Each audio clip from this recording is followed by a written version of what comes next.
This is the Big O Show. Yeah. Big O, we told you we ain't playing no games, man. It's just surely probably Pablo, Culture, Lord Productions. Good morning, South Florida. This is the Big O Show. You're tuned into the Big O Show. This is the Big O Show. This is the Big O Show. Judge, you tuned in to the hottest sports radio show with Orlando, a.k.a. the Big O. He covers all the South Florida teams, from the Dolphins to the Heat, well, you know what I mean. Monday to Friday, Friday Pablo in the Big O Show. Oh, on the radio, the top's where we gonna go. Miami, that's the way we roll. Locked on the morning show, Big O. No one has a similar show. Talk sports, talk plays, talk live and direct. Because nobody do it better than Big O in the set. From sunrise, listen live, it's the best of the best. He's got the fans, got the heat, he's the best of the best.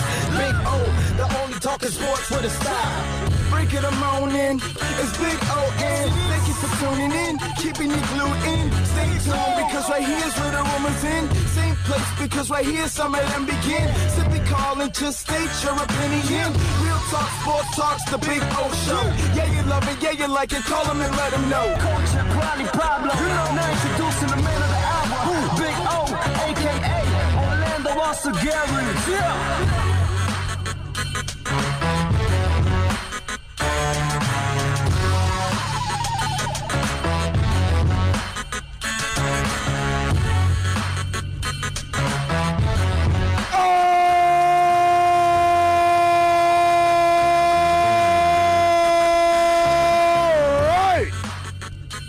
Ready to rock.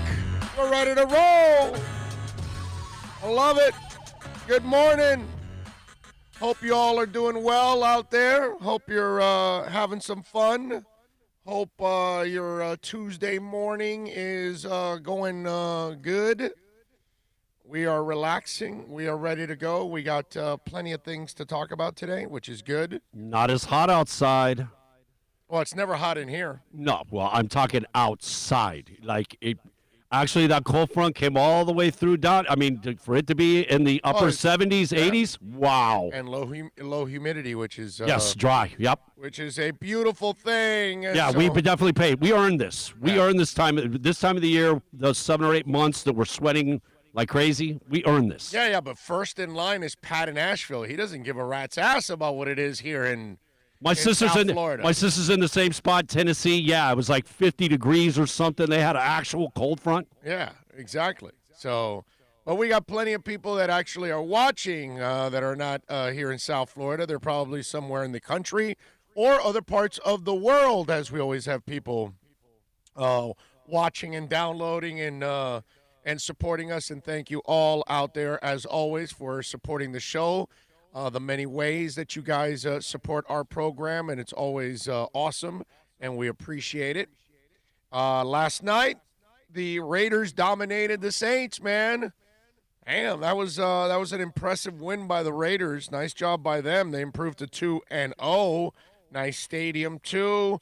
We got a little basketball tonight with the Lakers and the Nuggets. Nuggets in a must-win situation, obviously, kind of like the Celtics were the other night. The Marlins, unfortunately, lose yesterday to the Braves, but they're still in the playoff race. That's all that matters. We're a day away from the Heat and also Inter Miami playing. Looking forward to that. A lot of things, man. We got a whole bunch of sports news to talk about. I got a bunch of music stuff, too. Got a couple of really cool music angles that we're going to take here on the program. So I like it. I see on the chat board, Pat in Asheville was first. Samuel Robina is in. Julius 305, man of 1,005 holds. And he says, what's up with everybody? 2 more days until we get the Jags, which is pretty cool, by the way. That, I mean, it sucks for the players on a short week. They should have a bye week before this, but the point is, I'm glad that we get Dolphin football like right away on Thursday. So we're just 2 days away, which is awesome. Like tomorrow we get the Heat and Inter playing, and then we get the Dolphins on Thursday. So that's a lot of fun to have it that way. And then 2 days later we've got the Canes and FSU. So, and then we've got our Sunday football without the Dolphins. so you can kick back and watch the rest of the league, which is actually really, really cool. Yankees coming to town, playing the Marlins to finish up the season, both fighting for playoff. Yep. You see the bottleneck going on there? I looked at it last night. From the Marlins down to 2 teams past the 8, basically the number 10. Yeah. Game and a half. Yeah. And Philly only 1 game behind us for us to stay at that 2 spot. Yeah. Big. No. The stuff is big. Yeah, it's huge. And, just to start off a little bit with the Marlins, because yesterday they lost 5-4, dropped to 28-26, which is still amazing.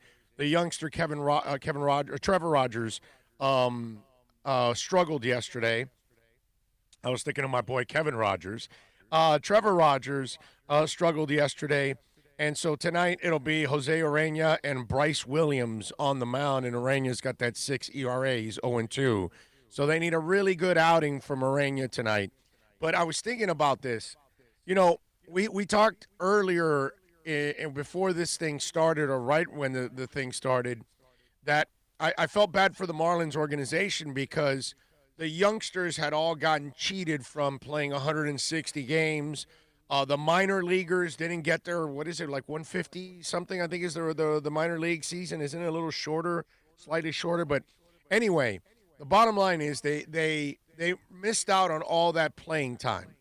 And so now they get 60 games, which is not a big deal. It's not a ton. But what becomes priceless is that the Marlins youngsters will get playoff experience. If that happens, if they sneak into the playoffs, that's the one shining bright star out of all of this, because let's be honest, in 162 games, there's a good chance these young Marlins would never be in the race because their arms would, it's just they're not built up at that point.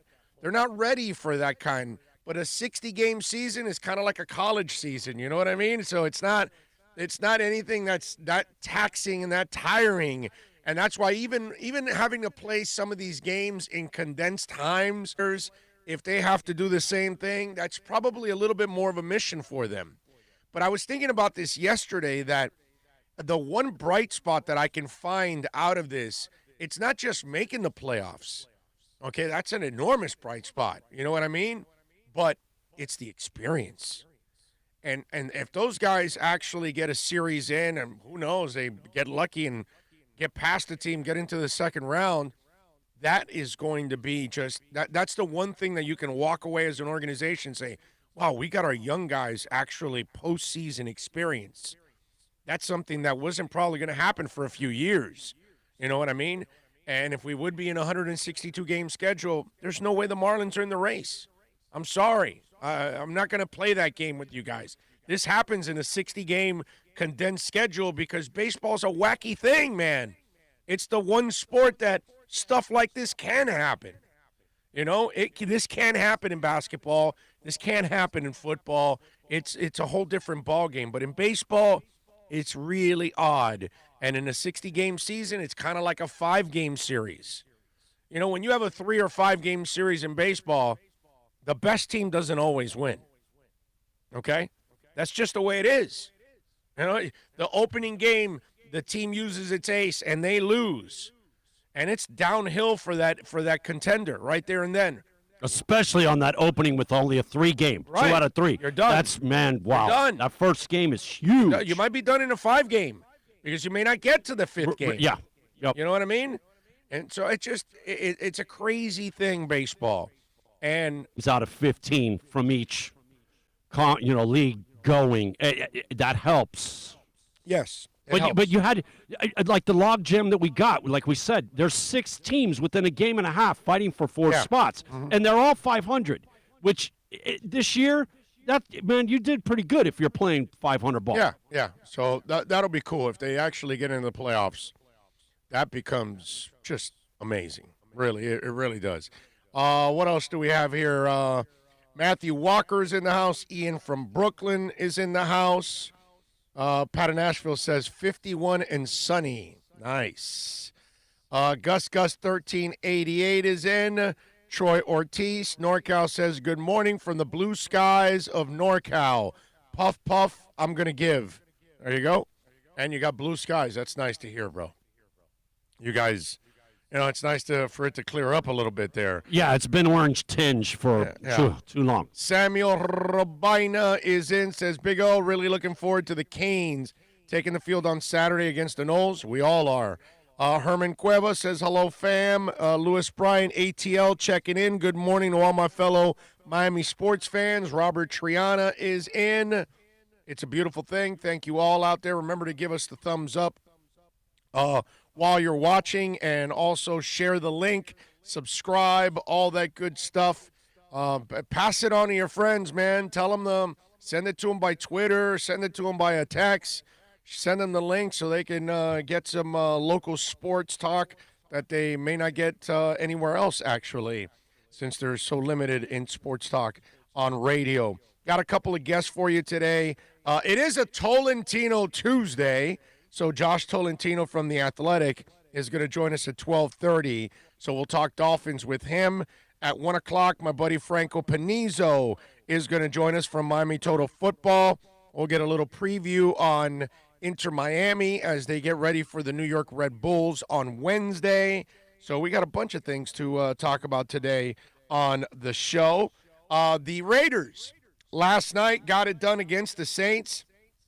And listen, I'm not convinced yet that the Raiders have turned some kind of corner or anything like that. But, dude, let's give them props. They have played well the first 2 weeks. And here's where – I'm not going to overreact about positive stuff, and I'm not going to overreact about negative stuff. I'm going to be pretty consistent about this. You got people freaking out about the Dolphins. I'm not freaking out about the Dolphins. I'm sorry.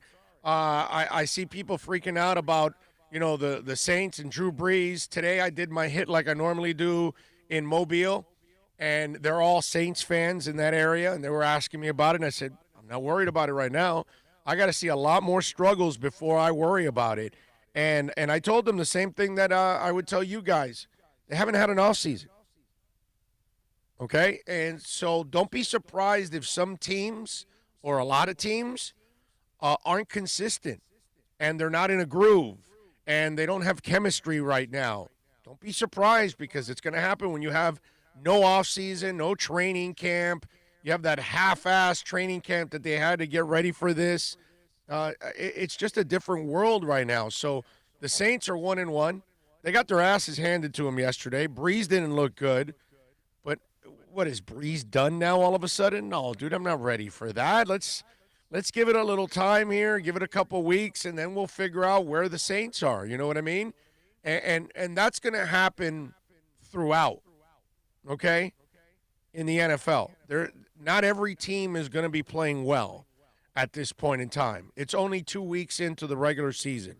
So we're basically, I would imagine that into October is when we'll start to see teams actually playing like they're supposed to be playing, tackling, knowing their assignments, all that, because every team makes changes, not as much as, let's say, the Dolphins. A couple of teams that are in real transition, maybe made monster changes. Miami is one of the few that made that many changes. That's going to be a little bit more harder for them. But the teams that even, like the Saints, that have consistency, have the same players, they weren't together in the offseason. And if Drew Brees wasn't in all the mini camps and then training camp and then the preseason, and then that's where he has all his timing down with all his guys, because he's been throwing to them for months in the offseason. It doesn't exist. He didn't have those months.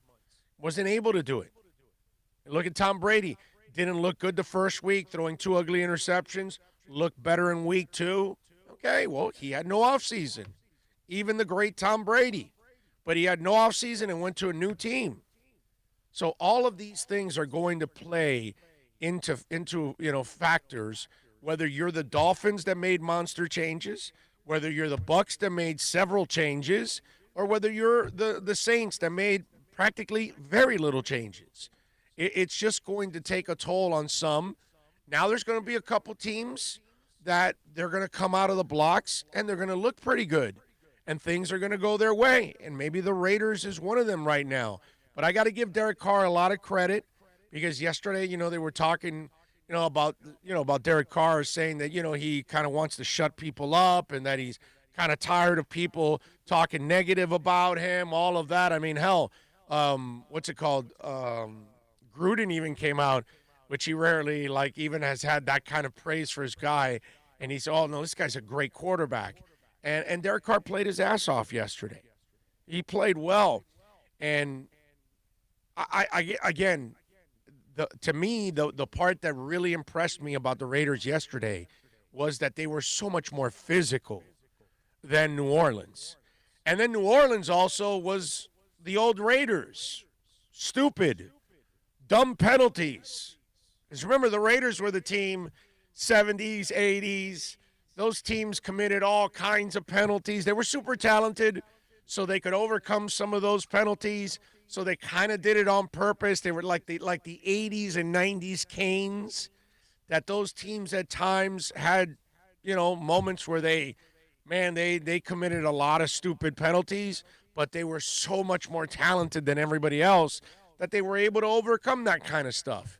And yesterday the Saints played the role of the Raiders, except they weren't able to overcome all of that. They've had over 200 yards, consecutive weeks of over 100 yards in penalties for the Saints. I mean, that's incredibly stupid, but kudos to the Raiders yesterday. That mammoth line just got physical. That running back is the real deal. That tight end, the kid has been. Listen, that kid's a really talented kid. Obviously, had some baggage. Kind of went under the radar. And Waller has kind of become a stud over the last 2 seasons now. Last year he kind of burst onto the scene, and then this year, well, it will continue. Had 103 yards yesterday on 12 catches. I mean, he was unstoppable, dude. They've got some weapons on that team. You know what I mean? And they're playing well, and that stadium is awesome, right? I mean, as I'm watching that game, all I thought about was our draft party. All I thought about was hanging out in Vegas, having a good time.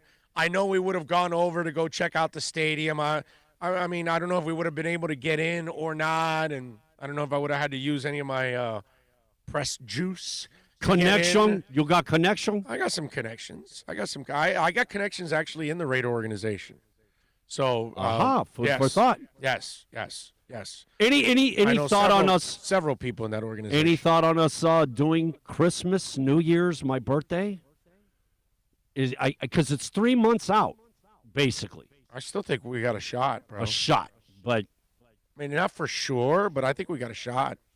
Why not? Well, I'm not going to rule it out anymore because the numbers continue to go down. Now, here comes winter. And does it get worse and all that? I don't know, dude. I can't predict it. But as long as we're it's still in play. Yeah, as long as we're a month out, I still think we got a shot that we could go and do the show out there and be pretty safe overall. Just mask up and, like I told you when we were talking off air, just wash your hands, don't touch your face, and keep your mask on, and you'll be fine, dude. I mean, it's not like. I've kind of gotten used to it. If I have to wear a mask for several hours, I can do it now. It's not the end of the world anymore, dude. You know what I mean? When we're out at Craig outside and we're in the if you could do it there, you could do it there, you could do it anywhere. Exactly. Because they're not going to have the humidity over there that we have here. Ooh. So your mask won't get as sticky as it does, over at in Nevada, and especially in December. Yeah. The nights are like 40 degrees out there, dude. You got to be wearing a jacket. It's the desert. Yeah, I know. I've been in those months there for fights. I've been in November and December out in Vegas, and it'll get cold as hell out there at night. So yeah, no, I wouldn't rule it out yet. You know what I mean? Because luckily for us, we're starting to bring the numbers down. But that's what I kept thinking. That's what went through my mind all last night while I'm watching that. I'm just pissed that we didn't have our draft party. We didn't have our draft moment there. We all weren't together at Tommy Rockers and hanging out at concerts, and maybe we go somewhere to have some fun, a bunch of us together. It just would have been a lot of fun, the week in Vegas. I just hope that we're able to continue to turn this thing down and try to minimize this thing so for next year, our draft party, our draft week isn't ruined in Cleveland. You know what I mean? So that would be really, really nice if we're able to do that. But that's what I was thinking throughout the whole thing. I can't wait to go to a Dolphins-Raiders game. I can't wait to be out there to go check it out and hang out in Vegas because I love going to Vegas and hanging out for a couple days in Vegas.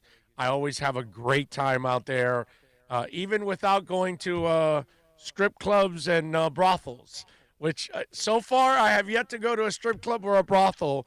In all these years that I've gone to Vegas, have yet to go to a strip club or a brothel, and I have a great time. Okay?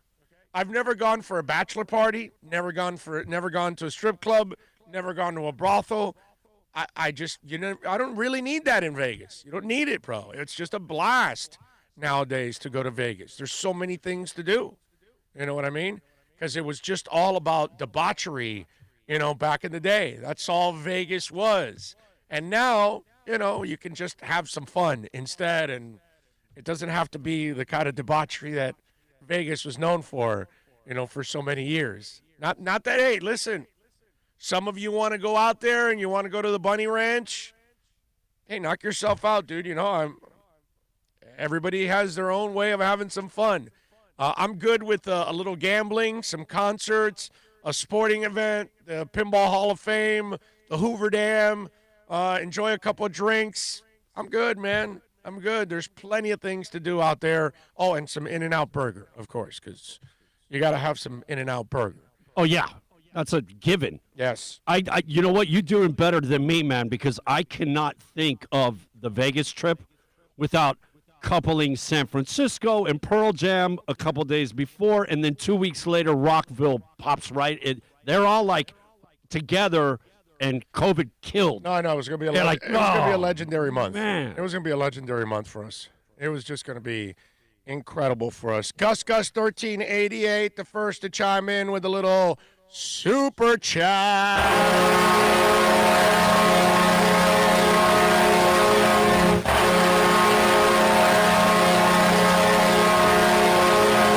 Thank you, Gus 1388. Did that thing go?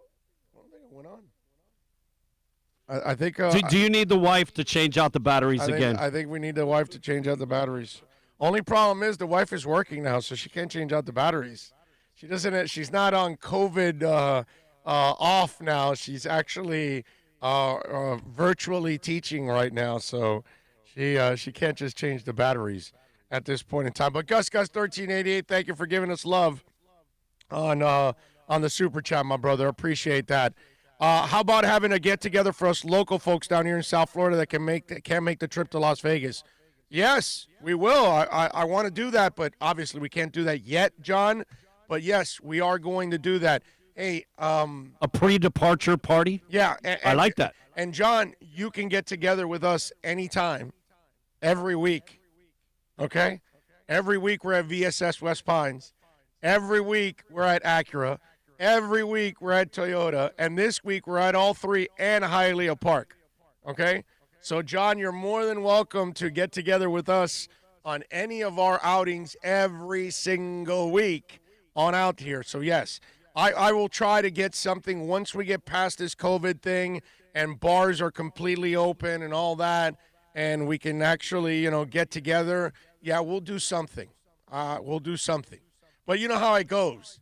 Then if I do it in Dade, the Broward and Palm Beach people are going to be complaining. If I do it in Broward, the Dade and Palm Beach people will be complaining. If I do it in Palm Beach, the Dade and Broward people, because somehow or another, some of you out there have trouble with driving.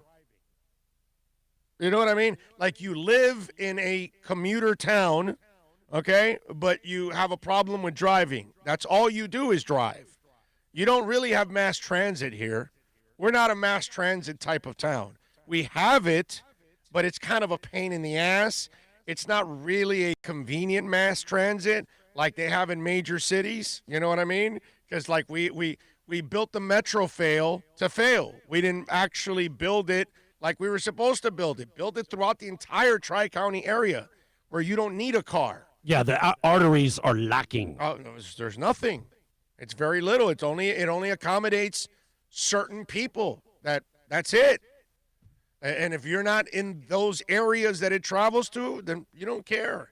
And like most people, they can't. So I will do a get-together locally, but I do worry a little bit about a get-together locally because I always get the excuse people that say, well, you know, you did it in Dade. I live in Broward. Hey, you did it in Dade. I live in Palm Beach. You know what I mean? And meanwhile, I'm the one traveling to Palm Beach for the get-together or Dade or Broward or whatever. So that is the one thing that I will say about the local get-together that I will fear a little bit because I always get the excuses.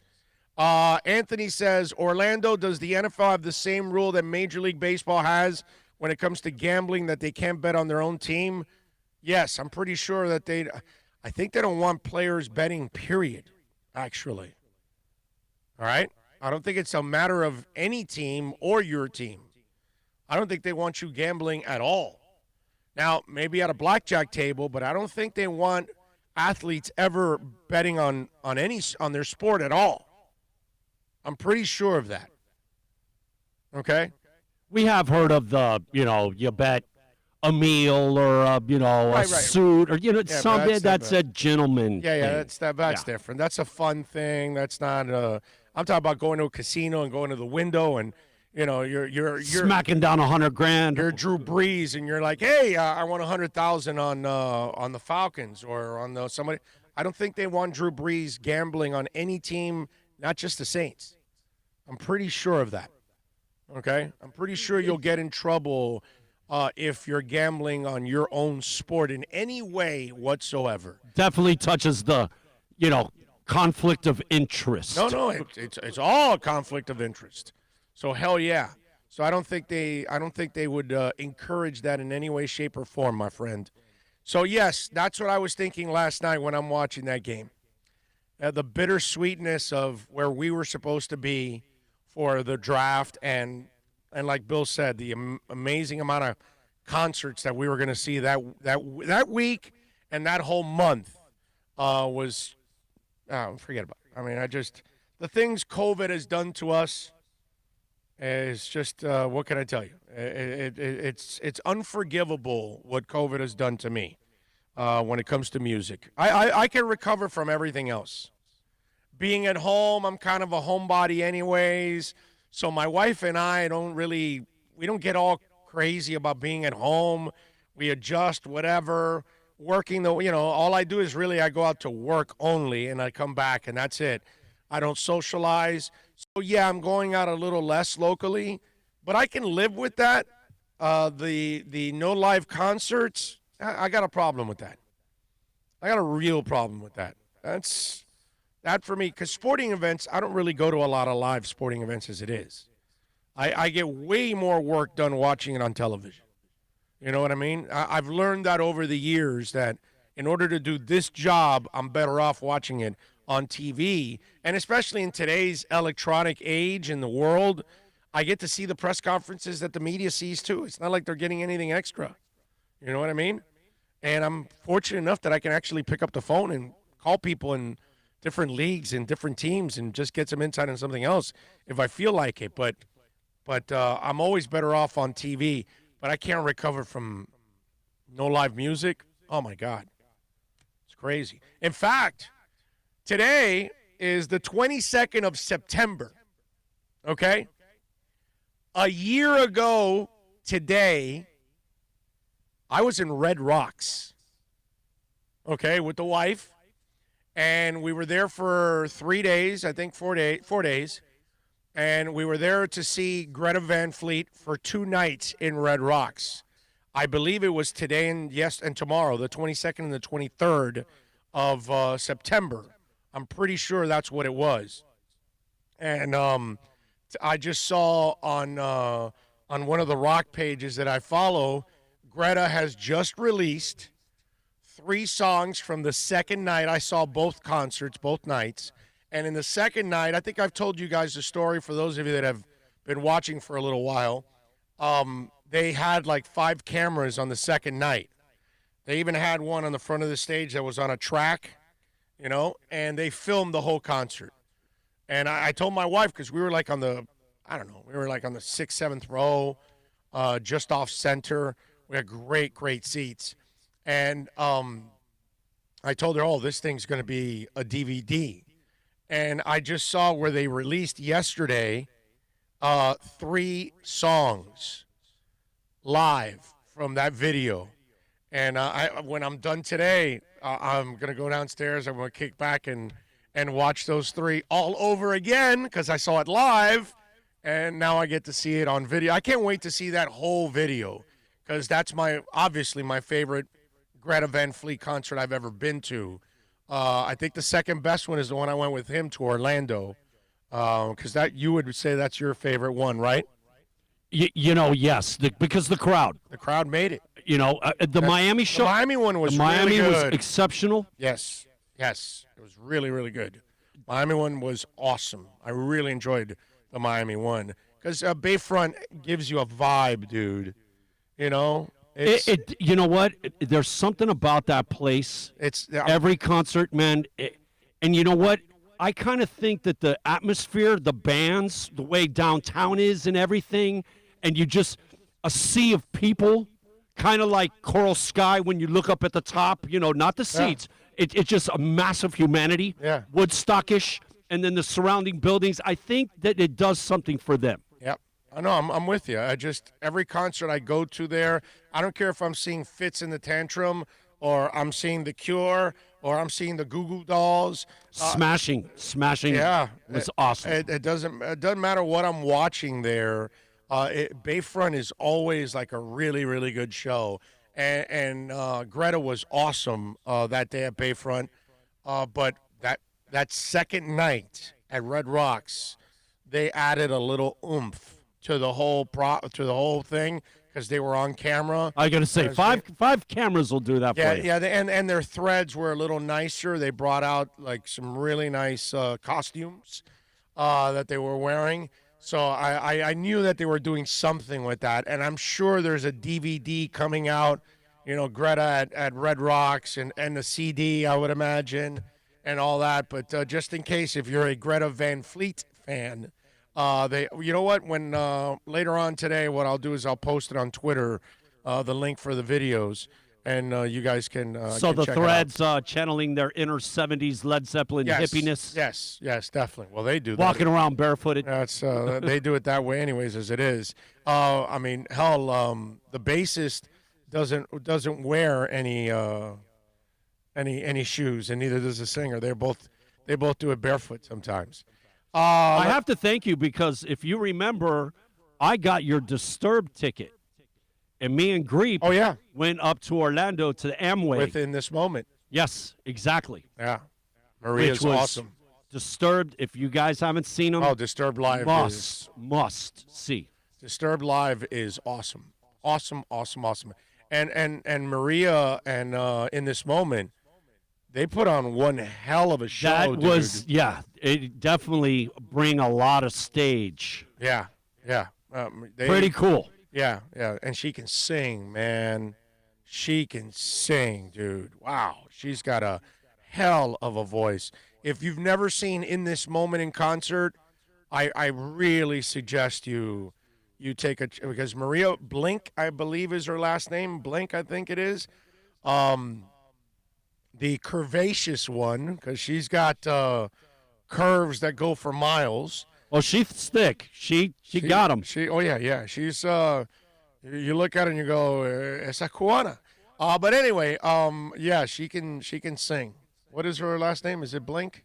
Are you looking it up? Yeah, I'm trying. I thought you were. In This Moment, I think it's Maria Blink. Yeah, maybe that's not her real last name, because stage name is Maria Blink. Is it Blink? All right. Well, anyway, so if you like exactly Maria Brink. Oh, Brink. I said Blink. Brink. Yes. Brink. There you go. Maria Brink. Anyway, she can sing. If you like Greta, check it out because that thing is that show was amazing. Anthony Manzano says, Orlando, what is your prediction for the Miami-Jacksonville game on Thursday? Are we losing or winning? We're winning, bro. Have faith. All right, 2 close losses now. All right, this is going to be the win. This is where they kind of get the balance out. You know, as Depeche Mode would say, they're going to get the balance right. Okay, that's what's going to happen here. All right, and there's going to be, you know, a celebration. All right, on Thursday night, they will win. They will figure everything out defensively, offensively. They'll play well, and they'll get the victory. And they'll intercept Gardner Minshew at least 2 times on Thursday night. Okay? Have faith. All right? It's not as bad as not everybody, but a lot of people want to make it out to be and all that stuff. I just will tell everybody they overreacted last year after the first 2 games, and they continue to do the same things over and over and over again. And so I get, listen, what's happened the last 20 years, people just think it's going to happen over and over again, and I get it. So they have to be convinced that things have changed. So it's up to Greer and Flores to prove to people that things have changed. So let's hope. Want to see the pass rush? Let's hope for let's hope for a win on Thursday, so we can start to feel a little better about the football team, and that way, you know, people won't be freaking out so much. But man, they are freaking out, dude. Got to think a major component not dealing with a running quarterback to be able to pin your ears back and just go after him. Yeah, I want to see some pass rush. Yeah. NorCal says Greta has a great sound. I need to hear their full albums. Yes, you do. But I'm telling you, NorCal, watch them live, because that's where you find out about a band. And you'll see, you know, Joshua's voice is amazing. Jake is a great young guitarist. If you watch him, you will freak out. Danny Wagner is a really good drummer, man. I'm telling you, this is a good band, bro. They're a good band. And they're young. And they make really good music. And like you said, in studio, there's no doctoring. No. They bring it, and they do exactly what the sound is in the studio. They reproduce it on stage live. Yeah, no doubt. The Raging Dolphin Maniac says, hello, everybody. I'm back. Super Boom Shack says, I was there, at Disturbed. I threw popcorn at you. Matthew Walker says, Disturbed to Jam to Liberate Prayer and Stricken. Big O, give us a tip of what's coming up on October, please. Herman, you're going to love it. You're going to love it. NorCal goes, I'll listen to live YouTube Greta stuff till I can see them live. Yep, do it. Put it this way, NorCal. When they go out to the West Coast, I'll fly out there and go to the Greta concert with you. Okay? All right? I got no problem doing that. I will travel wherever it goes for Greta. All right? I already did it once when I went to Red Rocks and did the Florida Triangle with this jerky. And I saw him at Rockville. So, yeah, it's I've traveled for Greta. Most of the trips have been travel, actually. Out of the 6 concerts, only you one got of one them was solo. Miami. That's it. One show, one lone. One in Miami, and the other 5 were on the road, dude. You know, so I have no problem going to see guys. I mean, they were supposed to come out with an album in around March, and we're now in September and no album yet. So I'm dying to hear the new album. I wonder if they pulled a Lizzie hailstorm, because Lizzie, for Vicious, she had her whole album made, and then she sat there and listened to it with the band. And she goes, I hate it. It's not us. We're redoing the whole album. And then Vicious was the album they redid, which, by the way, is exceptional. They did a great job with Vicious. And that's funny. I want to hear the songs she had on that one she hated, just for the hell of it. I'm sure we'll find out years later these are unreleased songs and all that good stuff. And they'll be part of that mix. But apparently she didn't like the lyrics. She didn't think it was herself and all that, because Lizzie's one of those people that's, like, brutally honest about everything. And she just didn't feel like it was herself. So she ended up scrapping it. So I'm wondering, you know, Greta's kind of in that maybe, you know, mode where they're trying to make music and you got a lot of time to yourself and you want to think really thoroughly before you release the music. Plus, there's no touring going on right now. So maybe they're also holding the album out until they can actually get closer to touring. So that way when they release it, they're out there supporting the album and making money and all that good I was stuff. just going to say, man, if you can't back it up with the tour, it's kind of, there's a major element that's missing. I know, you know? But people are still releasing new albums. I get it. To be doing something, better than nothing. I mean, but what was it? You see, I'll tell you right now. I mean, where are we at here? Okay, here we go. I'm getting Alanis Morissette's new album, Alter Bridge. I just pre-ordered their album. Biffy Clyro can tour. They just released a celebration of endings. Adelita's Way, Shine On has a new album. Public Enemy just took out a new album. The Struts, Strange Days. I just pre-ordered their new album. Comes out October 16th. So it's like there's bands, stuff still releasing. like yeah. people are releasing new music, but they have no tour coming up following it. So it's still happening. But I'm thinking maybe they're holding out because they want to get it closer to actually touring. You know what I mean? And I'll have some stuff about touring very soon that somebody was commenting on touring too when we get to our music segment.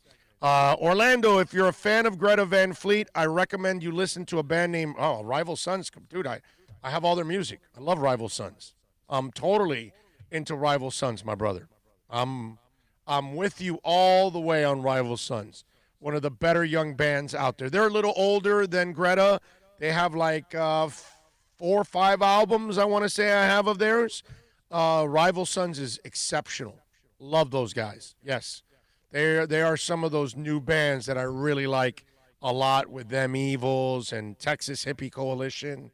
And, I was just gonna. that's the group that you threw me, I guess, back a year ago. Texas? That 10 or 13 bands, like, hey, man, you got to put these on the radar. Yeah, Texas Hippie Coalition is amazing. So I would tell you, Anthony, you tell me Rival Sons, I tell you Texas Hippie Coalition. All right? Just go put on Hands Up just to start you up, okay? Texas Hippie Coalition, Hands Up. All right? That's it. Start it off with that, and then you'll be ready to go full throttle on Texas Hippie Coalition. Love those guys, and they are playing some concerts. They travel around a little bit. They're not doing a lot of places, but they are, because I follow them on social media, and they are during this time. They're a Texas band. And the Texas attitude for this virus is a whole different attitude than pretty much everywhere else. Let's see. What else do we have? Anyway, 786-322-1105. If you want to get in on the text line, that's 786-322-1105. If you want to get in on the text line, you can also reach out to us on Twitter. That's at Big O Show. Big O Paul in Connecticut, he says Dolphins are missing 2 big DT types like Paul Soliai. Their DTs are smaller and get pushed around too much. They're missing run-stuffing linebackers like Raekwon McMillan they traded. Dumb planning by Finns. No, it's not, Paul. He can't cover. How much did he play last night?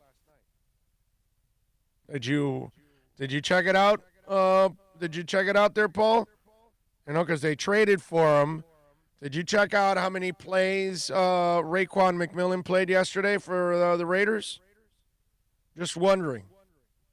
Let me see if I can find the amount of plays, because I don't think.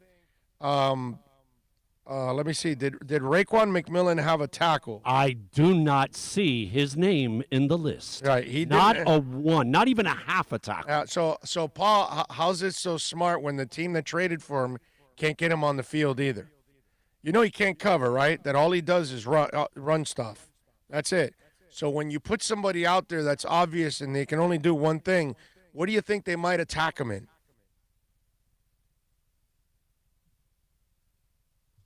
And Kamara is one of the better receiving running backs.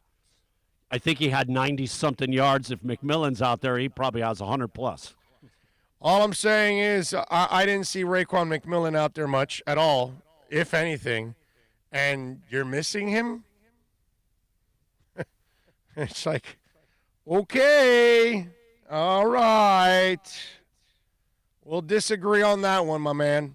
Love you, but completely disagree. Yeah, Kamara, 9 for 95 receiving. Yeah. RVA Richmond says, good morning, Big O. Speaking of masks, did you hear about coaches and teams being fined? Oh, yeah. I saw that. They got fined like $100,000 and the team $250,000. I mean, it is crazy stuff. Let me read that story for you.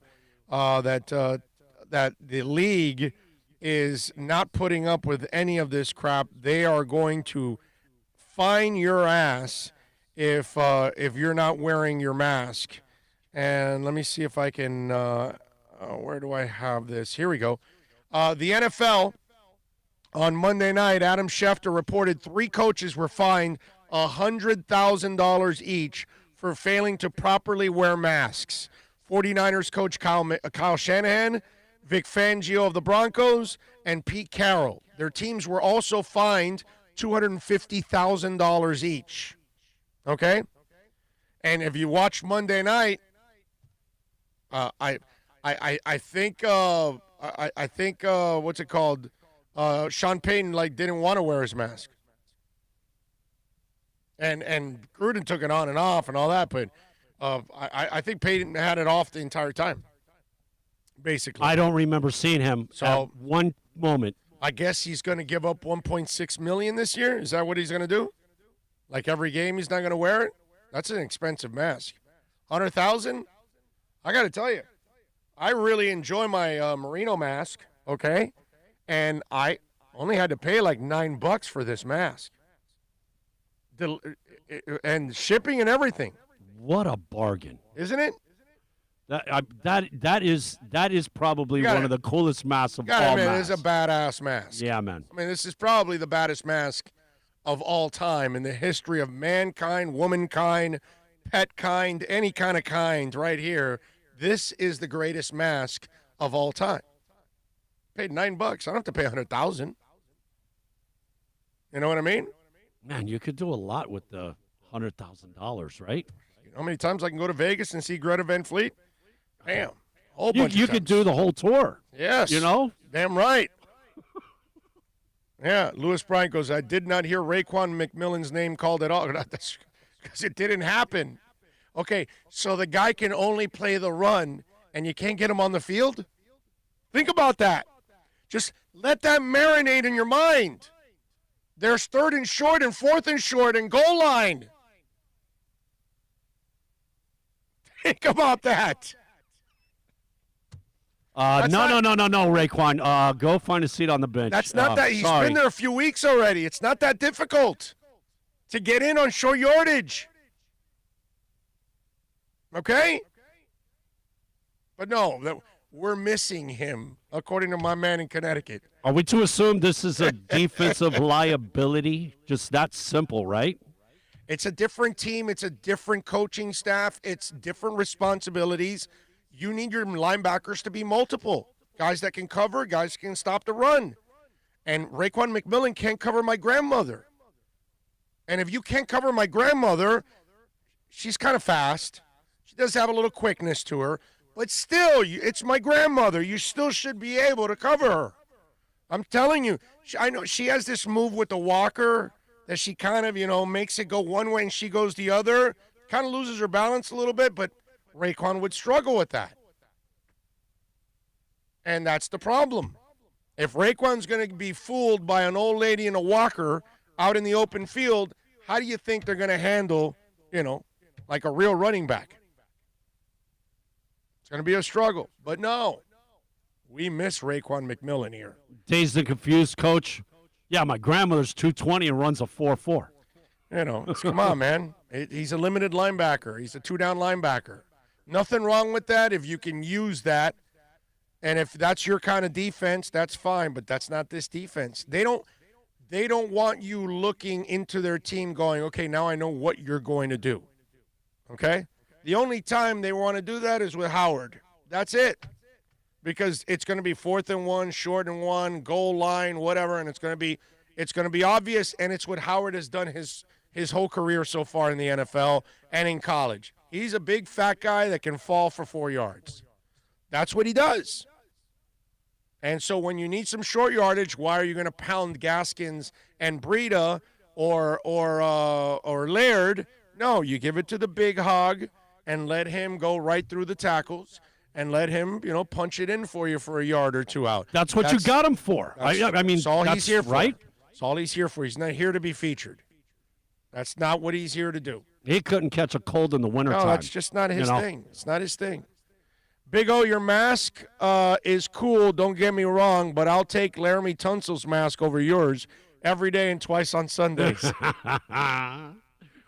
Special apparatus going on there. I got you.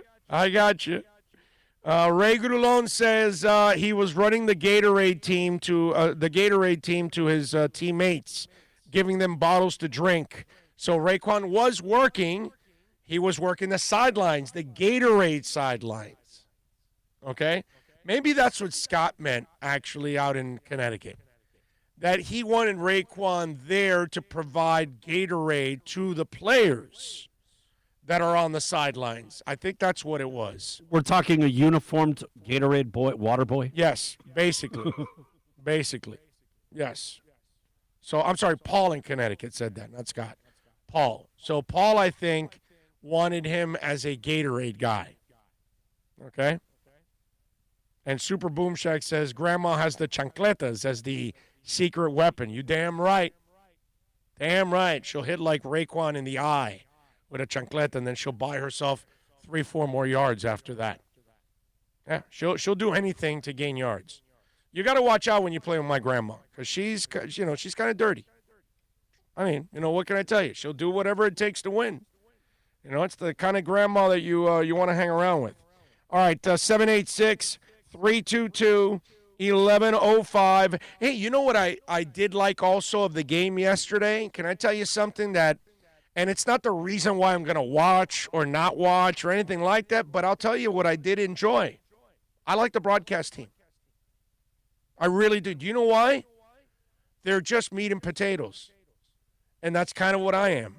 I don't mind clowning around and goofing off. I can do it too, but I don't want it all the time. You know what I mean? If I'm listening to a sports talk show, I want it to be mostly about sports talk.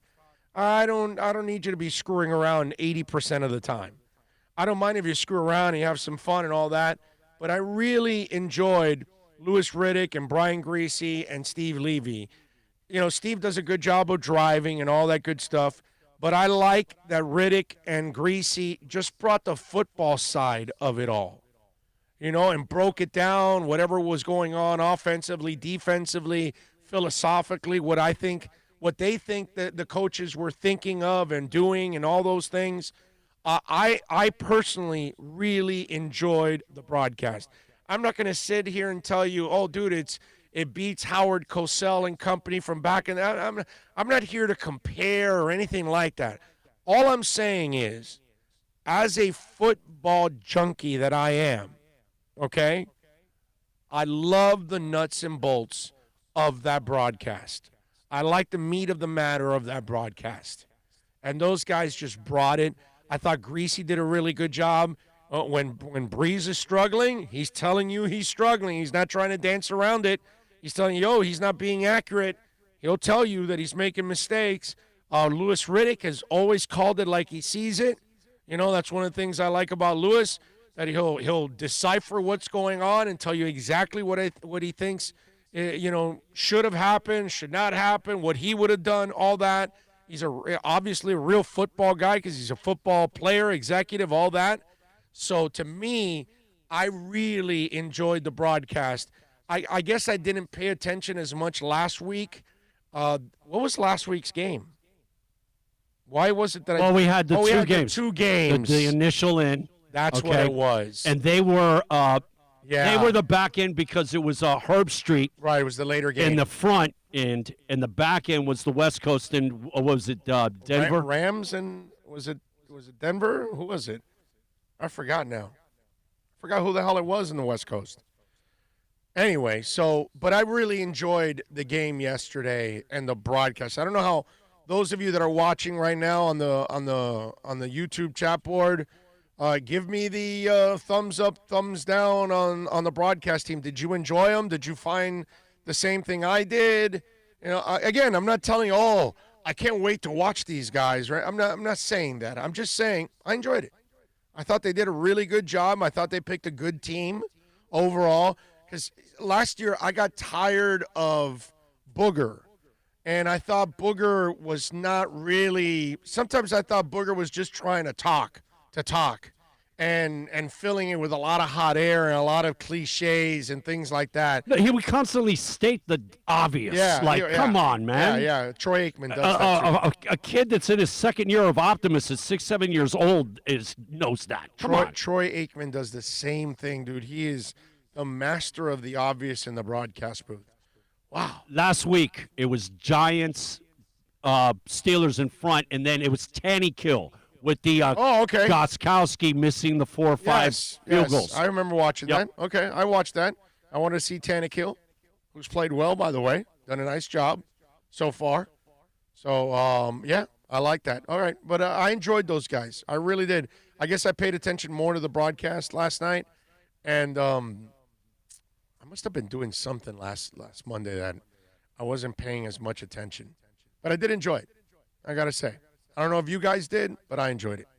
786-322-1105 if you want to get in on the text line. That's 786-322-1105 if you want to get in on the text line. Tomorrow, 8 o'clock, we've got the New York Red Bulls and Inter Miami at Inter Miami CF Stadium. At 8:30, your Miami Heat will take on the Boston Celtics in Game 3 of the Eastern Conference Finals. Wow, isn't it just – it's like one of those moments like you got to pinch yourself. Like, really? Are you kidding me? They're in the Eastern Conference Finals? By the way, I didn't break at the bottom of the hour, right? I did that again? We're just rolling. Kind of like NorCal. We're just rolling. Okay, all right. I just realized that. But it is amazing, right? Heat, Eastern Conference Finals. Marlins may make the playoffs. Like, you knew the Heat would make the playoffs, but the Eastern Conference Finals? And they're 2 wins away from the NBA Finals? You mean they're 2 wins away from taking on LeBron? It's crazy. How's that going to happen? So we're pretty damn lucky. I got to tell you, pretty damn lucky. Here's something else that I was thinking about early on that I'm dead wrong about so far, and they've been able to pull it off. College football. And I know that we're going to get the other conferences back towards, now the SEC comes back. SEC is popping up, yes. Right. And then they're October 23rd, 24th, I think it's the weekend with the Big Ten. Right. And so, and we haven't gotten the Pac-12 yet, right? Not they yet. still haven't made a decision, which I'm kind of surprised because, the Pac and the Big hold hand. They all, they're together, Rose Bowl, lock, But their air quality on the West Coast is a little different. Yeah.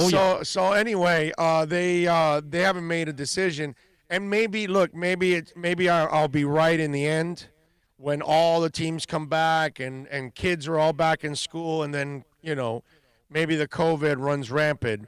But I'm surprised the first couple of weeks it hasn't been too bad.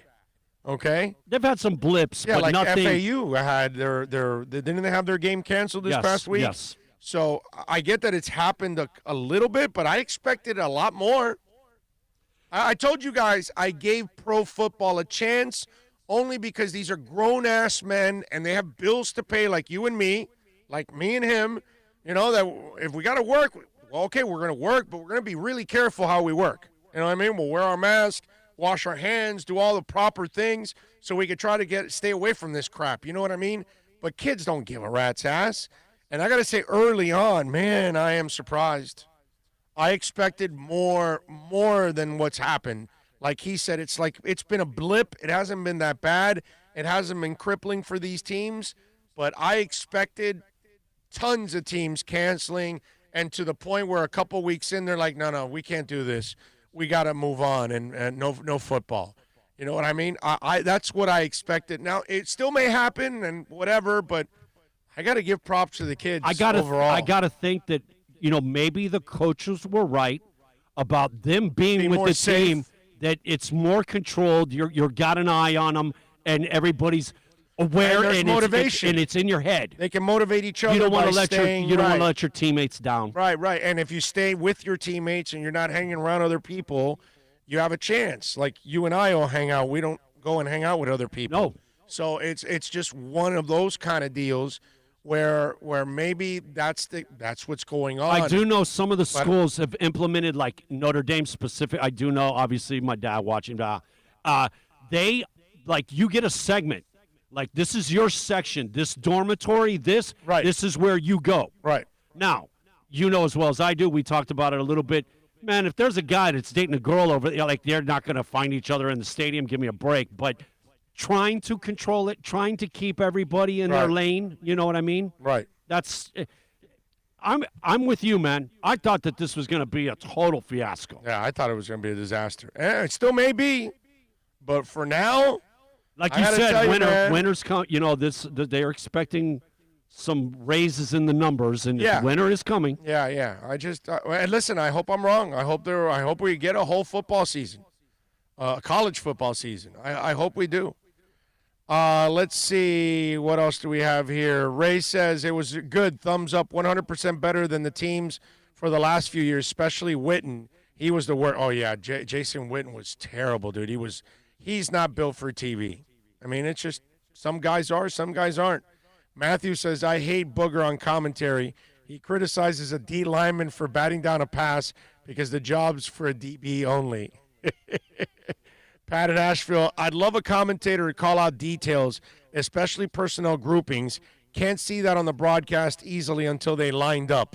Yeah, Romo does a good job with that stuff. He'll call that stuff out too. Gus liked the crew. Lewis Bryan gives it a thumbs up. 90 miles from Cuba says, can't write a better story for Pat and Spo if they pull one off against LeBron, Big O. Oh, no. I mean, that would be the greatest. This would be the greatest championship in Heat history. You know that, right? It's like it'll be that and the 03 Marlins as the greatest championships of all time. Okay? All time. Because the Marlins beating the Yankees, come on, dude. I mean, the 70s Dolphins weren't a surprise that they won their second and third Super Bowl. They lost the first one. They were that dominant, so you weren't surprised. The 97 Marlins were loaded. That we expected them to challenge for a World Series, and that's exactly what they did, and they won it. No surprise there. The big three get together, not one, not two, not three, not four. So one guy was telling us already they were going to win championships, and they did. They won two. You know what I mean? Those UM teams outside of the Nebraska one, that's the only one that's a shocker. Right? So I have to go that if you win against LeBron and the Lakers, this will be the greatest championship in the history of South Florida sports. That and maybe, you know what? Maybe it's 1A, 1B with the Marlins and the Yankees. I can't. That 03 championship. I can't say enough about that 03 championship. How young that team was to beat the Yankees. I mean, that's impressive, dude. That's impressive. Just to look at that logo on the other side of the diamond is intimidating as hell. And for those young guys, they were probably so young they didn't know any better, and they went out there and, you know what I mean? And that's kind of what we're going to see, hopefully from Duncan and Tyler and all these young guys and Bam going up against LeBron if they can get through the Celtics, of course, if. That game 4, extra innings, Alex Gonzalez hitting a home run, that 3-1, 2-2. That game is the key to that series. Nothing better than Cabrera going opposite field after Clemens throws at him. Bro, that kid playing right field against the Cubs in the National League Championship, never played right field ever at any level, man. Yeah. That guy was amazing. Yeah. Fred says, is it legal or possible for the players that opted out for the Dolphins to opt back in? I think it is. I do believe that they allow you to come back. Yes, I do believe they allow you to come back because it's happening in pros and it's happening in college. So, yes, no doubt. The kid from Ohio State, the cornerback, he came back. He said, I have an agent, haven't signed with him. Marlins got a guy back. Remember? Our one of our guys came back. So, yeah, he's your player. It's in a moment like this, you can't get in their way, and it can't be if they want to come back, they will be allowed to. Was it Zimmerman with Atlanta? Was it Markakis? Was it Markakis? Maybe. I think it was Markakis. He had opted out, and within 2 weeks, I forget, one of the Atlanta players had gotten COVID, talked to him, and that's when he decided, you know what, I'm going to get in. Yeah.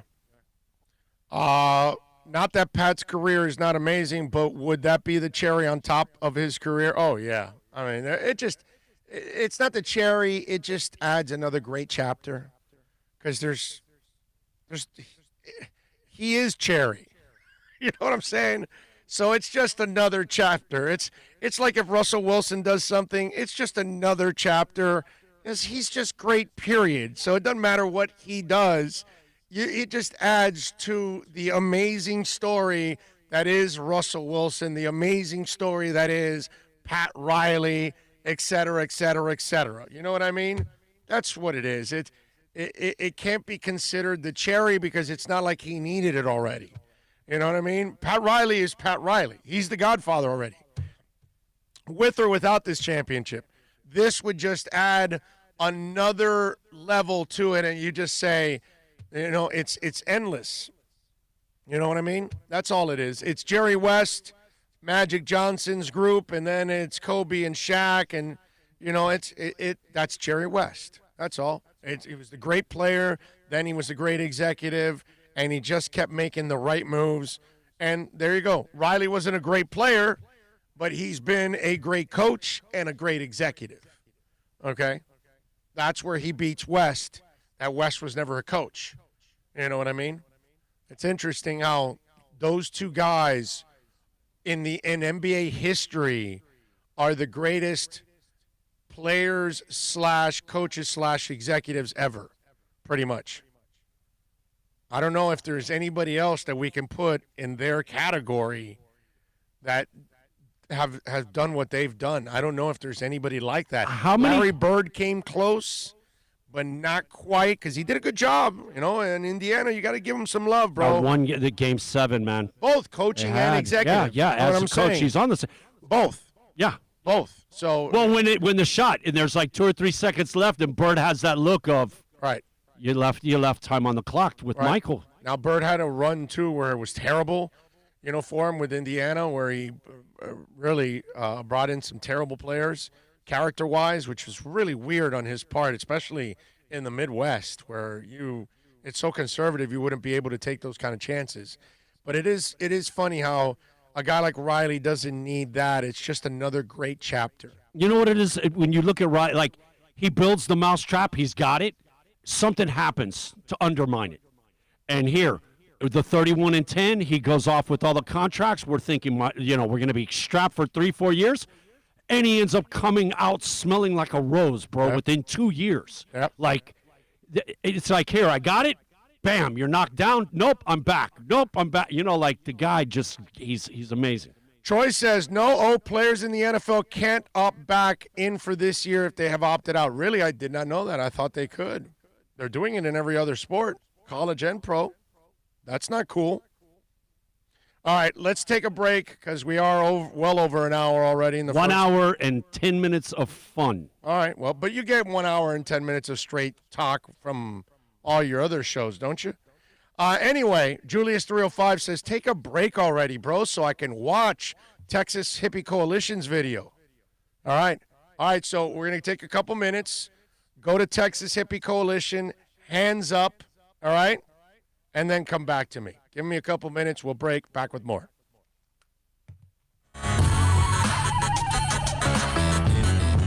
Big O, for all of your family dental needs, please reach out to Judas Dental. I've known Eric for a while, a big fan of our show. Call him at 305-821-0231. Whether it's you or your kids that need some dental help, whether it's implants, Invisaligns, they are the experts. Or if you're just looking to fill a cavity or clean your teeth or maybe even get a crown, you are going to love the professionalism, the family-like atmosphere. And of course, when you talk about being clean, that's what it's all about in today's society. You are going to go to an extremely clean place. Go to MoodiusDental.com. Go to the website. Follow them on Facebook, Instagram, and Twitter at Moodius Dental. Tell them that Big O sent you. 305-821-0231 or go to MoodiusDental.com.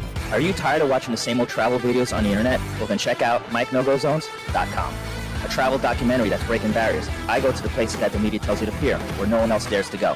Baltimore, Opelika, South Side of Chicago, and more. Go to MikeNoGoZones.com. Hey, it's Big O. For all of your CBD, THC, or hookah needs, you got to get on down to VSS West Pines at 12397 Pembroke Road. Yes, they have got legal THC. You've got to check it out. And they've got, of course, when it comes to CBD, flower, tinctures, edibles, for all kinds of reasons, whether it's pain, stress, anxiety, you name it. And don't forget, when you mention my name, you'll get 20% off. Tell the boys out there that I told you to get on down to VSS West Pines, 12397 Pembroke Road, and call them 954-613-3367. Legal THC, CBD, all of your hookah needs. You go to VSS West Pines. It's a buyer's market at Toyota of Hollywood. Over 1,500 Toyotas on the ground, and truckloads just keep on coming. Now pay up to 50% less. 2020 Camry, not $29,000, $17,775. 2020 Corolla, not $22,000, $13,775. Buy a new 2020 Toyota with 0 down and 0% financing, or we'll make your payments till 2021 at Toyota of Hollywood, the #1 volume Toyota dealer on 441 between Hollywood Boulevard and Sheridan Street.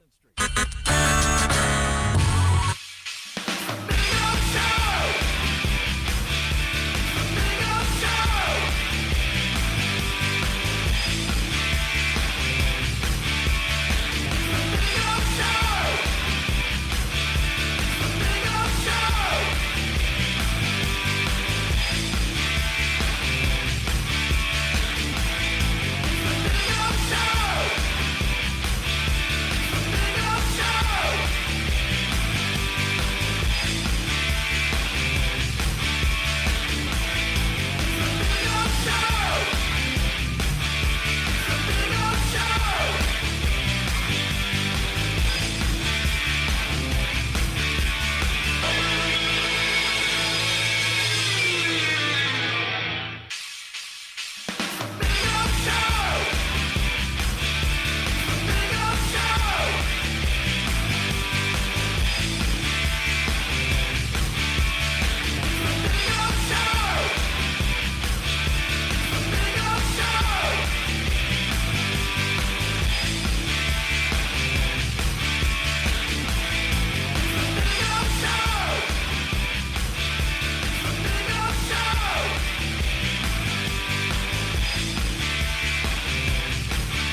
ready to rock.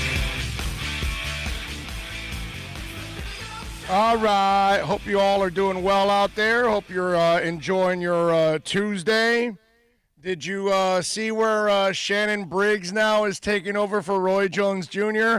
It's funny because we had the fight set up for Mike Tyson and Roy Jones.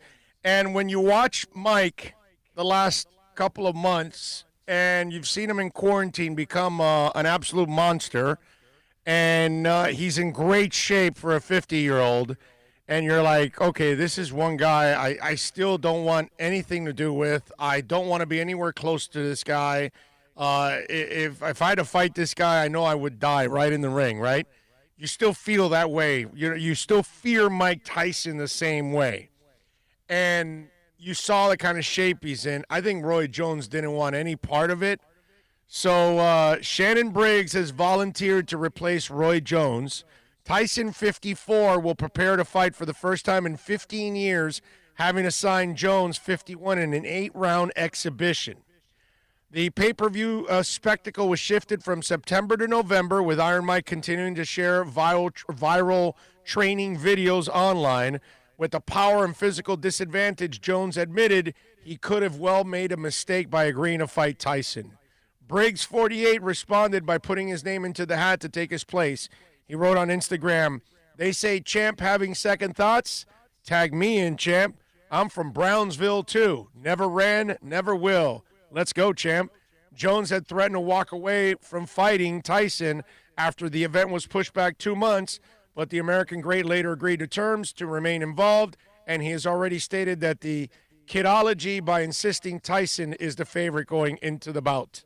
So, Jones told Sky Sports, he's still Mike Tyson. He's still one of the strongest, most explosive people who ever touched a boxing ring. If anything, I made a mistake going in with him. He's the bigger guy. He's the explosive guy. When it comes to time to fight, we're going to fight. If it comes down to bite, we're going to bite. Whatever has to happen is going to happen. That's just what it is. So I don't know what the hell is going to go on here, but if Roy's going to go out, Briggs is ready, and Briggs will fight him. I mean, if you've met Shannon Briggs, he's right. He doesn't back down from anybody. Okay, and it would be a much more fair fight between Tyson and Briggs. I think Jones doesn't stand the chance against Tyson. I really don't. Because Tyson is wired like a maniac, bro. And Jones is not. Jones has always been an entertainer. Okay? A great, great boxer. One of the greatest of all time. But he always knew he was entertaining. Mike Tyson, he knew it was entertaining what he was doing, but he wasn't there to entertain you. He was there to satisfy himself by knocking the crap out of somebody. That's the difference, okay? Jones was there to entertain himself, you, everybody. Mike Tyson doesn't care if you're entertained or not. He's there to rip that guy's head off. That's all he ever wanted to do. And Jones knows it. And Jones knows that those, it's like going up against a Mexican fighter, okay? You know that if you don't have fists that are 2x4s, you're going to lose that fight, because if you're fighting a Mexican fighter, okay, it's going to go to the death, bro. Mexican fighters leave everything in that ring every single time. It's just a character trait that they have, that it just comes with them. I'm not talking about Americanized Mexicans. I'm talking about pure Mexican fighters, the ones that come straight out of that country. I'm not talking about a kid that grew up in Chicago and has Mexican parents. I'm not talking about Americanized ones, okay? I'm talking about the real deal. Those dudes, brother, they fight to the death, okay? They bring it every time. And Mike Tyson's that dude. He's wired like that. That you really have to beat him, unless he is. And see that here's the other thing about what you're doing with Mike Tyson right now. When Tyson was not at his best towards the end, he had other things that were in his life that were distractions, whatever it was, drugs, women, money, Don King, dealing with some kind of court case or whatever. Mike Tyson doesn't have any of that right now. His life is it's clear right now. He had his Broadway run. He does stuff in movies. He's beloved all over the place. He's in a different world right now. Obviously, I'm sure he still has his demons because he showed it to us a few months back that showed you some real pain that he's going through. But he's in a much better place, in his life than he was towards the back end of his career where he had a lot of problems, going on. And so now you've got a Mike Tyson that is fully focused on just fighting because that's what ultimately satisfies him. It's that football player that walks away from the game and is trying to find something that can match the excitement of being in a game, which they never will, but they try to coach, they try to broadcast, they try to do something that's closer to the game, closer to the competition, closer to that feeling that they had. Mike Tyson's able to get that feeling the second he walks in that ring. Because that's where he's going to say, here's where I belong.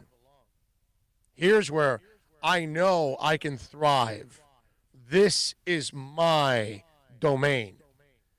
And Roy Jones is fighting a guy that he might be 54, but he's in amazing shape. And you also know he's motivated to have some fun with this. Scary stuff.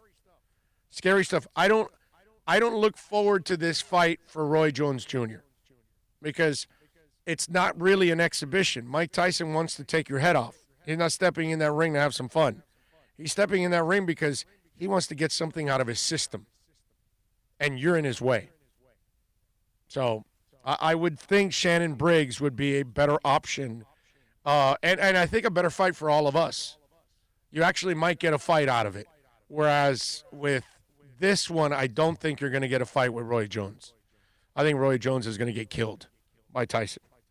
Anyway, 786-322-1105. If you want to get in on the text line, that's 786-322-1105. If you want to get in, let's see. What do we have here? Rich V says, Big O, hey, Bill, fellas, Dolphins, I'll be at the game Thursday night, section 140. Nice, Rich V. Good for you. Be safe, man. Yeah, definitely. Yeah, wear your mask. Ian from Brooklyn says, I said that a month ago that Briggs was going to step in. Well, looks like it may end up happening. We'll see. When you first saw it, right, Jones is an artificial heavyweight. He's not natural. It's when I saw and it. Just the size differential is like, what is he thinking, man? Tyson's going to kill him is what I said. Rip his head off. He finally figured it out. Like, yeah, maybe it's better I don't do this. You know what? Roy Jones is smarter than we thought. Well, Troy Ortiz just said Jones came to his senses. He would have gotten destroyed. Pat in Nashville goes, Mike Tyson, the gods of war have reawakened me. Yes, basically. Yep. And Tyson owns a Nevada pot farm facility. Yes, he does. He has a farm. He has a delivery service, all of that. Yeah, he's constantly smoking weed. John Udine says, glad to see Tyson make it through the dark period in his life. At one point, I was afraid the guy wouldn't make it to see 50. John, we were all there with you, bro. In fact, I'm shocked that he's still here. I am. I'm totally shocked that he's here. I never saw Tyson make it this far. I thought for sure that was going to be a sad story and it was going to end badly. That's what I thought he was headed for. Guaranteed. Yeah. No doubt. It's who's the guy that recently I looked at the same way that's had so many issues. Josh Gordon is one, but there was another one. Somebody else that I'm really afraid for that's had several issues. And I said that I know I said it even on the show that hey, I thought Tyson was going to have. Now it's this guy that I think is headed for those kind of moments. down the line. It's somebody. I forgot who the hell it was. Oh, Antonio Brown. That's a good one right there, Ian from Brooklyn. That's the one. That's it. Antonio Brown is one that, to me, looks like one of those sad stories because that guy doesn't know how to do anything but football. And when he doesn't have that in his life, it's going to be a scary, scary thing. And Tyson was able to kind of make it through and have a personality and some talent. I don't believe AB has a personality. I think he's just a clown, and he's, obviously not all there. So it's really this. It's not a personality. It's that he's this, and that's sad. So yeah, that would be AB would be the one that I was thinking about with the Mike Tyson effect to it. Kanye West could be another one. I read where apparently Kim is going to divorce him now, which not surprised. Anybody would be surprised about that? All right, 786-322-1105. If you want to get in on the text line, that's 786-322-1105. Did you see the Falcons fan that said he was going to quit the team and wrote a letter to the team and all that crap? So apparently, this Falcons fan, Harlan Shackelford, said, "Today was the last straw. Please respect my decision. I'm open to team recruiters. Thank you, Dallas Cowboys and Dak, for helping me come to this life-changing decision." So he wrote a letter to the Atlanta Falcons. Okay? He says, "Dear the second-best team to call Mercedes-Benz Stadium home." Atlanta United play there. "It is with immense frustration and grief that I must inform you that I am resigning from my position as an Atlanta Falcons football fan effective immediately. Following the second worst loss in NFL history, the first belongs to you and your implosive efforts in Super Bowl 51 when you blew a 28-3 halftime lead against Tom Brady and the Patriots. According to ProSwap, you had a 99.9% chance to win when you were leading 39-30. With 2:33 remaining in today's game. That was before quarterback Dak Prescott found wide receiver Michael Gallup for a 38-yard gain to your 5-yard line, and the rest is history. After years of unwavering support and continuing to come back time after time following disappointment, today was the last straw for me. You've had since June 30th, 1965 to win big games, and for 20,171 days, you have failed to do so. 20,171 days. In my 28th year of existence, I have decided to no longer embrace the suck. It is not me. It is absolutely, definitively you. Thank you for nothing except cheap game day tickets due to the constant mediocrity you've continued to produce, failing to ever start the season as NFL champs. Thanks to you, I have learned a lot about the value of patience and humbling my expectations. I know you will probably write back and tell me the door is always open to return, but let's be honest. We both know that's because you don't know how to close anything. Never again, Harlan Shackelford. Now, I will do the same thing I did to Dolphin fans a couple of weeks ago. Harlan Shackelford is full of crap, okay? Harlan Shackelford will come back and be a Falcons fan the day they make another run, the day they're playing well. He'll get back on the bandwagon again. That's what it is. But I also want to throw this out. That's a 28-year-old dude, okay? So is that like a millennial, not a Generation Z? Is that what that is? Is a 28-year-old a millennial? I think, right? That's what a millennial does. And that's why, a couple weeks ago when a Dolphin, if they do this again, I'm going to quit the team. I'm not going to be a fan. And remember, I had that segment a couple weeks back, and I told that fan then, and I'll tell you now, you're all full of crap. Okay? You're all going to come back. You're all going to follow your teams. You're all going to deal with, the losing. You'll come back because there's good times and there's bad times. And while the Falcons, he's only 28, But in 28 years, they've done more than the Dolphins. They've been to, a couple Super Bowls in 28 years? Right? The Dirty Birds and that one, right? I know they lost them both. But they've been to a couple Super Bowls. Last 28 years, the Dolphins haven't. Right? And we're still here. And that's something that I think mostly will happen with a young fan base. A young fan base that is just not used to actually being loyal, not actually being true to your team. And you can complain, you can bitch, you can point fingers, you can get frustrated, but you're not a fan if you quit. You know what I mean? So Harlan Shackelford, dude, you're 28 years old. You know what I mean?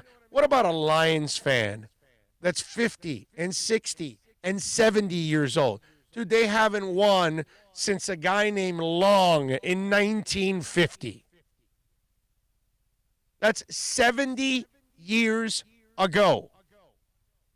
Okay?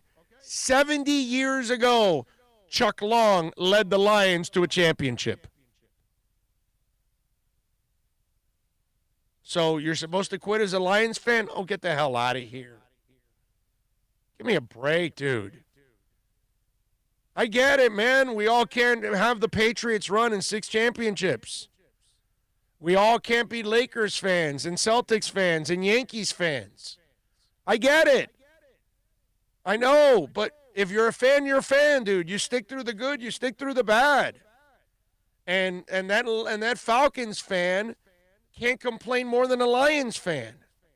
Can't complain more than a Browns fan. I mean, give me a break, dude. There's plenty of teams that have had. The Cubs went 100 years plus without a championship. The Red Sox went 100 plus years without a championship. And that little bitch, Harlan Shackelford, is complaining at 28 years old. Oh, get the hell out of here, dude. You and your weak sauce. And all these fans that are, I'm just going to quit my team. Well, then get the hell out, dude. Give me a break. We can all complain and bitch. But eventually, you got to stick with your team, man. That's what it's all about. I would laugh at some fans, right? Because before, obviously, Miami Car Credit. What the hell are they calling me for? What the hell is that? You know, there's certain fans around the U.S. and everywhere basketball saying, man, I wish we were like Miami. Right. Okay? Yeah, we are one of those teams, man. We are. I mean, give me a break. Oh, what do you mean? Like, what? Heat. Like, being the Heat, yes. Being a winning franchise. Whenever I think of the Dolphins, man, I can remember us being at the playoff game against the Chargers, and it was in the rain, and we win, and we're one game away from getting the AFC Championship, and we're complaining that we're 1 and out, and maybe get to the second round and we're out. We're complaining that Shula can only get us to the first round. Be careful what you complain about, because I think back, man, and like we were complaining every year about, we only got this far in the playoffs. Yeah. It could be a lot worse, always. Yeah. So I saw that and I just laugh at the clown. I just do, bro, because I mean the Panthers break my heart every year. You think I'm going to stop being a Panthers fan? You think I'm going to stop watching the Panthers? I was disgusted with Dale Talon already, but that doesn't mean I'm going to stop rooting for the Panthers. And I used to laugh at Dolphin fans because before Chris Greer took over with Flores last year, the last 20 years, I have killed the Dolphins. I have fried the Dolphins over and over again. But then I get that loser Dolphin fan. You're not a fan. You hate the team. You want them to lose. No, idiot. I'm just telling you they're losers. That's all. I love them, but they're losers. It's not that I want them to lose. What do you want me to tell you? And then whenever I see any of those that complain again, I go, so what happened the last 20 years? Was I wrong? Well, no, but you were negative. And no, dude, I was being honest. you can't handle the honesty, I'm sorry. I feel bad for you because, you obviously love being lied to. What day is it? Oh, it's a Tollentino Tuesday. Time to change. That's right. Let's talk some Dolphins. Josh Tollentino from The Athletic. Next. America's premium sport compact sedan is at Acura of Pembroke Pines, and this is how we do it. 2020 ILX, $199 a month, $199. And Acura of Pembroke Pines, the #1 volume Acura dealer. Hey, it's Big O. For all of your family dental needs, please reach out to Judas Dental. I've known Eric for a while, a big fan of our show. Call him at 305-821-0231. Whether it's you or your kids that need some dental help, whether it's implants, Invisaligns, they are the experts. Or if you're just looking to fill a cavity or clean your teeth, or maybe even get a crown, you are going to love the professionalism, the family-like atmosphere. And of course, when you talk about being clean, that's what it's all about in today's society. You are going to go to an extremely clean place. Go to moodiusdental.com, go to the website, follow them on Facebook, Instagram, and Twitter at Moodius Dental. Tell them that Big O sent you. 305-821-0231, or go to moodiusdental.com. Are you tired of watching the same old travel videos on the internet? Well, then check out MikeNoGoZones.com, a travel documentary that's breaking barriers. I go to the places that the media tells you to peer, where no one else dares to go. Baltimore, Opelika, South Side of Chicago, and more. Go to MikeNoGoZones.com. Hey, it's Big O. For all of your CBD, THC, or hookah needs, you got to get on down to VSS West Pines at 12397 Pembroke Road. Yes, they have got legal THC. You've got to check it out. And they've got, of course, when it comes to CBD, flower, tinctures, edibles, for all kinds of reasons, whether it's pain, stress, anxiety, you name it. And don't forget, when you mention my name, you'll get 20% off. Tell the boys out there that I told you to get on down to VSS West Pines, 12397 Pembroke Road, and call them 954-613-3367. Legal THC, CBD, all of your hookah needs. You go to VSS West Pines.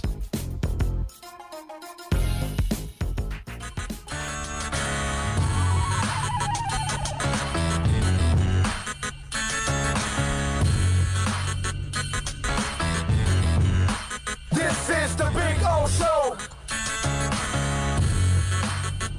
This is the Big O Show. This is the Big O Show. The Big O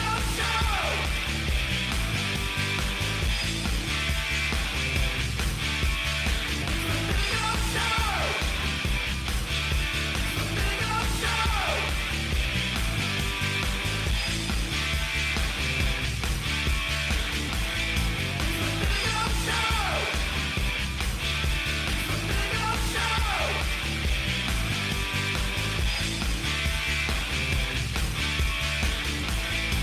The Big O Show. The Big O Show. All righty. It's a Tollentino Tuesday. Yeah. The boys get ready for a little Jags action on Thursday night. Josh Tollentino does an excellent job of covering the Miami Dolphins on a daily basis for The Athletic. Follow him on Twitter at JCT Sports. Josh, good afternoon, my friend. How are you doing, sir? Big O, literally just hung up and finished our conversation with Fitz. You got to check out the tweet. You're talking about Twitter. I just tweeted one of his quotes from his Zoom right now, and he just dunked on Minshew Mania, talking about beard versus mustache. So, obviously one of the exciting quarterback matchups this week, this Thursday in Jacksonville. That's right. And for those of you that aren't watching, it says the mustaches versus the beards. I think the beard is cooler. Guys that grow mustaches have patchy sides, is what he put. Yeah. Well, I always used to make fun of Ricky Williams because Ricky would try to grow a beard and he couldn't grow a beard. It was all patchy, and it was, I got to side with Fitz on this because there are those dudes out there that try to grow the beard, and they really can't grow a beard. And if you can't grow a beard, then sometimes you can only settle for the stash. So I get it. Makes sense. Hey, I'm jealous of both of them. I can't really grow that facial hair, but, regardless, it should be, an exciting on-field product when those offenses are up there in Jacksonville this, in a couple of days. Hey, listen, being hairy is not a real positive. I just want you to know, Josh, okay? Take it from a hairy dude. It's not a fun thing to have to shave all the time, and your face is like sandpaper. In fact, I had a sponsor once, and actually we still go to it because my wife actually goes to it, but a laser hair removal place, and I did it like 5 times on my face, and that actually has relieved some of the sandpaper off my face now, so I have like less facial hair. But I got to tell you, bro, it's no fun having to shave all the time, man. Hey, I'll take the blessings, man. It's it was fun. We talked for Fitz for maybe like 12, 15 minutes, and I want to say at least half of it was talking about the beard and the mustache. So it was all in good favor. That's cool. See, I was an idiot because when I was 15, right, I could grow a beard, and so I had the beard, the mustache when I was 15. I was going into clubs, and so back in those days, it was 18 at that time to get in to clubs and drinking and all that. Yes, I am old. Yes, folks, I get it. Anyway, so at 18, it was the drinking age. And so I was able to get into clubs when I was 15 because I had a beard, and I thought that was cool. But I didn't know that meant that I was actually stricken with the hairy deal, and it was going to be terrible. And as you get older, bro, it's like hair is growing out of places you never expected. So trust me. Hey! I'll take it as it comes because it'll probably be a while. Yeah, good for you, bro. Good for you. Anyway, Josh, what'd you think? Because I am not of the panic part here after 2 weeks. They lost 102-10 last year in the first 2 weeks, 43-0 to the Patriots. I saw a team that cut the Patriot game to 3 late in the game. They lost this week by 3 and made a bunch of mistakes. To me, it's not as bad as some people are making it out to be. This team has already started off with no offseason, more competitive than they were last year, and they had major turnover. So where are you on the panic meter? Yeah, I think I'm more tame on that. I think you look at the end of this past game, there were just so many opportunities for them to seal it, and obviously they weren't able to, but you could really single out any of those late moment instances that, and you got to remember, these guys, not only do they have no offseason, a lot of them are already dealing with injuries, and we know the injury landscape across the league. Thankfully, not many, the Dolphins don't have a handful of serious ones. They do have their nicks and bruises here. Obviously, Byron Jones missed almost the entire game. Not looking good for him this Thursday, but the one play I want to bring up specifically is Kyle Van Noy. They won't tell us the extent of his injury, but he's been, hampered here for a pretty long time now, pretty much since the beginning of training camp. Something in his hand. There's got to be some type of broken bone in that hand. Obviously, that's speculation, but he's been casting it up every time he's on the field, and he basically had a gift from. It was really a gift. It should have been an interception when the Dolphins had the lead late in the game. You think that, Matt Breida, Jordan Howard, they just run it out to seal the victory. Unfortunately for the Dolphins, he couldn't come up with that pick, and obviously Josh Allen just continued to dominate throughout the entirety of the game. But I'm going to say, let's tame it for a little bit. Let's see how they handle a Jaguars team that's actually been pretty impressive. A lot of people thought they were in tank mode, and we're going to go down pretty easily here these first few weeks, and the offense has actually been their brightest spots. So, this offense won't be as explosive as New England and Buffalo especially, but I think this will be a good test to see how the defense responds after giving up more than 500 yards this past Sunday. Josh, has tank become a lazy term for people? Because, a lot of people end up like the Dolphin thing. I kept telling everybody they weren't tanking last year, and finally people figured out that they weren't tanking. They were just trying to rebuild through youth and trying to win through youth. They're not trying to lose. They're trying to win with youth, and obviously that's really tough in the NFL when you're going in that direction, but eventually they figured it out, and they went 5-4 in their last 9 games.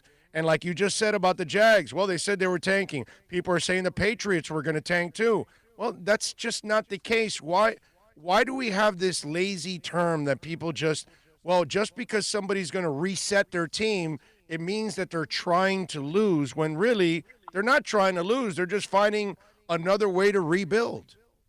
Yeah, when you look at Miami's opponent specifically on Thursday, Jacksonville, seeing what they did right before really training camp started, and into training camp, we'll single out one, losing Leonard Fournette and just deciding to willingly part ways with him with nothing in return at all.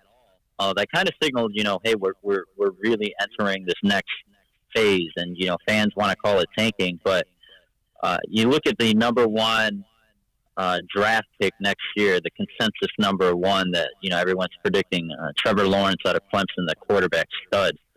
Gardner Minshew, he's saying not quite so fast. Right. He's come out here and he's strung 2 good performances, and they've got a good receiver group down there, and you know what? The Dolphins weren't able to stop the pass this week against Buffalo.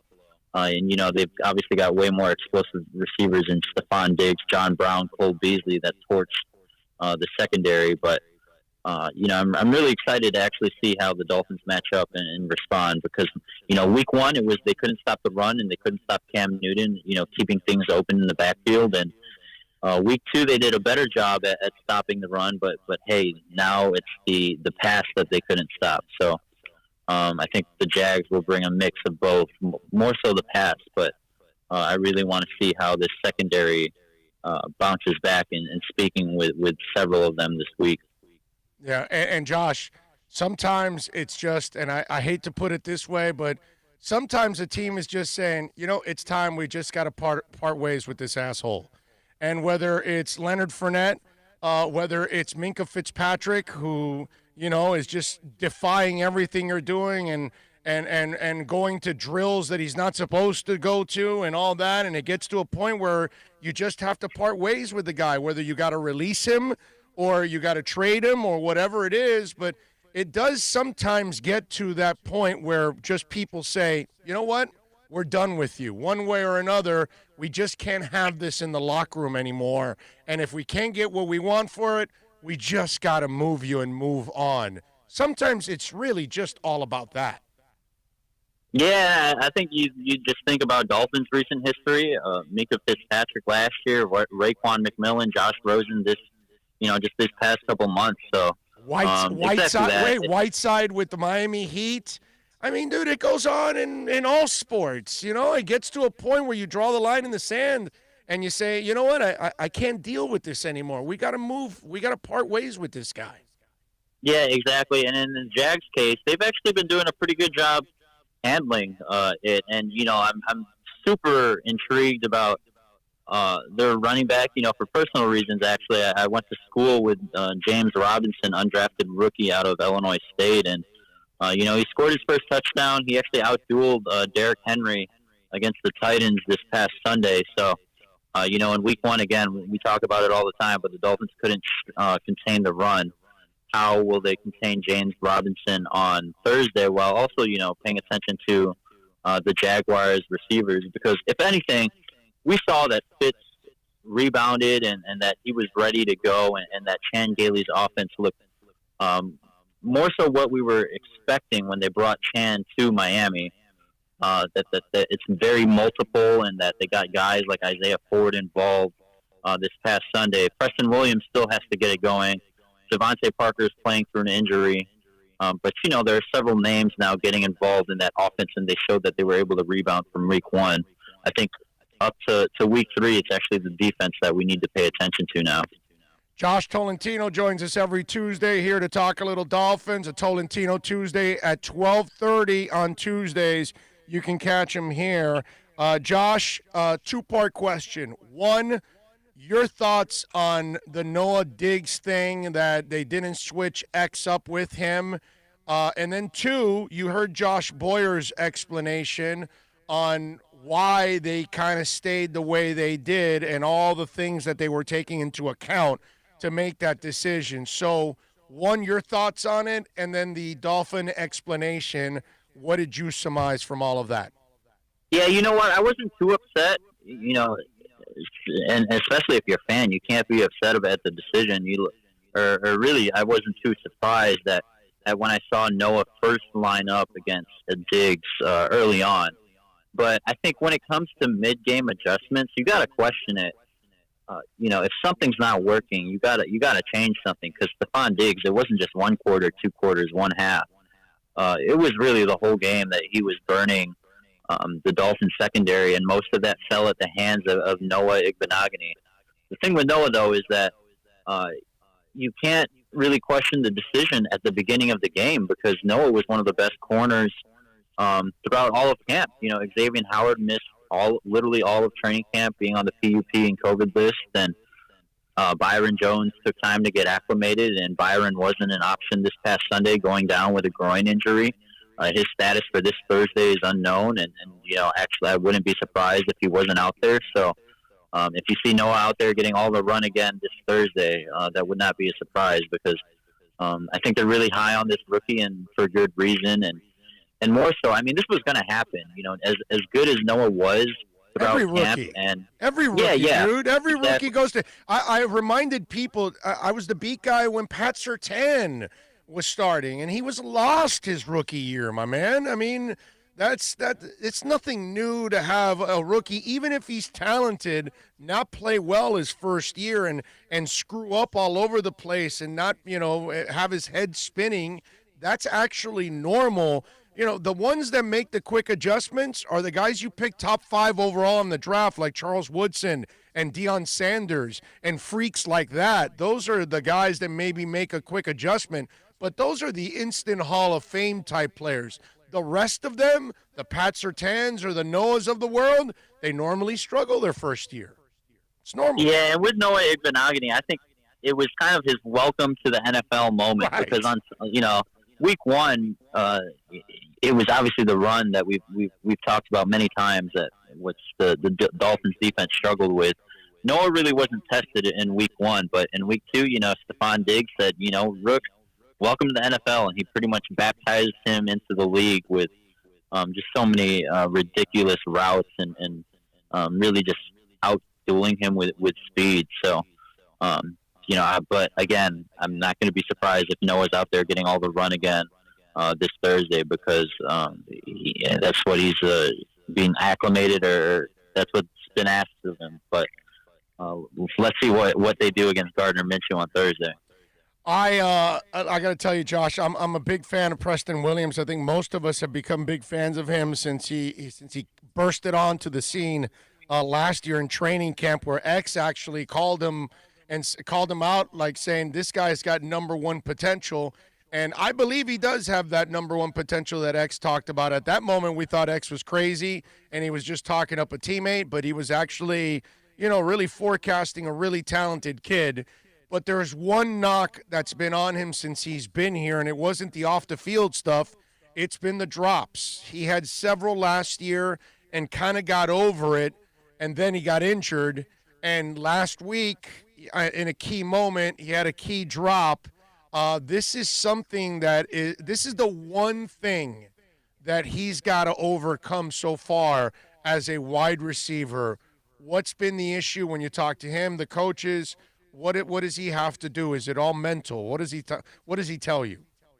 Yeah, and you look at Preston, and from what I've heard, he plays better at home. So I was really looking forward to seeing how he would perform this past Sunday at Hard Rock. And you know what? He made a terrific catch down the right sideline that was basically almost ended in a touchdown. He was stopped right near the goal line, but you look at the overall body of his performance, and it was not great. And the drop that you're specifically mentioning, man, it was on 4th and goal from the 1, and he ran a slant route. Really no one near him when the ball got to his hands, and for whatever reason, he just wasn't able to secure it. And you look at his total stat line, 5 targets, only 1 catch, and that catch I was just referring to was that impressive fly down the right side. Well, the Dolphins are going to need more than just, one catch. And you look at, again, his situation. Tore his ACL last year, really when things were starting to go his way. And, this is just his third game back. So is it, fear of the injury, playing at 100% and just really giving it your all? And you look across the league, just all the injuries that happened from only this weekend. I mean, there's got to be some doubt in anybody's mind. And these guys are the top of their craft in the world, to play their positions and their sport. But, when you see all these injuries and you're coming off a serious one off your own, who knows? Maybe there's something going through his head that he really just needs to overcome that final hurdle. But I think Preston will get it back because, throughout training camp, I went on record to say that he was the most impressive receiver when he was out there. So, again, another guy to pay attention to, especially since Devante Parker himself isn't fully 100% with that hamstring issue. And I would imagine that, I got to tell you something with Parker. Here's the thing with him. He's showing me some toughness now, where as a guy that has been brought down by injuries, example, last year he gets the concussion.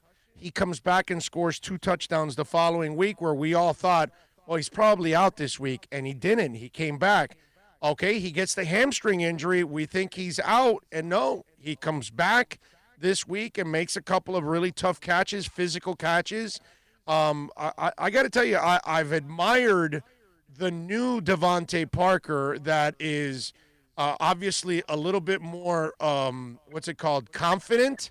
And at the same time, he's kind of showing a different Devante Parker than he did in the first part of his career here with the Dolphins. Yeah, and I think the sign to see him out there on Sunday, and not just out there, but, he had a touchdown. So to see that and know that he's not 100%, that's really all you can ask as a fan or a follower of the team is that, he knows he's not 100%.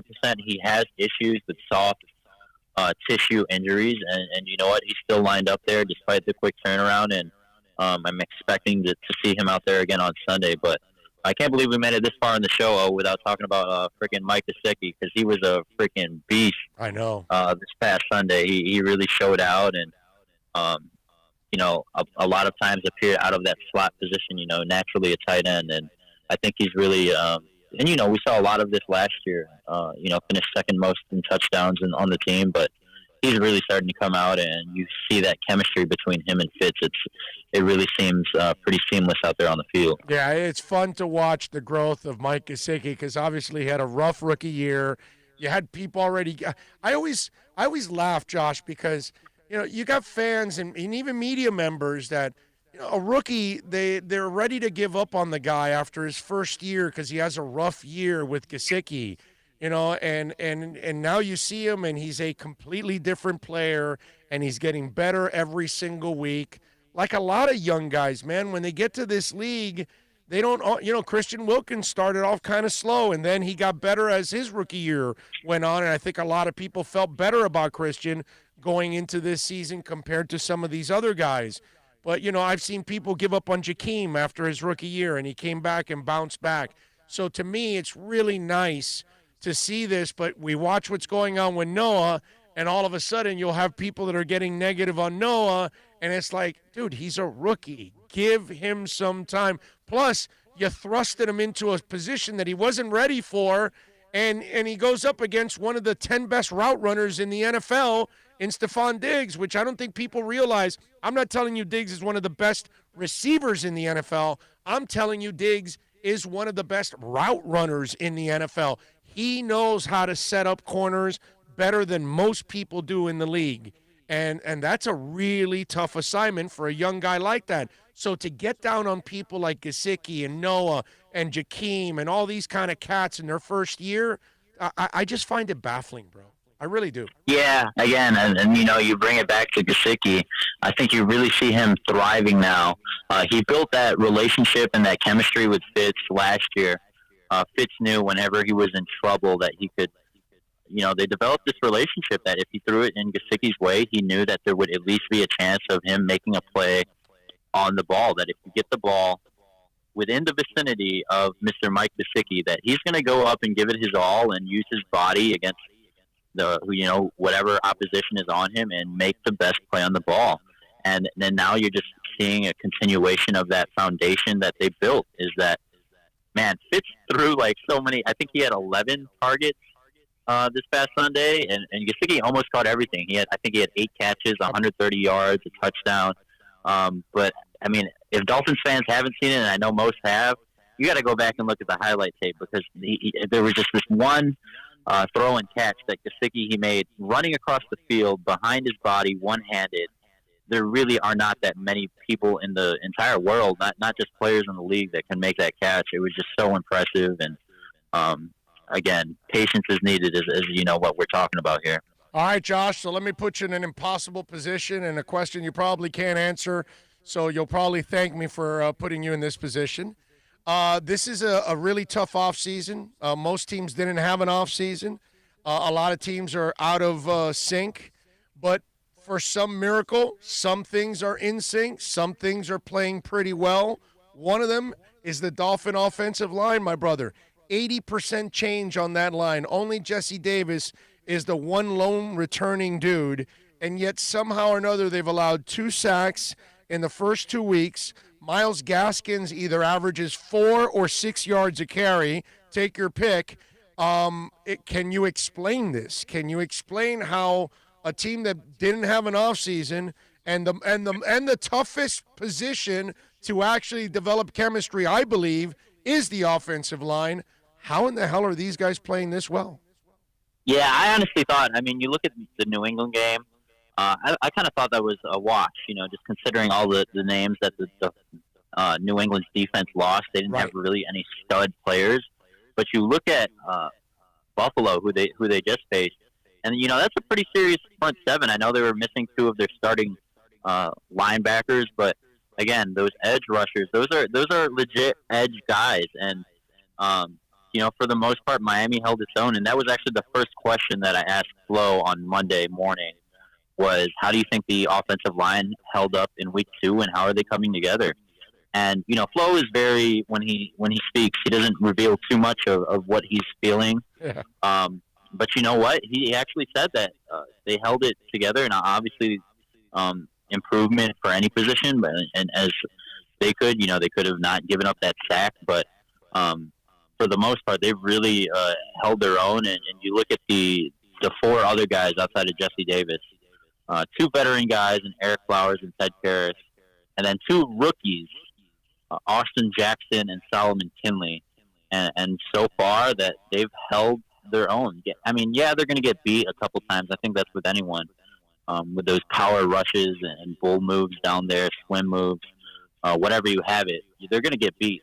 But it's not about when you get beat. It's about how you recover and how long Fitz or Myles Gaskin or Jordan Howard can maintain possession of the ball and move the chains. So far, through 2 weeks, I think it's definitely safe to say that they've been impressive to this point. No doubt about it, man. And I would imagine selfishly for you, you got to pull for a guy like Solomon Kinley because he's got a personality, brother. And that's fun to have a guy that can talk to and bring a little color to the conversation. And Solomon does that, so he's gonna be a good follow if he stays as a starter for you. Yeah, Solomon's been one of my favorite interviews throughout, really since the season has started, even during training camp. He always brings the energy in his Zooms, and, it's pretty refreshing in today's age or this season of the Zoom interviews and, how uncandid guys can be, or non-candid, I should say. And Solomon's the exact opposite, so he brings a lot of flavor to the room whenever he's in there. And not just that, he's been backing up on the field for the most part. 2 NFL games, and so far he's stood the test nicely. Follow him on Twitter at JCT Sports. Catch his work there at The Athletic, and right now you can subscribe $1 a month, bro. Okay, so get on it right now. You'll get all your local and national coverage from The Athletic for $1 a month, which is just absolutely crazy too. Josh, what are you working on the Dolphins side so folks can get ready for Jags-Dolphins Thursday night? Hey, you know what it is. It's the biggest quarterback matchup of this weekend, and it's not Patrick Mahomes, Lamar Jackson. It's not Aaron Rodgers, Drew Brees. It is the beard versus the mustache. Fitz and Minshew come out here on Thursday. So, looking forward to previewing that and seeing the action, unravel on the field. And, what I should have asked Fitz, what I regret right before getting on our call, when I was on the Zoom, he should make a bet with Minshew. Someone has to cut their facial hair, trim it, something, because that'd be a pretty funny wager, I think, with, two of the icon quarterbacks in the league. I like it. They first meet on a field, and then they meet at a barbershop. It's a beautiful thing. All right. Follow him on Twitter. Hey, Big O, appreciate you, man. Hey, man, much love, brother. JCT Sports on Twitter. He is Josh Tollentino. Catch his work there at The Athletic. Josh, as always, thank you, brother. It's a Tollentino Tuesday. You're the man. All right, take care, Big O. Be good. Josh Tollentino, baby. All right, let's take a quick break. We'll come back on the other side. Don't forget to give us a thumbs up while you're watching. Subscribe. Share the link with people out there. Tell them that they actually have real local sports talk that they can count on. We're going to take a quick break. Franco Panizo will join us next. Fitz's wife is not a fan of the beard. She would love that. Okay. Yeah, right. She was talking about it. I remember last season, Fitz like, the wife isn't that crazy about it. Well, being married that long, you should be used to it by now. Franco Panizo does an excellent job of covering Inter Miami. They got a big game tomorrow against Red Bulls from New York. We'll preview the win against Atlanta, the game tomorrow with Franco Panizo from Miami Total Football. Next. Hey, it's Big O for all of your CBD, THC, or hookah needs. You got to get on down to VSS West Pines at 12397 Pembroke Road. Yes, they have got legal THC. You got to check it out. And they've got, of course, when it comes to CBD, flower, tinctures, edibles, for all kinds of reasons, whether it's pain, stress, anxiety, you name it. And don't forget, when you mention my name, you'll get 20% off. Tell the boys out there that I told you to get on down to VSS West Pines, 12397 Pembroke Road, and call them 954-613-3367. Legal THC, CBD, all of your hookah needs. You go to VSS West Pines. Are you tired of watching the same old travel videos on the internet? Well, then check out MikeNoGoZones.com. A travel documentary that's breaking barriers. I go to the places that the media tells you to peer, where no one else dares to go. Baltimore, Opelika, South Side of Chicago, and more. Go to MikeNoGoZones.com. Hey, it's Big O for EJD Construction. Listen, I've been telling you about Eric for a long time now. Custom home builder for additions, home remodeling. We're not talking about a handyman. Maybe you want to redo that man cave. We're not going to a lot of live sporting events. So you want to improve that experience in your man cave? Call them 305-433-4843. Tell them that Big O sent you and go to the Instagram page. You can see the before and after there. You'll be impressed. EJD_construction. Call them 305-433-4843 or go to the website ejdconstruction.com. America's premium sports sedan is at Acura of Pembroke Pines, and this is how we do it. TLX $259 a month, $259 at Acura of Pembroke Pines, the #1 volume Acura dealer.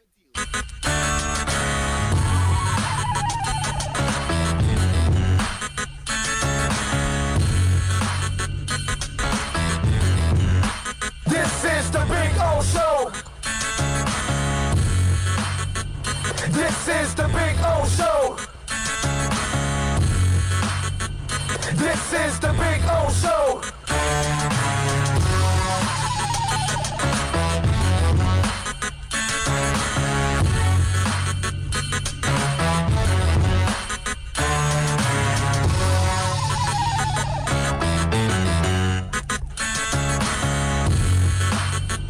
This is the Big O Show.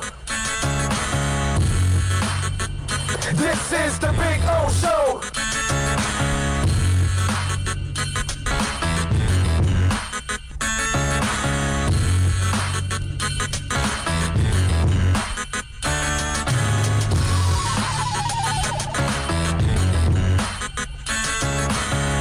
All righty, it is time to rock and roll and switch gears here. We're going to talk a little football with my man Franco Panizo, of course, from Miami Total Football.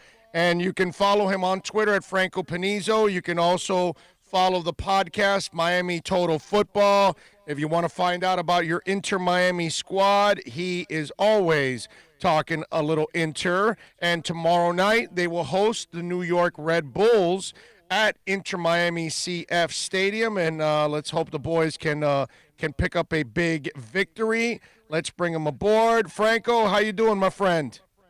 I'm good, man. I'm good. Staying busy with all these games coming quick and fast, but I probably don't have too much room to complain or to make much noise because I know you guys have Inter Miami. I know you guys have Miami Heat in the middle of their deep playoff run. Then you got the Miami Dolphins starting their season, so I know you guys are definitely staying busy.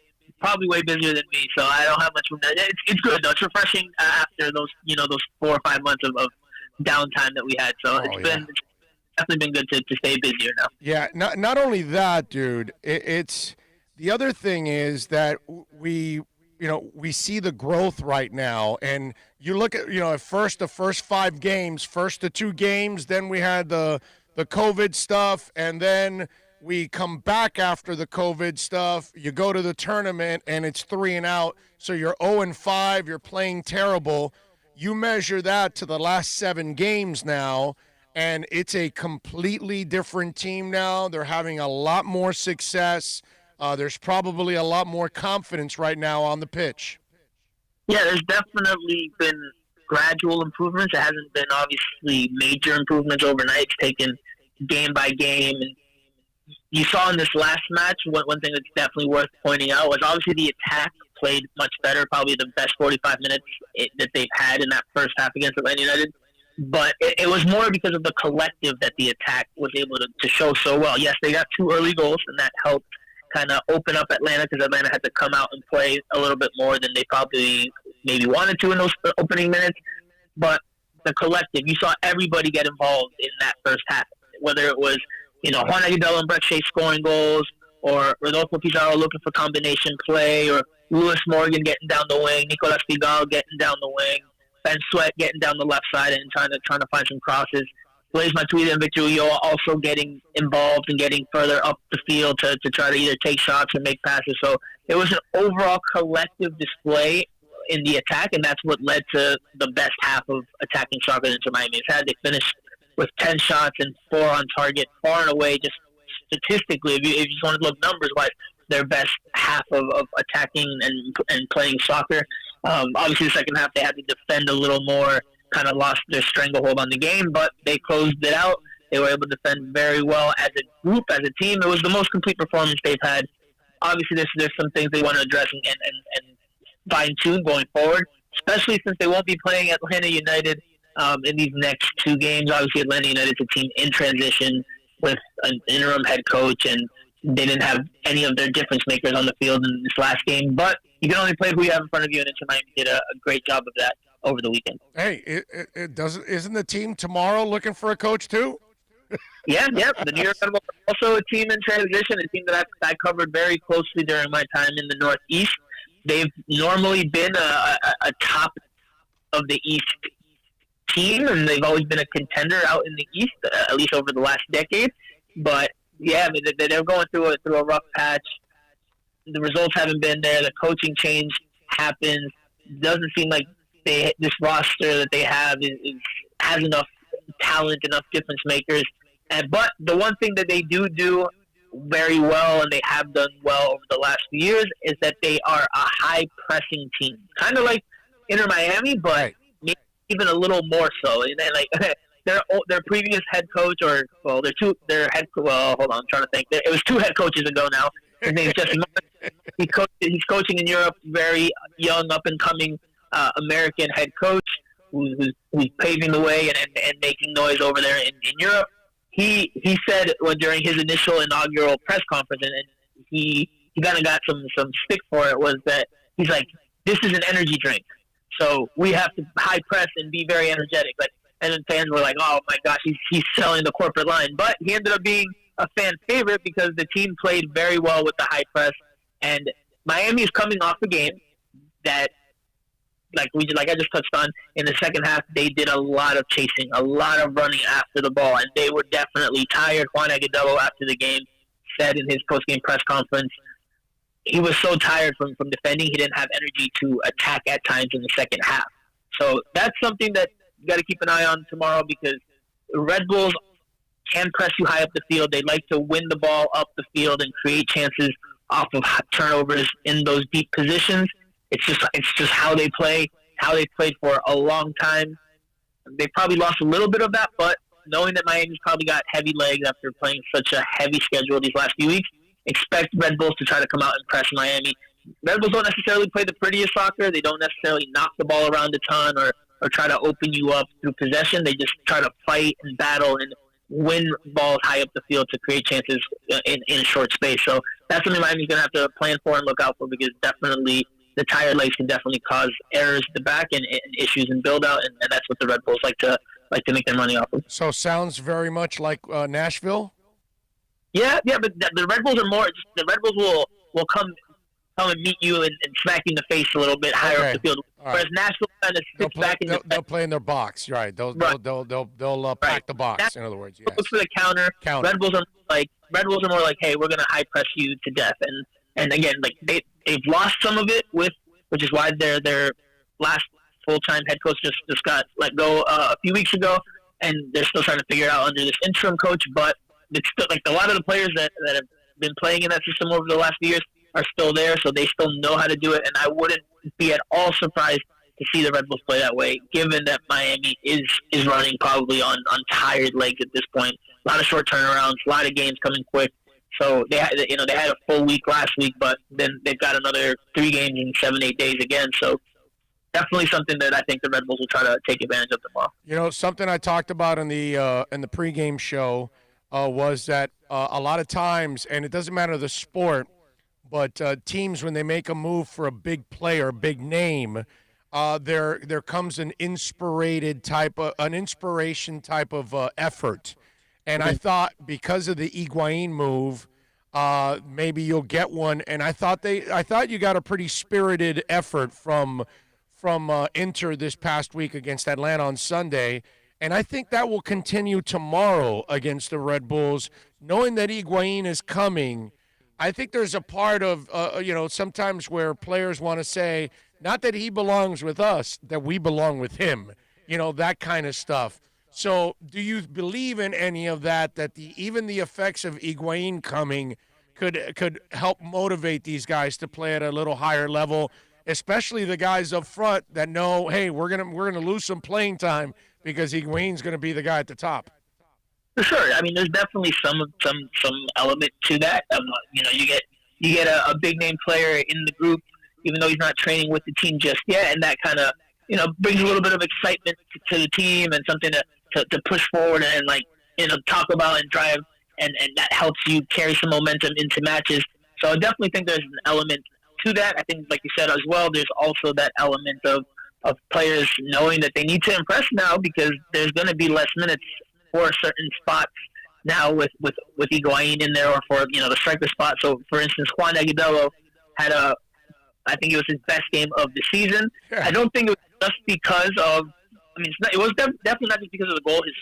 His hold-up play with his back to goal was very good. His combination play was very good. He had that. Obviously, he scores the goal, the opening goal, but he sets that up with a great pass on the half turn. Looked like he had eyes in the back of his head the way he picked out Lewis Morgan without facing him.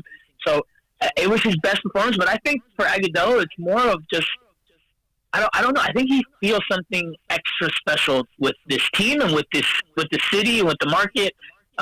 Because he's the first player to kiss the crest, I believe, if my memory serves me correctly. He's the first Inter Miami player to kiss the crest after a goal, and that to me says something about what he feels to the team. You don't kiss the crest unless you feel a special connection towards the team or towards what that team represents for you. And he's touched on it in different points about how he I don't want to say feels at home, but he definitely likes the aura and the vibe here in South Florida. He's a Colombian American, so probably feels very at home, even though he's from New Jersey. he was also the one player that initiated that viral video back in week 1, the day before the LAFC game, that the team was coming off the bus after practice, and they saw the fans out there with the drums and the banners and chanting, and he kind of started that whole thing because he said he felt, he was just taken and impacted by that moment. So he starts jumping up and down, and then, that obviously the whole team joins in and the fans join in on that. So there's something that I think he's feeling that's towards the team that's maybe unique or special, and I think that's helping bring out the best in him, because even before this game, he was seeing some time at left mid, and he was showing pretty well there as well, helping create chances. And he's always, his whole career, it's been like, what is his true position? Is he a tweener, or does he have a set position? It's kind of bounced around different spots, but he's definitely bought in. He's definitely all team first. He talked about that over the weekend, said, I'll do whatever it takes for this team. So if that means, running around the whole second half like he did against Atlanta, or if that means attacking and holding up. Some strikers are more about just the goal, not necessarily putting in the dirty running, as some coaches call it, or the defensive work. But Agudelo did it all on Saturday, and a very strong performance from him. Obviously, he's going to have some difficulty once Higuain is brought into the fold, getting starts at striker, but I think he'll still be a player that they count on, either as a left midfielder or as a rotational spot starter up top or in different spots.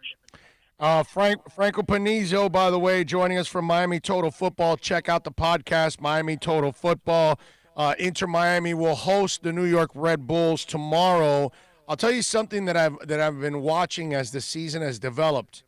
Diego Alonso does a really good job of adjusting with teams that the second time he plays them, the third time he plays them, you notice that they start to play better as he's facing the same opponents over and over again. So he has adjusted, and even at halftime too, I think he's done a decent job of adjusting to at times. What do you think about his in-game and from game-to-game adjustments of the same team? I think as the bigger pieces, talking about Tweedy and now Higuain, have come, and he's gotten a more complete roster, I think he's been able to show more of what he likes and what he wants his team and how he wants his team to play. Franco, did we lose you there? No, I'm here. There we go. Go ahead. I'm sorry. Go ahead and finish. Oh, okay. No. So I was just saying, I think as Alonso has gotten more pieces and the bigger pieces that were missing from the squad for much of the year, I think he's been able to show more of what he wants from his team and the style of play that he wants to implement. And you're seeing a better quality style of play. And I think once Higuain gets in the fold, then you're really going to see what Diego Alonso wants out of this group and how well they can play and what their ceiling is for the 2020 season, because they've shown improvement. They've shown gradual improvement. And yes, they played Atlanta 3 times now, and they beat them twice and tied once. They probably should have even won that first game. But again, Atlanta's a team that's in transition. So I don't know if I put much stock into just learning how to play them and beat them. I think they're just a team that's not very good right now, and Inter Miami is getting better and more talented in that regard. So, but Alonso will have a full squad very soon on the field, and we'll get a clear picture of what he wants. And then then there's no more excuses, as I think I heard Michelle say on one of your more recent pods that you had her on, where there's no more excuses, right? Like once Higuain's in, the roster is as complete as it's going to be this year, and now you're going to see what they've got. So looking forward to seeing what Higuain brings and how Inter Miami plays once he's on board, because he's obviously going to bring goals, but how does Higuain affect the high pressing that Inter Miami likes to do, whether he's fit or not fit? I don't think at his age, at this point in his career, he's going to be able to do a lot of that dirty running like I mentioned before. So I'm curious to see how Inter Miami approaches that and goes about that, but definitely going to be something to keep an eye on once Higuain's ready to go. Pizarro, dude, what do we know? Because, man, that guy's been a freaking tank. He has been so awesome for this team. He never stops. We checked out the stat. He's only been subbed in, okay, in one game. That was the first game of the tournament because he got banged a little bit, and then they brought him in that game. Outside of that, he's played the 90 in every game until Sunday night when they had to sub him out. What do we know? Because, dude, he's been awesome. Yeah, so I'm gonna give you some breaking news right now that just came out before I answer your question. So Gonzalo Higuain has been cleared for team training and has joined the teammates. Not available to play tomorrow. He doesn't have his visa cleared, so he won't play tomorrow against the Red Bulls. But I was right. He's going to play against Philadelphia on Sunday, right? That's what's going to happen, right? If the visa comes through, I mean, fully expect him to get some minutes, whether it's as a starter for 45. Well, I know Fernando Fiore right now is at the visa department trying to get it all done. Okay, he's doing whatever he can, and Presidente is working it. Okay, yeah. All right. He's at the constant making pulling the strings and making the moves. As for Pizarro, so I asked Diego Alonso after the game about Pizarro. He obviously came out of the last game holding his left hamstring, and Inter Miami and especially Diego Alonso have been very close to the vest this year with regards to injury. That I think it's just Diego Alonso's style. I don't think he likes to share too much info with regards to injuries, although to his credit and to be fair, he did touch on Julian Carranza and Robbie Robinson and their statuses over the weekend, which was unique because over the course of the season, the course of the year, Alonso's been very close to the vest. But when I asked him directly after the game, he said Pizarro didn't have an injury, that it's just fatigue, and they had to pull him out because he was just tired from doing so much running and chasing after the ball and pressing. So that was the word on Saturday night. I would not be surprised if Pizarro sits out to start this game against the Red Bulls, just because, again, like I've said, games are coming quick and fast, and players have been getting there's been some rotation, but not a whole lot of rotation. So players probably are feeling some heavy legs at this point, and you don't want to risk a further or a more serious injury and really tire. If you really tire him out or really push him beyond his limit. So I think you could see Pizarro maybe get a rest tomorrow night. Even as important as he is, you don't want to risk losing him for much more than one game. So, and that's something to keep an eye on as well. Mexico has a couple of friendlies coming up as part of the FIFA international window that comes in October, and there was talk about him potentially being called up. The Mexican Federation had spoken to Inter Miami about calling him up. So he could end up leaving if he's called. It's mandatory that he goes unless he can arrange something with the federation and with the team to say, hey, I'd rather sit this one out. But if he's called up, it's a FIFA international window. The team would have to release him unless something can be arranged. So that means he would miss a couple of games at least. And then there's the whole question of what would happen if he returns. If does he have to go into quarantine or how? So if he gets called up by Mexico in the next week or two, then he'll definitely miss at least a couple games, if not more, depending on the situation. So also something to keep an eye on if you're an Inter Miami fan, because obviously Pizarro is one of the protagonists, one of the key players on this squad, and not having him definitely hurt Inter Miami's chances of trying to make a real high push up the standings, because they're making a push, man. They're close to the playoff spot at last, but it would hurt their chances to get an even higher seed if they can finally break through and get above the red line. No Andres Reyes, right, tomorrow? Yeah, no Andres Reyes. Nicolas Figal is probably going to slot back into center back. That's his natural position. He's played there. He was playing there at the start of the season. He's kind of been playing at right back now just because there's playing great. Yeah, Diego Alonso doesn't really have anyone else that he really kind of trusts to start. But I think just with the Reyes absence, you're going to slot Figal back in. The only other option that you could see maybe is to keep Figal out there is to bring back Roman Torres into the fray.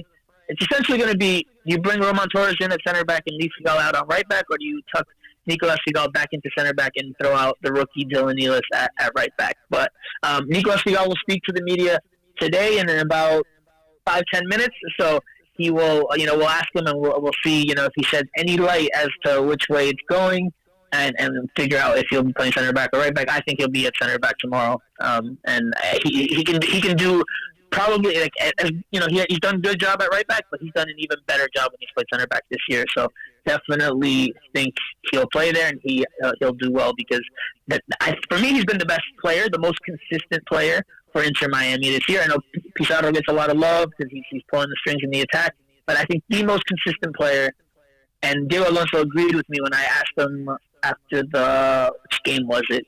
I think it was the Nashville game. Yeah, the Nashville game that they tied 0-0. I asked him about Figal because Figal actually had a bad game. He got pulled at halftime. He gave up the game. He almost got a red card in. Is what you're talking about? Yeah. Where he hit the guy with the forearm and gave up away a needless penalty kick and was pulled at halftime. So after that game, I asked Diego Alonso about him, and I was like, Nicolas Figal for me has been the most consistent player, best player. And Alonso agreed with me and said, yeah, today just wasn't his night. So fully expect him to start tomorrow, no matter where it is, and have a good game because he's just been that good of a player this year. I got to admit, I like Reyes' talent, but he's young and he makes a lot of mistakes. I don't trust him. Not yet. Am I looking at it wrong? You know more than I do. Look, he's definitely made some mistakes, and with young players, they think the consistency is an issue, and that's something they have to work through and go through. It's very rare or not as common to see a young player just kind of give you steady, good performances. They kind of go up and down. I'm moving my finger up and down like if you were looking at a chart because that's just nature of being a young player. He's had some issues, but he brings that back line a lot, man, a lot. Not only with his athleticism and his speed, because I think he's the fastest. He's got talent. I see it. No, he's got talent. His passing. Like next time he's on the field on Sunday against Philadelphia, his passing with the ball on the ground is so good and is so key, and is why I'm sure Diego Alonso has kept him in the lineup even with the hiccups he's had. Yeah. Because the way he can help build out and keep possession and break through the lines with the passes on the ground that he makes. Not talking short passes. He can hit a good 15, 20-yard low pass on the ground with pace at players' feet, and that is so crucial and so important for the way that Diego Alonso wants to play. So he's definitely had some issues. I'm not going to deny that and say he hasn't, but I think he's been more net positive than negative, and they're probably going to want to bring him back next year. He's on a season-long loan. Yeah, no, I would bring him back. He's talented. It's just he makes too many mistakes still for me at this moment. That's why I can't trust him, because it's almost like in every game there's a moment or two where Reyes will have a brain fart, unfortunately, and that's because he's 20 years old, bro. He's a kid, He's still a child in this game, you know what I'm saying? But now he doesn't. He has a man's body. I will tell you that. Dude's fit, man. My family is like they have season tickets, and obviously haven't been able to go to the game, but they're fully invested and watch every game. And my stepdad was giving me like some questions and some crap the other day. And he's like, "Why doesn't Roman Torres play?" He's like, "Oh no, you really can't trust him. Come on." He's like, get Reyes out of there. Get Reyes out of there. He's been making too many mistakes. And I was like, look, Roman Torres is a solid defender, but he doesn't have much athleticism in terms of speed, and he can't build out the way that Andres Reyes builds out. And that's something I wrote for SBIsoccer.com back in week 2 when he got the red card against DC United. He made a mistake. He had the ball at his feet. He had the whole field, the whole panorama to figure out where he wanted to pass it to, and he passed it to DC United's player. The ball came back the other way, bounces off his arm, he gets a red card, and that changed the whole complexion of the game. I know. And that lack of passing is probably why Roman Torres hasn't seen much of the field. I think he just played his first game as, he came late into the game as a substitute, played a minute, didn't even touch the ball, but it was his first appearance in 2 months because he just doesn't have that passing ability that's vital for how Diego Alonso wants Inter Miami to play. And Andres Reyes has that. So even though he's made some mistakes at the back, Alonso has still ridden him and still given him the opportunities because he brings that, and that's so important for how Inter Miami plays. So Torres is not the future either. He's a bench guy is what he is. The future, if you can develop it, is in Reyes because he's a 20-year-old, bro. He's a kid. This is a guy's. He's got a. I love his talent. It's just, the brain farts every game. It's just like, wow, dude. There's 1 or 2 moments where he has an opportunity there, and it's usually around the box where that mistake happens, and that's where you cringe. Well, there's money to be made there, brother. If they can sign him to a full-term deal after the season and groom him a little bit more, right? That he's going to Europe, man. He's got the skill, he's got the talent. It's about the consistency, but that you expect that to come as he matures and as he grows and develops. So they could sell him in a couple of seasons if they can get him full-term or long-term lock up his contract. So definitely, I think there's no question that they're going to try to bring him back going forward, and definitely try to sell him at some point in the future, because that kid's going to bring a good transfer fee. Winnable game tomorrow, right? For Inter fans, this is one of those games that they can come out of here with a W, right? For sure. The Red Bulls, again, they're a team in transition. They can make life difficult on you with their press, but they are also lacking difference makers and a proven goal scorer. They lost Luis Robles and their star striker from the last few years, Bradley Wright Phillips, who went to LAFC, and they haven't really replaced them. They've kind of lost a little bit of their personality and who they are, their identity. That's the word I was looking for. So definitely winnable game, especially at home for Inter Miami. Just got to watch out for that high press. Watch out for Alejandro Cacu Romero Gamarra. That's their playmaker that can unlock a defense. He can hit a sick pass in behind the defense. So definitely the one player to watch out for. But I expect Miami to win tomorrow. I expect them to take the 3 points and maybe finally move above the red line. And baby, playoffs, playoffs. Yeah. You know we're going to the playoffs, right? I mean, once we get Higuain in there, bro, those games that we saw where they couldn't finish certain plays, they got the finisher now, man, and he should be able to finish a lot of them in this league. Yeah, I mean, he's training as of today. He's fully in team training, so definitely will be. And he looked good, dude. In that picture he took with Moss at the airport, he looked great, bro. Yeah, and that picture he looked fit. The picture that he took in training with the jersey looked a size too big for him, but no, he definitely looks fit in that picture he took with Jorge Moss. And if you get a fit Gonzalo Higuain, then I expect this team to make the playoffs, absolutely. Just based on talent alone and the progress they've shown, even without Higuain, they look like a playoff team, given that there's 10 out of 14 teams making the playoffs. Yeah, I just wonder when the hell is a clothes company going to go call Diego Alonso to be a sponsor, bro, because that guy's the GQ of the league on the sidelines. That guy should be representing some suit company out there. If there's a suit company that wants a coach to represent them, it's that dude right there, because no matter how hot it is, he's not ever sweating through his suit. He always looks outstanding. I'm jealous, bro. I'm jealous. Hey, David, tell David Beckham to pull some strings. Obviously, he's got plenty of connections in the fashion world. So Diego Alonso with his GQ suits and fitted suits can definitly be a spokesman or a sponsor for somebody out there. Yeah, he definitely dresses to the nines any chance he gets. If the conditions permit. Because I think on a couple of occasions when it's rained, he's switched it up a bit. But definitely one of the better dressed coaches in MLS for sure. One of the best dressed coaches in all of pro sports. Period.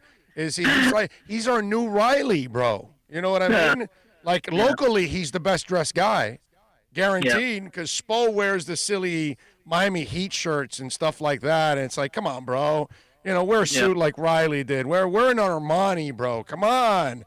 Let's go. So we got our new Armani, which is Diego Alonso. All right, follow Franco on Twitter at Franco Panizo. And, of course, follow the podcast, Miami Total Football. Listen to it. Great insight. Franco knows his stuff. Franco, as always, you're a stud, my brother. Thank you for taking some time. Thanks for having me on. I'm jumping on the Inter Miami call right now, so we'll talk soon, Big O. Maybe I'll see you tomorrow night at the stadium if we can cross paths. It's always difficult depending on the circumstances, with the rules and regulations and whether we just happen to cross each other. So if not, enjoy the call tomorrow, and I'll see you soon. I have carte blanche in that stadium. I'll see you. Don't worry about it. Later, brother. That's true. I see you talking to Jorge Monster in that one game that got canceled. You were down on the field somewhere. So I know you have the all pass credential. we got a little juice. We got a little juice. All right, my brother. You be good. All right, brother. Take it easy. There you go, the great Franco Panizo, man. Excellent segment there. If you love your Inter, you loved all of that. If you don't know anything about it, now you're learning. Now you're getting an education on this. I always laugh with the sports fan that, I hate hockey. I hate soccer. I can't stand baseball. You know what I mean? And the one thing about this show, man, we're not anti any sport. We love all sports. I've watched all sports my entire life. I've enjoyed watching all sports my entire life, and that's kind of the way I run the show. Obviously, American football is the one that dominates, is always a center stage along with basketball. But, and get ready. There's going to be more intertalk as the years go on now. This team is only going to get better.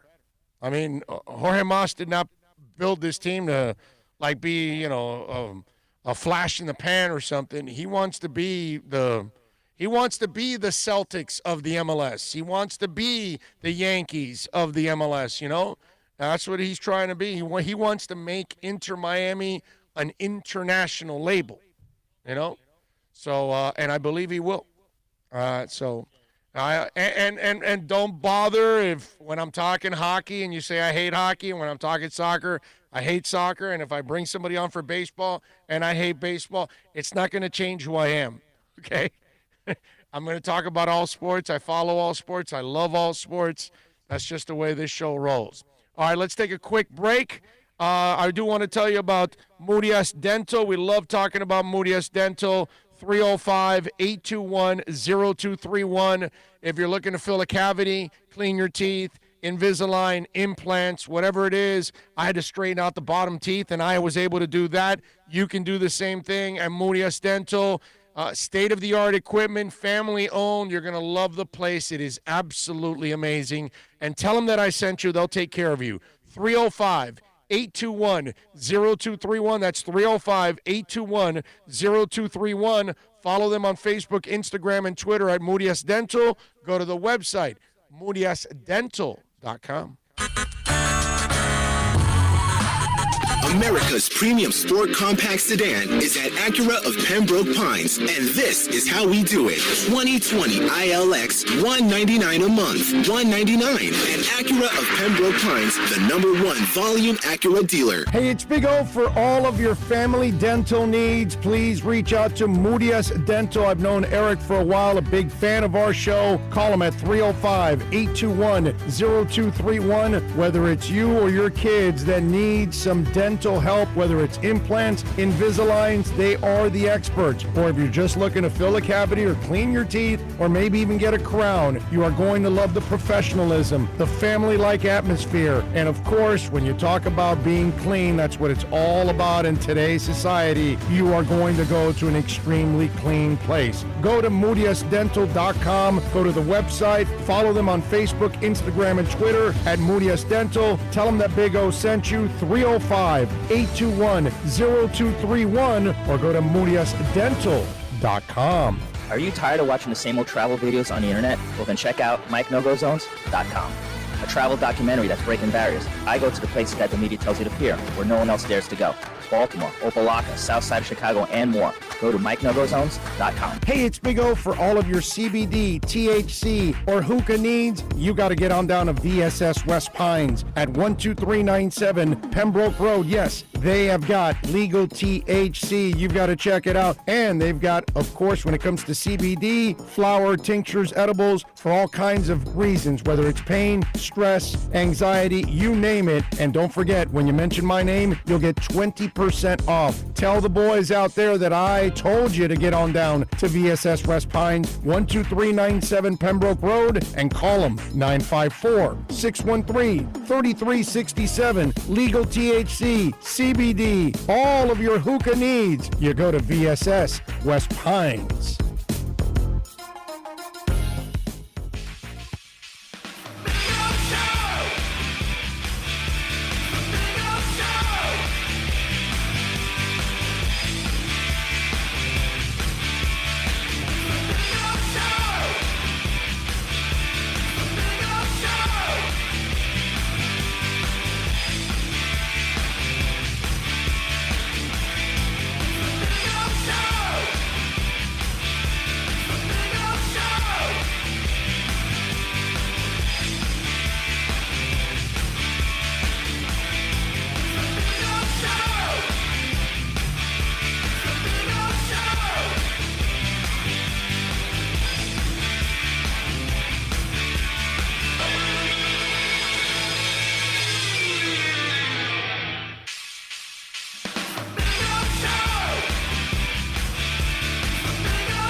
right, we're back.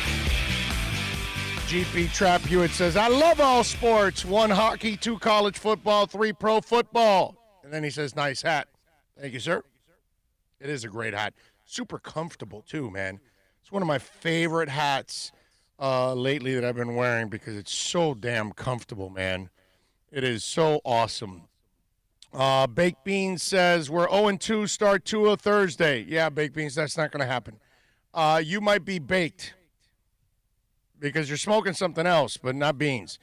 Let's see what else. Big O Broncos have just signed Blake Bortles. Well, they lost the kid, so I guess they're desperate. They got to have some kind of a quarterback in there.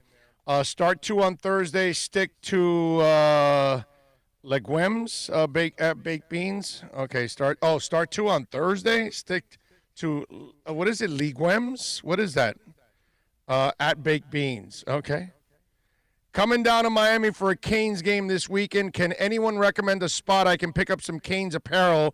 Specifically looking to grab a nice polo. Go to Canes Wear, Felipe. Okay? Canes Wear, 2511 South University Drive in Davie. And Felipe, when you walk in there, you tell them that I sent you. Okay? Say, hey, Big O Show told me to come here. All right? Go see Brett. All right? Brett is the owner. All right? You got me? Brett, Caneswear. They are great people over there. Really, really nice people. Let's see what else. This week's conversations will be totally different if 2 plays went different. 1, the failed 4th and goal, and the dropped interception pick 6 by Van Noy. And you hear Josh Tollentino talk about the hand injury that Van Noy has, which apparently has affected his play too, you know? So, Ray Grulon chiming in with a little super chat. Thank you, Ray.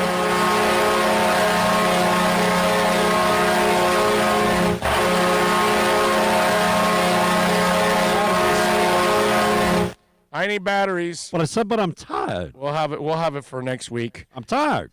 Ray says, thank you for educating me on soccer. I'm learning more and more. Thank you, Ray, for being patient and being open to learning it. You know what I mean?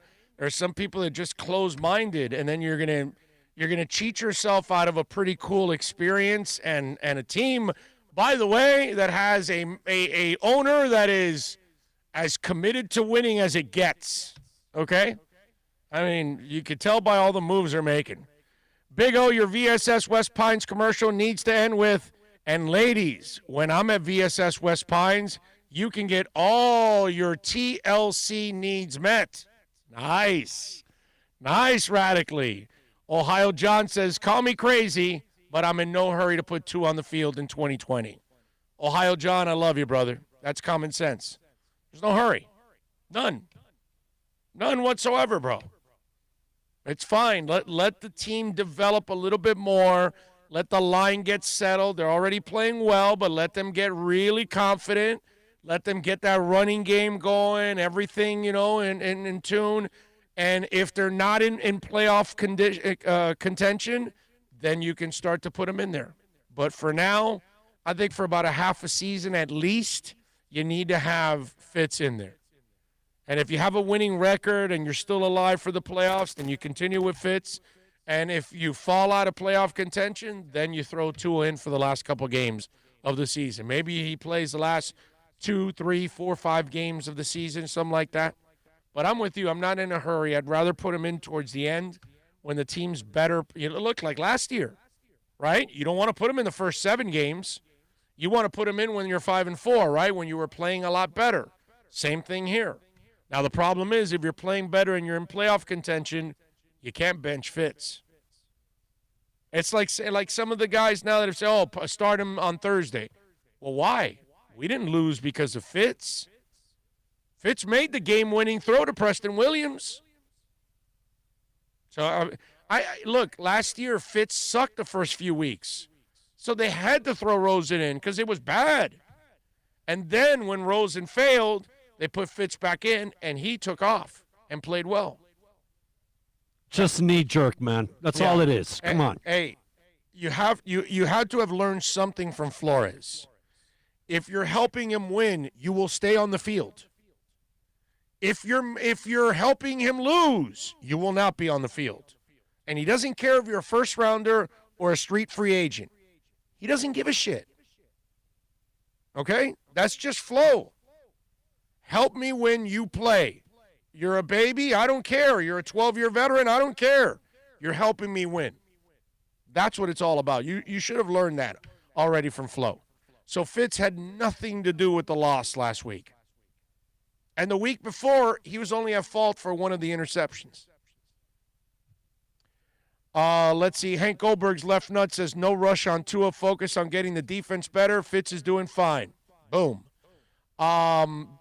Let's see. How come I never heard of Van Noy when we played him on the Pats? Oh, dude, I'm sorry. Baked Beans, you're on a real roll, bro. If you've never heard of Van Noy, you don't follow football. Now, listen. Some of you out there, like Baked Beans, you're just a Dolphin fan. You're not really a hardcore NFL fan. If you didn't know Kyle Van Noy, you're not a hardcore NFL fan. That's all. It's pretty simple, Baked Beans. Okay, I appreciate you watching. I appreciate you supporting us. But when you ask me, I've never heard of Kyle Van Noy, I will tell you, you're not a hardcore football fan. That's all. You might be a hardcore Dolphin fan. And there's plenty of people like that. They follow the Heat, not the NBA. They follow the Marlins, not Major League Baseball. They follow the Panthers, not the NHL. That's fine, dude. There's nothing wrong with that. Okay? But please don't make it sound like Kyle Van Noy is a nobody. Anybody that follows football knows Kyle Van Noy. That's all. It's pretty simple.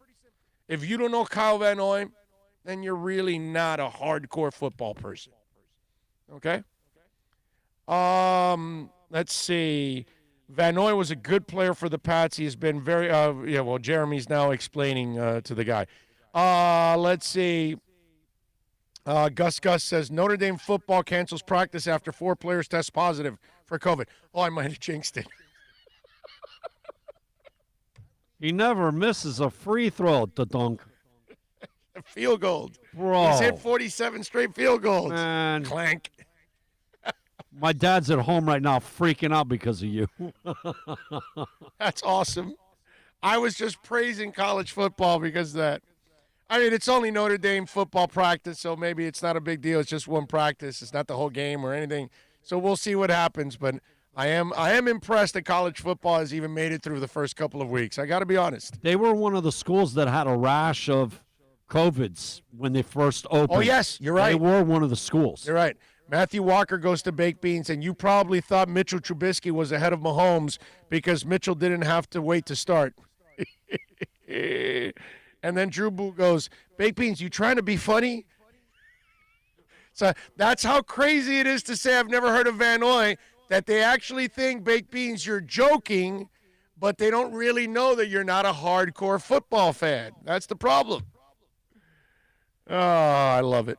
Big O, when we look back later in the year, it will turn out that both New England and Buffalo are top 5 teams in the AFC. Baltimore and KC are 1 and 2. Those losses were to good teams with defenses to blame. Hey man, I'm not worried about it. The Dolphins were competitive in the first 2 weeks against those teams. They weren't competitive at all last year in the first couple weeks.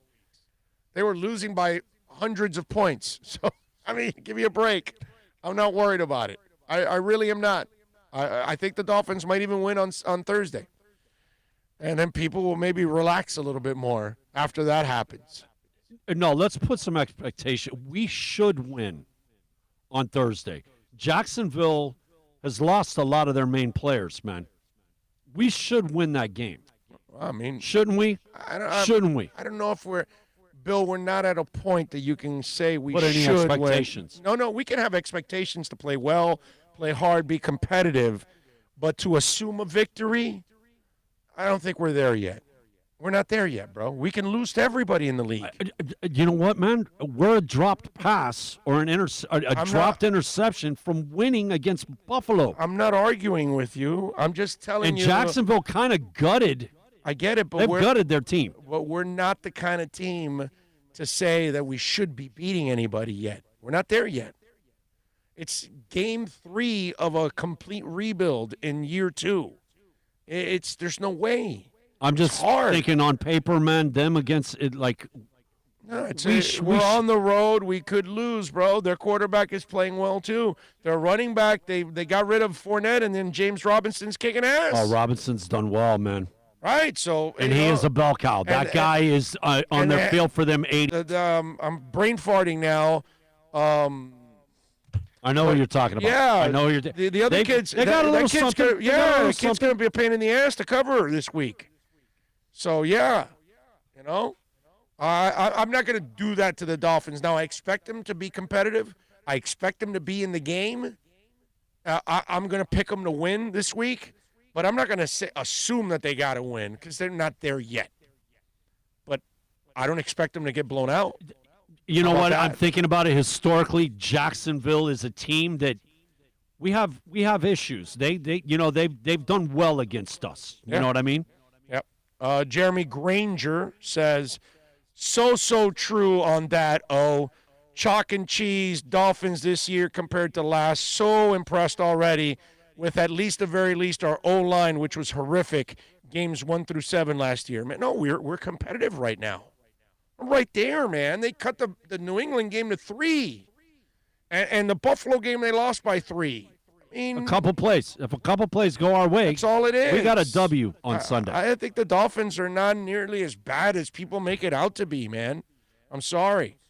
Ronald says, I hope they do not insert Tua no earlier than the Jets game. We have a bye and then the Jets again. Too many brutal defenses between now and then. We need the O-line to grow and develop. Ronald, you are Mr. Common Sense. I love you. GP Trap Hewitt says anything can happen on any given Sunday. Amen to that. Jax is scrappy as F. With that QB, can only assume top teams will beat them. That's right. Right. That's a good way of looking at it because they are scrappy. So you're going to have to earn a victory against them. I got you. I'm with you there. Big O. But we have seen this team improve from last year. The O-line and run game is really the only thing that has improved. All those pieces they've added on D stink. I mean, it's 2 games, bro. I'm not ready for that. And Jones got injured. The first game, so did they pass on the secondary? I'm sorry. I must have missed that. 155 yards. Yeah, I must have missed the first game where they were burning the secondary. 15 of 19, 155. And then the second game, your top corner gets injured, so you only have one top corner left, and your rookie gets exposed. So, again, you're like jumping to conclusions. You know, it's not all that bad, dude. A little disappointing, obviously. Not being able to stop the run and carry over from last year, well, and huge lack of tackling, but that's because of no practicing. But that's not the 2 corners, at least. You know what I mean? So right. For him to say the whole D and everything, you know, it's just now, dude. It's not the whole. It's been a little disappointing, but you know, I'm not going crazy after. There's some factors, not not doing that. The issues. I didn't do it last year. Why am I going to do it now? I didn't do it last year. I'm not doing it now. Just not. I don't think it's worth it. The one thing you keep saying, we are light years ahead of where we were post 2 games. Man, it was doom and gloom. I mean, literally, there was nothing to be positive about at all. No, I'm with you. Let me give you a little bit of music news. You know, we always love going over some of the music things that happened today in history. First of all, we start with Toni Basil, who was annoying as hell. She was born on this day back in 1943. The singer, actress, dancer had, of course, Mickey, the #1 song in the U.S. back in 1982. And, man, I still hate that song to this date. Okay? Really? Yeah. Oh, Mickey, you're so fine. You're so fine. You blow my... Oh, it's annoying. Anyway, I don't know if you knew this, but Basil worked as David Bowie's choreographer during his Diamond Dogs tour in '74 and his Glass Spider tour in 1987. She was the choreographer. I do remember that she was part of, but not being the star. I do remember something, but I couldn't. I wouldn't David Bowie, I didn't know. I knew she was a choreographer, but I didn't know. And then kind of like what's her name? Oh, damn it. The one that married Emilio Estevez and then divorced quickly. She had damn it, opposites attract. Paula Abdul. Paula Abdul was also Laker, a choreographer yes. before she was the singer. Michael Jackson did some choreographing for Michael Jackson, bro. Yep. And the Lakers cheerleaders, 74, obviously. David Bowie. You're probably talking, major Ziggy Stardust and all that show. Man, wow. Not bad. 51, David Coverdale was born on this date, the rock singer from Whitesnake. Deep Purple, too. He was the lead singer of Deep Purple from 73 to 76. Happy birthday to him. You Light Up My Life, another annoying song. On this date, Debbie Boone was born in 1956, the daughter of Pat Boone, and she had the #1 single with You Light Up My Life in 1977. Annoying. 56 on this day, 1956, Rhett Forrester was born. No, he's not an offensive line coach doing cocaine in the Dolphin building. No. Rhett Forrester, okay, is an American musician best known as the lead singer for the New York-based band Riot. And he was with them from 81 to 84, okay? Sadly, he was shot and killed at a Northwest Atlanta intersection after he refused to give up his vehicle in an attempted carjacking. He was 37 years old. It's crazy to go out that way. In 1957, Peter Jones was born on this date from Public Image Limited. This is not a love song, if you like Public Image Limited.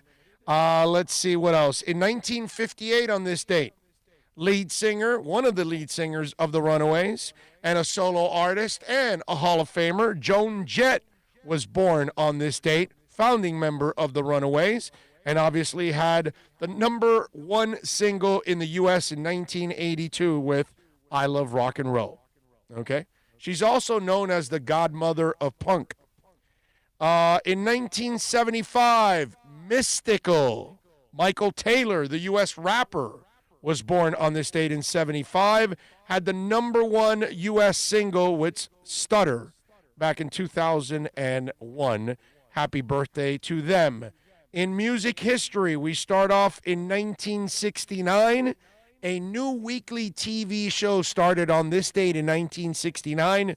It was called The Music Scene, and it was on ABC, and the first episode had Stevie Wonder, Crosby, Stills, Nash & Young, Tom Jones, Mama Cass Elliot, James Brown, Janis Joplin, and Sly and the Family Stone were all booked to appear on that show.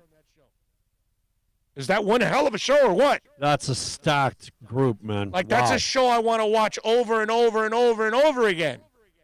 Are you kidding me? Let me go over that again.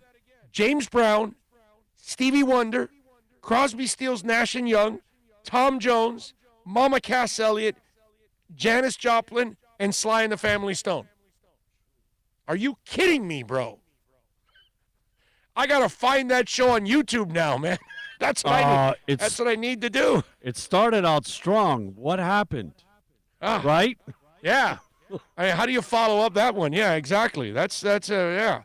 In 1972, on this date, David Bowie kicked off his North American leg of his Ziggy Stardust tour at the Music Hall in Cleveland, Ohio.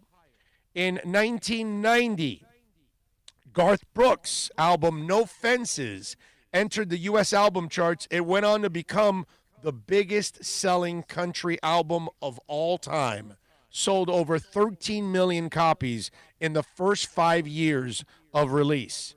In 1992, on this date, Def Leppard were forced to cancel 2 U.S. shows after their sound equipment truck was found abandoned after one of the band's drivers had attempted to rob a store. The driver was later charged with possession of drugs and criminal damage. Can you imagine that? In 92, Def Leppard's like an enormous rock band at that point, and one of your drivers is like robbing a store, dude? Like, what the hell is that? That makes absolutely no sense. None. Hey, you got to get to so-and-so for the next show. Wait, I got to make a detour and go rob the store. Excuse me. Come on, are you kidding me? In 1999 on this date, this is pretty good. Diana Ross was arrested on Concord after an incident at Heathrow Airport. The singer claimed that a female security guard had touched her breasts after being frisked. Ross retaliated by rubbing her hands down the security guard. Now, if I knew that was going to happen when Diana Ross came by, then I would do it too.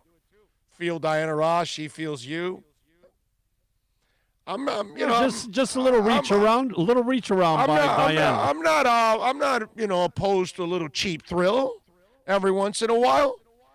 In 2000, on this date, John Bon Jovi and Richie Sambora became co-owners of the Arena Football League expansion team, the Philadelphia Soul.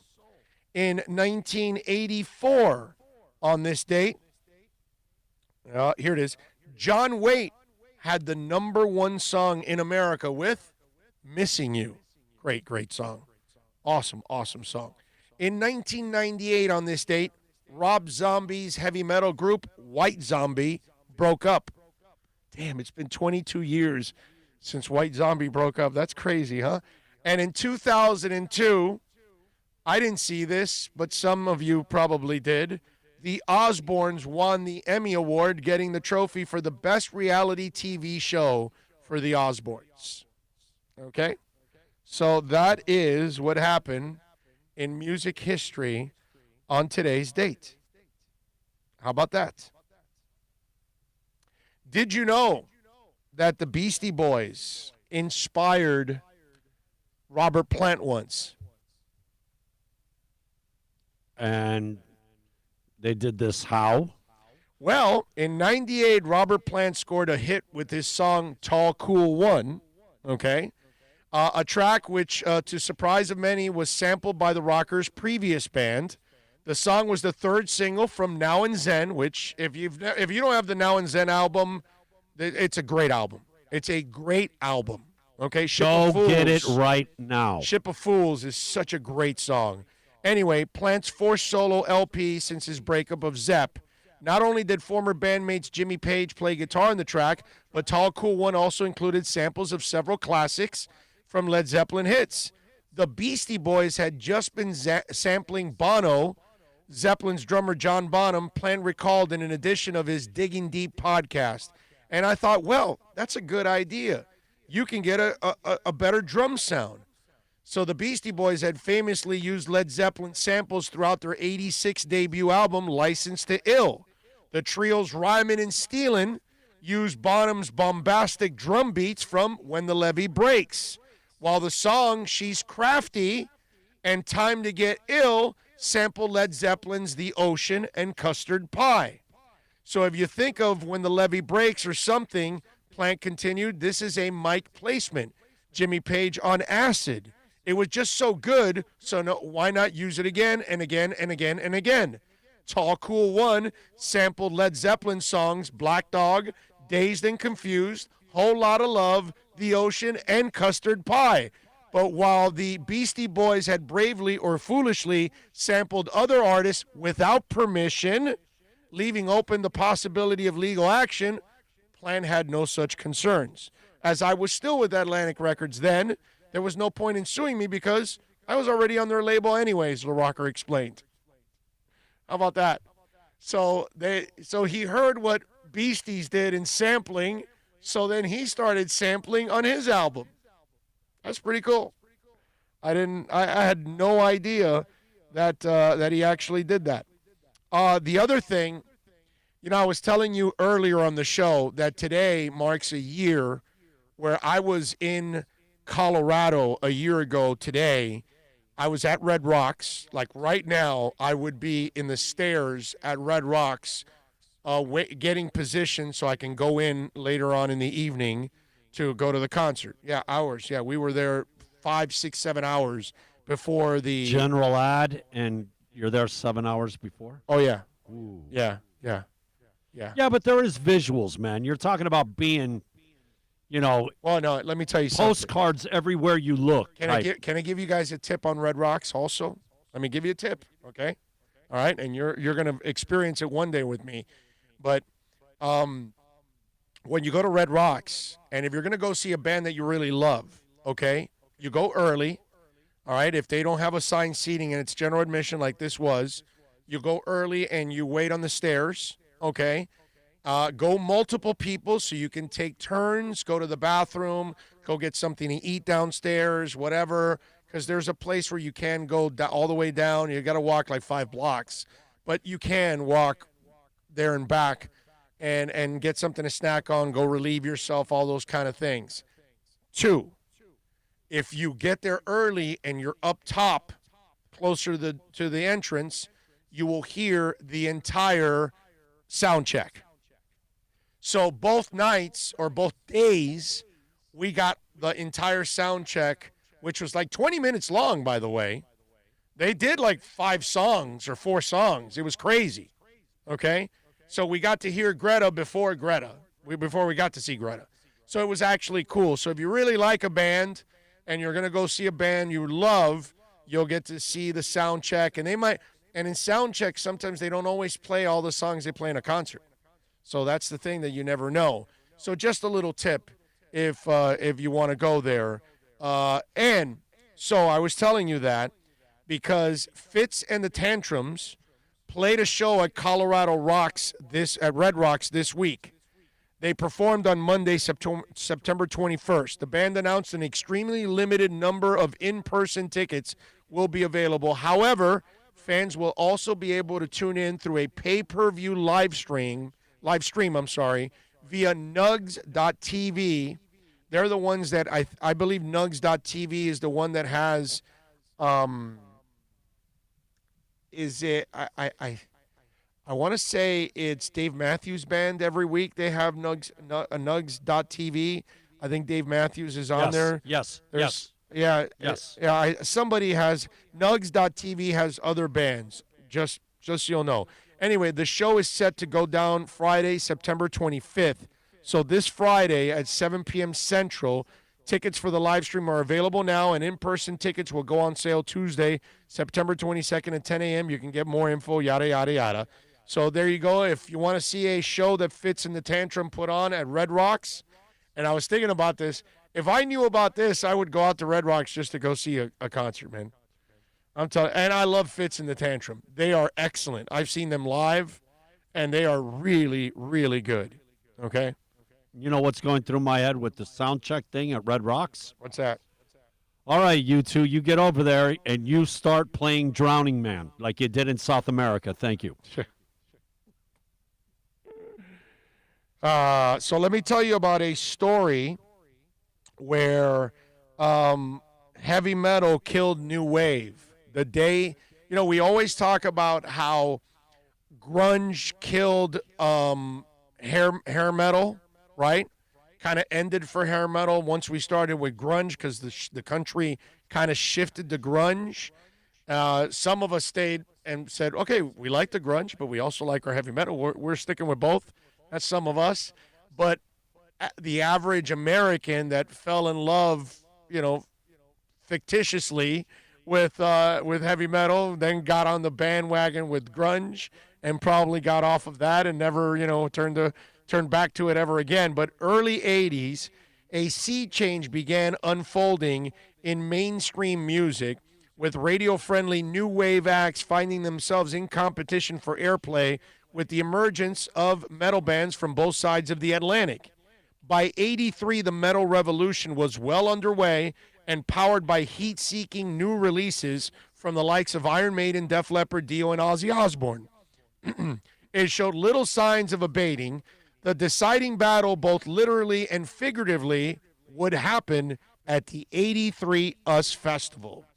With a budget of $12.5 million, Apple co-founder Steve Wozniak put on a first U.S. US Festival on Labor Day weekend of 82, which I still regret to this day that I never went. The festival drew over 400,000 people to the dusty Southern California town of Devore to hear bands like Grateful Dead, Talking Heads, and Tom Petty. Approximately 9 months later, over Memorial Day weekend, Woz put on the 83 US Festival at the same site attracting even bigger names such as Bowie, U2, The Clash, and Van Halen. This time around, the festival carved up into 3 genre-specific days. New Wave Day, May 28th, Metal Day, the 29th, and Rock Day, the 30th. A 4th day, Country Day, was scheduled for the following weekend. Early troubles emerged when the clash of New Wave Day headliners threatened not to play after learning that Metal Day headliners Van Halen were being paid a cool $1 million for their appearance, twice as much as their own fee. Ultimately, the Clash did play behind a banner that said "The Clash, not for sale." Festival organizers responded by flashing an image of their $500,000 paycheck on the giant screens during a portion of their set. The band looked worn out, and Mick Jones left 4 months later. Ironically, when Van Halen headlined Metal Night, they learned that David Bowie was promised the same $1 million fee as they were. So they pointed to a clause in their contract that stipulated they would be the highest paid band at the event. Woes thus shelled out an extra $500,000 for the band, which resulted in a Guinness Book of World Records, creating a new category for the highest amount paid to an act in a single performance. So Van Halen at that point at $1.5 million had the record. To open Metal Day, relatively unknown Motley Crue were airlifted to the festival via helicopter, with frontman Vince Neil reportedly amped on Jack Daniels and pills, and a blonde head bobbing up and down on his lap. The high, energetic 45-minute set showcased the band at the top of their game on the heels of their performance. The release of Shout at the Devil just 4 months later would catapult them into platinum-certified superstardom. What a great album, too. The second day's attendance eclipsed that of the New Wave Day. It was later reported that a total of 670,000 tickets were sold for all 4 days. 375,000 of the 670 were sold to the metal bands, baby. That's right. Metal Day went on to set a new single-day concert attendance record. Surrounded by the dry, crumbling mountains of San Bernardino, the sporadic winds kept up swirling cyclones of dust, covering fans and bands alike. A 300-yard-long pit stretched back from the front of the stage as the crowd surged forward. One official compared the scene to the fall of Saigon, as security pulled one sweat and dust-covered punter after another over the barrier into safety. Riding high on the momentum of the third album, Metal Health, fan favorites Quiet Riot plowed through a 9-song set that included Come On Feel the Noise, ending with exceedingly appropriate Metal Health, Bang Your Head. They would soon become the first metal band to reach number 1 on the Billboard charts. Ozzy Osbourne and Priest rounded out the early sets, with the latter bands riding high on the bottomless U.S. thirst for You've Got Another Thing Coming, Priest's first and only track to hit the U.S. charts. By the time Triumph took the stage, the mayhem of the pit reached frightening new levels. Triumph bassist Michael Levine said of the crowd, "They've taken every drug and they've drunk all the liquor they could grab, and they're busy frying in the sun. I guess they're having a good time." Next came the Scorpions, who whipped up the California crowd into a dusty, fist-pumping frenzy, supporting the Blackout album.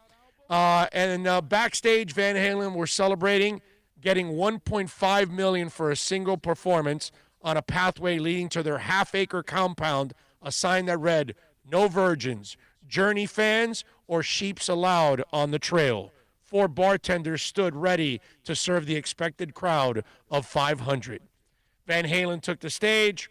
Roth was impaired. Wozniak in his memoir said Roth was practically falling down on stage. He was so drunk, slurring and forgetting lyrics and everything. By the way, he still forgets lyrics. And he's not wasted. I mean, it goes on. Over the span of the festival, Woz lost around $20 million soon after returning to work to Apple.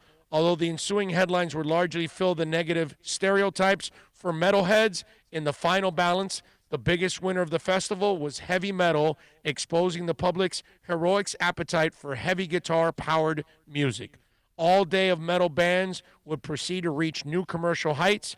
Triumph would release their biggest all-time hit 3 years later, leaving little doubt as to where the direction of mainstream now pointed. As Vince Neil would famously say, it was the day New Wave died and rock and roll took over. The 83 US Festival. A place I wish I was at. Oh, to this day, I still regret it. I still regret it. Terrible. Telling you.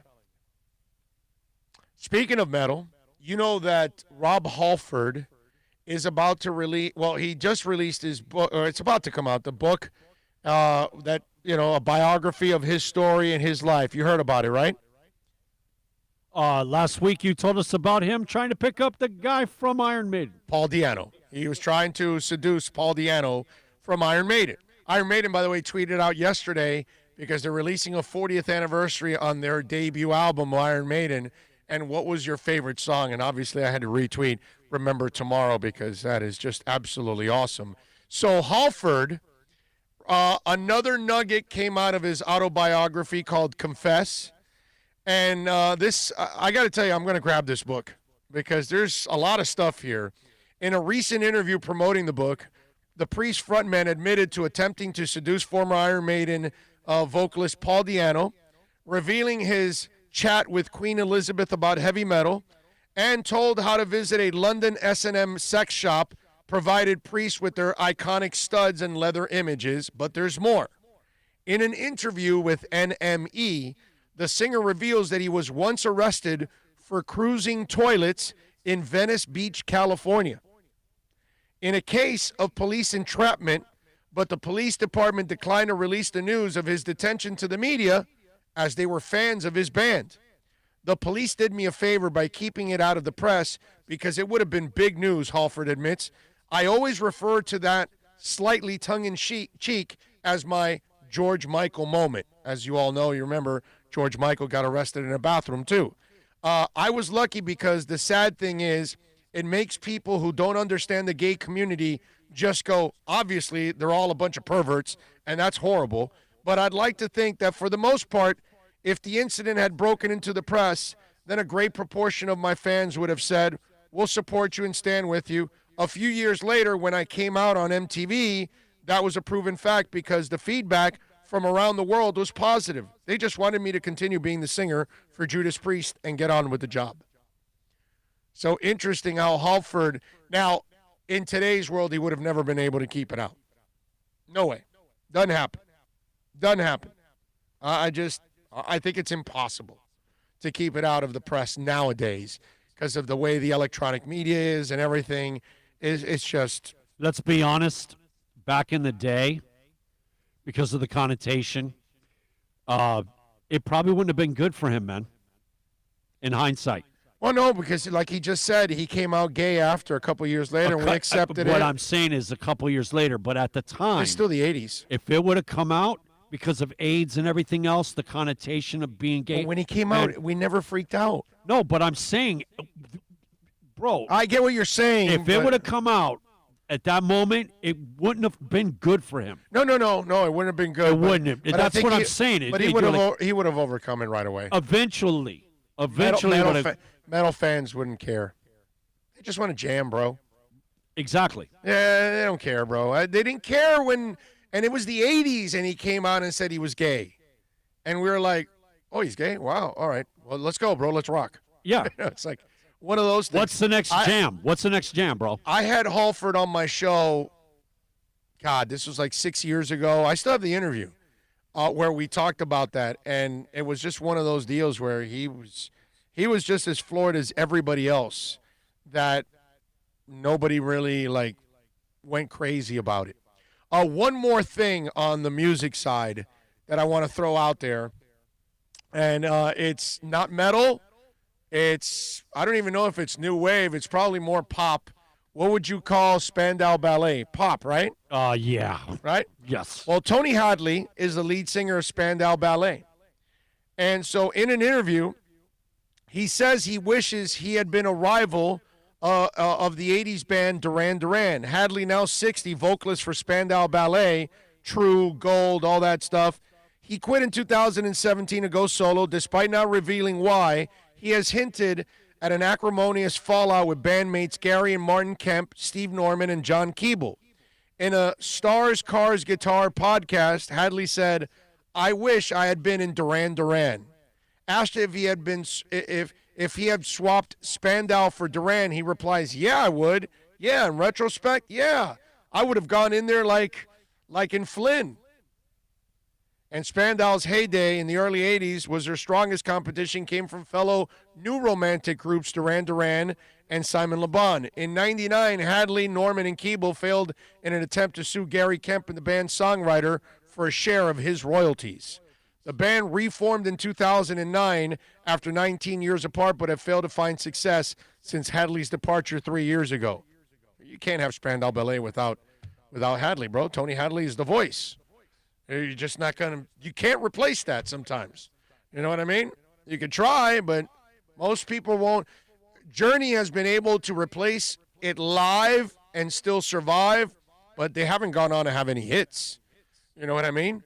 But they've been able to do that. So Hadley, his bitterness and with the breakup with his band so badly that, I'd rather be in Duran Duran, which, by the way, there's no comparison. It goes without saying almost. You know, I don't know if you could ever put Spandau Ballet in the Rock and Roll Hall of Fame. No. But Duran Duran's a first ballot Hall of Famist. Yes. I mean, it's not even – that's not up for debate. That's a no-doubter.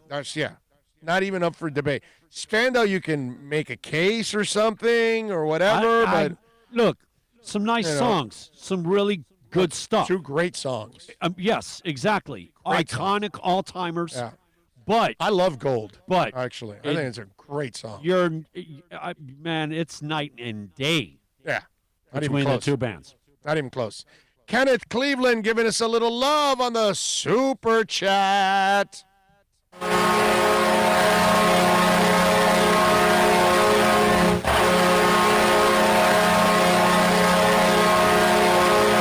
He says, "Good afternoon, Big O. Kenneth Cleveland is live from the Penthouse Boom Boom Room. The ladies want you to do a remote from the VIP room. Tell Bill baked beans is banned from the Boom Boom Room." The baked beans.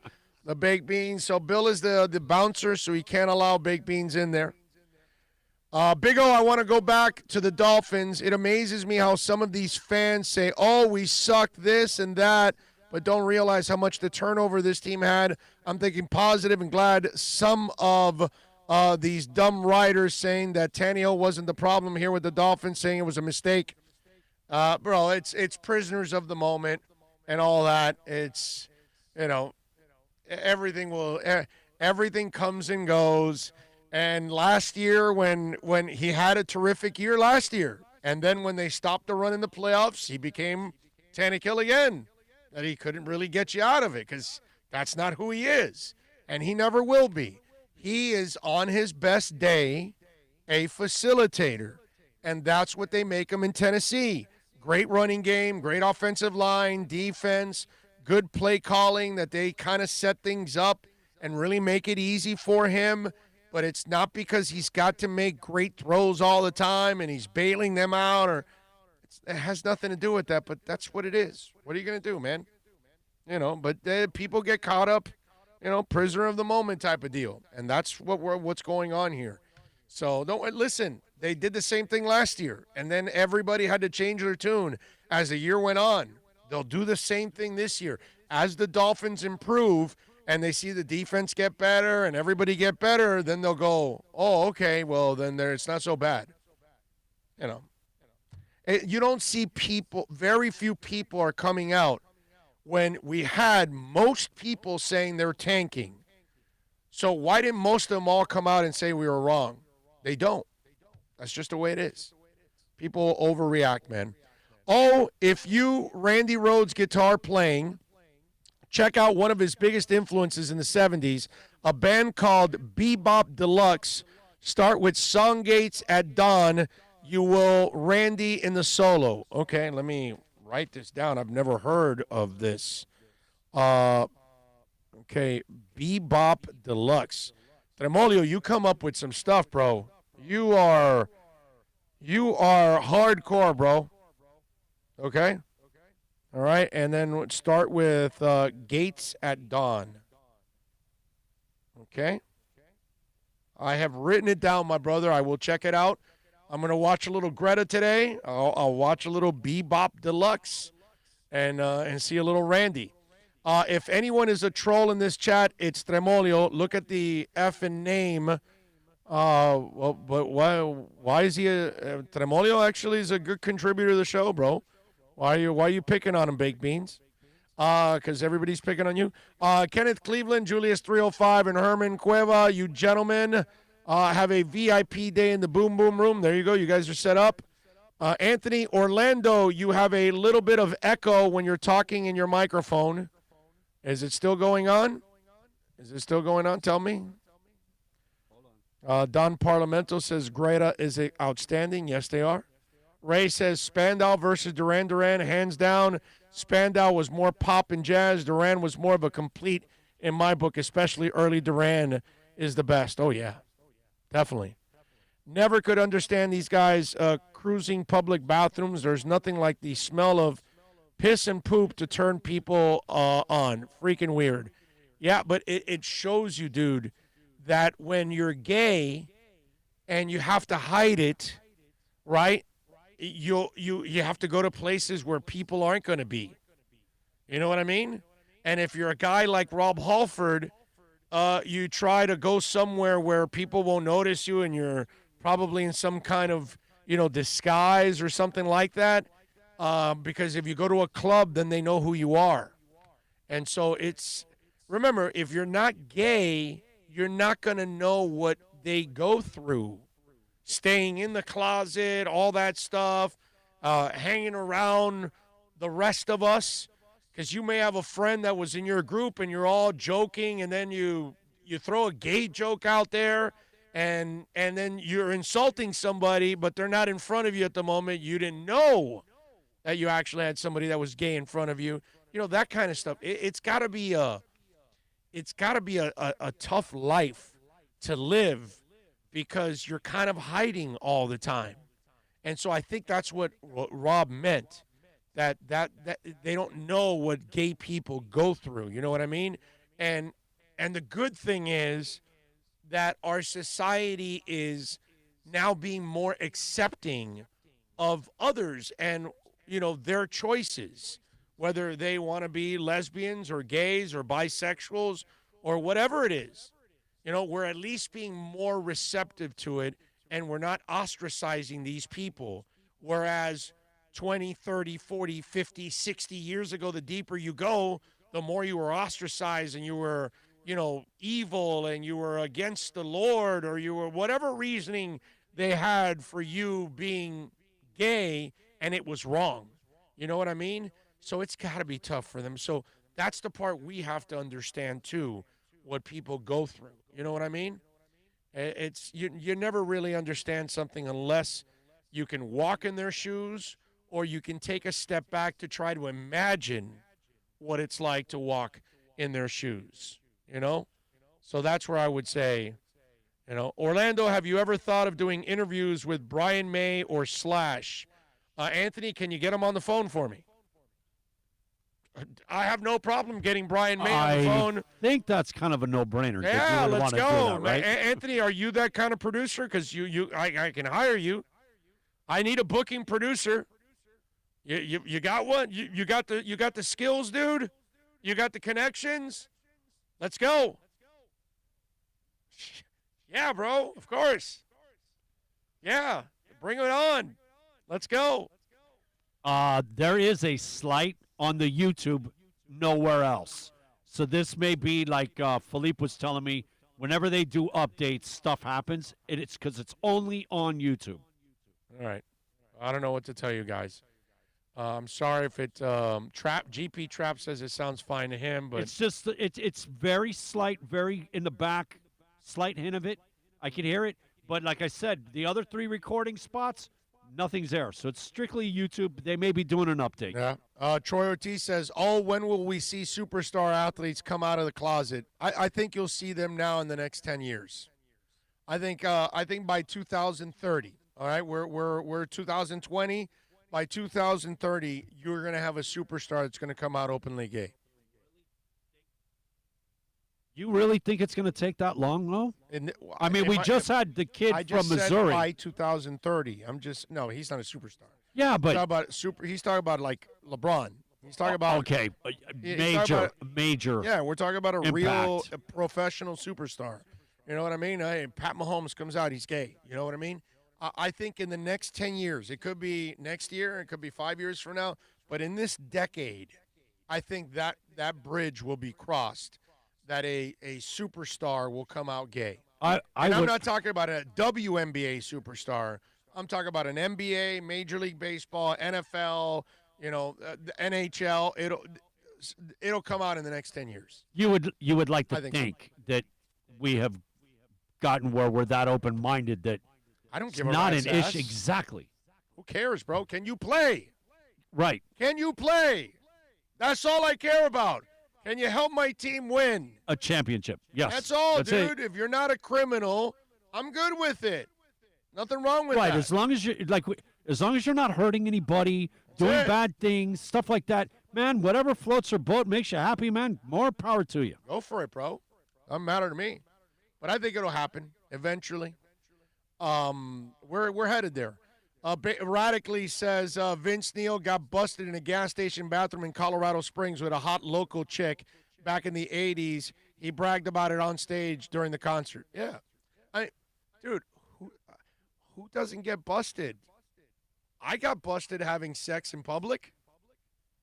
It was at what's it called? The airport, the Perimeter Road, Key Biscayne. I don't know, a couple of places, man. Key Biscayne for sure. The park over on West 8th Avenue. Give me a break, bro. Now, I was a teenager. Okay, I'm not a grown-ass man, but what? Rob Halford looking for sex in the bathroom. Vince Neil having sex in a bathroom. I've had sex at modern age. Sonesta Beach during New Year's one year. Sonesta Beach. Man, give me a break, dude. Who hasn't gotten busted having sex? Come on. Give me a break. I had sex once in the Riviera Theater on US 1 in the balcony. The movie on, a little sex.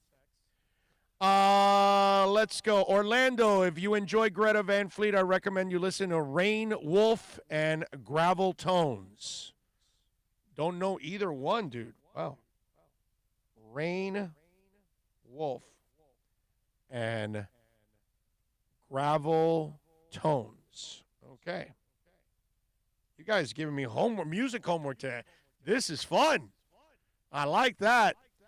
Michael Young says the echo is still here, Big O. All right. Let's see. Francisco Verdugo says Ricky Martin superstar. No, it's talking about sports, dude. There's been plenty of music superstars that are openly gay, bro. I mean, we're talking about Rob Halford. That's a rock superstar. No, that's not here. No, he's talking about sports, my brother. But yes, the Ricky Martin thing, yes, he did come out years ago. But Ricky Martin, superstar? He was for a time. Menudo. And La Vida Loca and all that stuff. It's a worldwide hit, bro. I know he's huge. He's no longer a superstar, but in the 90s, the dude had his moment. Yeah, he did. Worldwide. I get it. Dude, his song was used in the Olympics. No, it was monster. Soccer. It was that song probably hung around getting played for 2 years. Well, we used it at the Miami Fusion. For 2 years. That thing we used it at the Miami Fusion for an open for an entire season. Yeah. No. Cup of Life. Look, that, what was it? A little bit of Rita. That's Lou Bega. No, but dude, songs that get airplay. No, I get it. 2 years. But you were right on target because he was part of Menudo, which was a worldwide sensation phenomenon. Girls love that crap. Dude, you know what it is? Ricky Martin is my prerogative. The guy that married Whitney. Bobby Brown. Bobby Brown.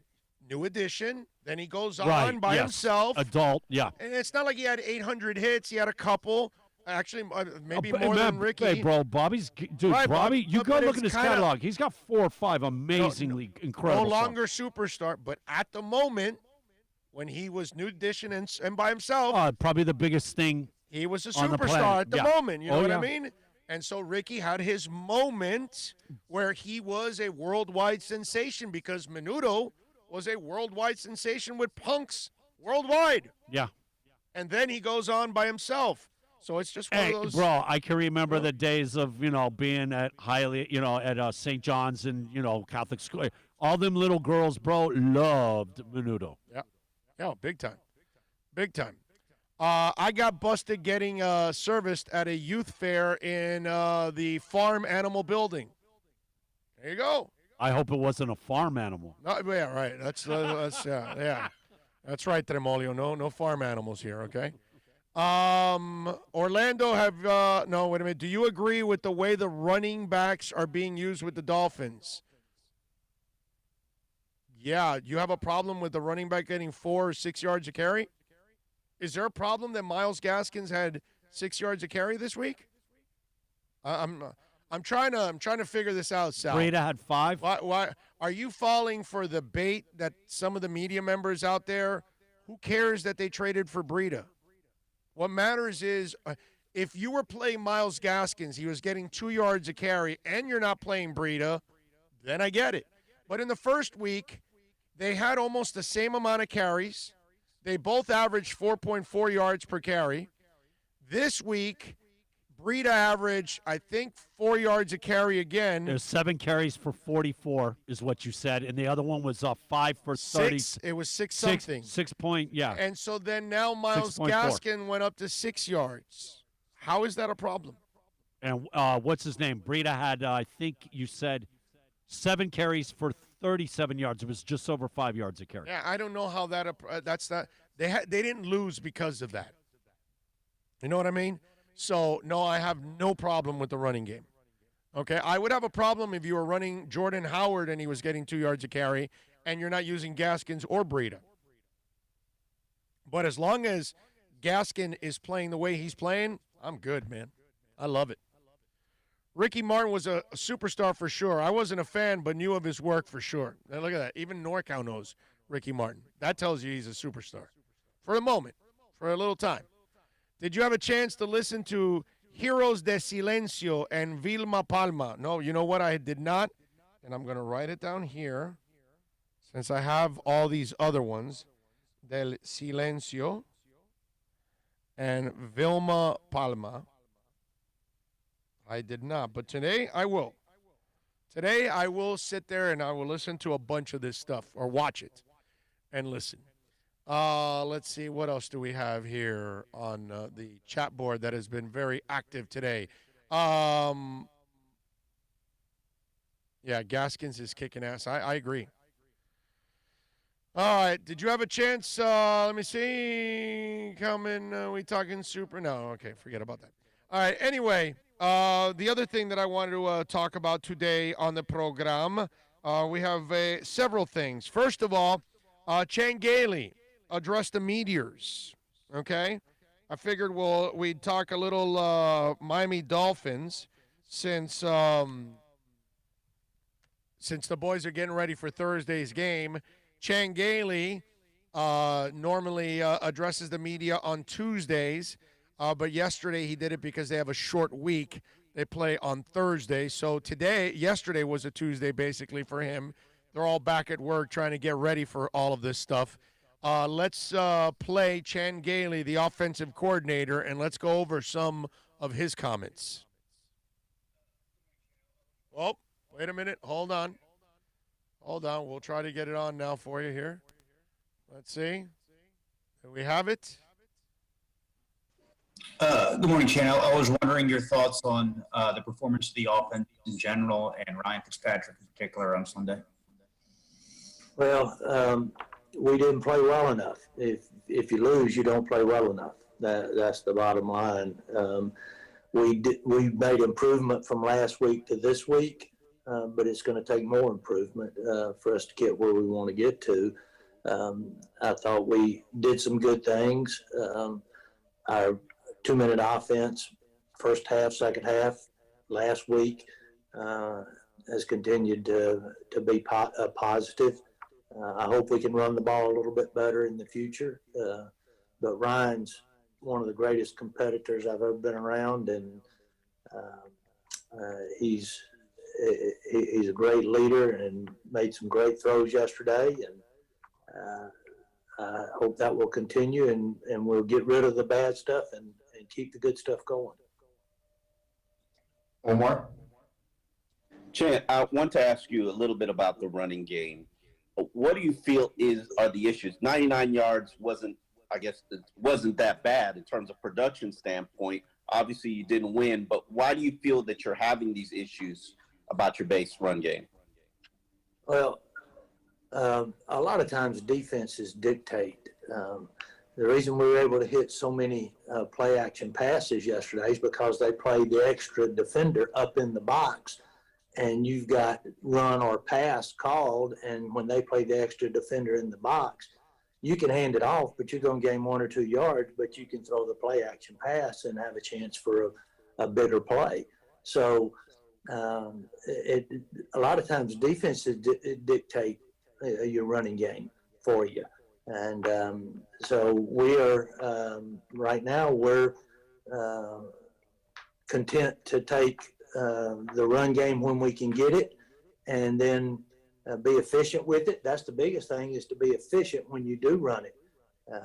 And we've got more than I want, 0 and 1 yard gain plays in the run game, but we're dictated a lot of times by the defense. Adam?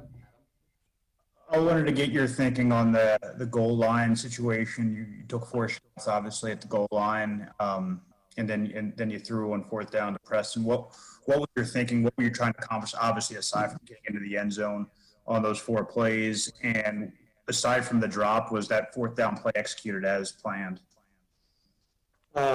We have a goal line package every time we walk into a game, and we had plays we thought would work, and we didn't execute them to the best of our ability, and we didn't get in the end zone. And that's a product of maybe I've got to do a better job of planning those plays and getting better play management in that situation. And then we got to execute better. And if he catches the ball, we aren't having this discussion. If he doesn't, since he didn't, we are. But that's, everybody has decisions to make on a football field, and Fitz made the decisions he made, and most of the time it works when he makes them. This time it didn't. Omar? I wanted to ask you about Preston. Obviously, we saw him during camp, and he kind of showed out in terms of production.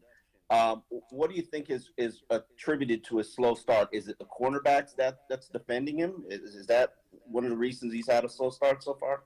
Well, they took their number 1 corner and put on him most of the game yesterday.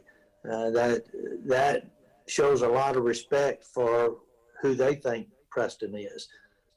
So that's part of it. And we've got to continue to find out, the things he's doing well, and make sure that we're incorporating those things that he does well. We want to make him the best player that he can be, but he's drawing some of the tough guys right now. Travis? Hey, Coach. Yesterday, Fitz talked about some of the adjustments coming out of the locker room in the second half. I was just curious to get your take. You saw the Bills doing defensively, and how you kind of made those adjustments at halftime.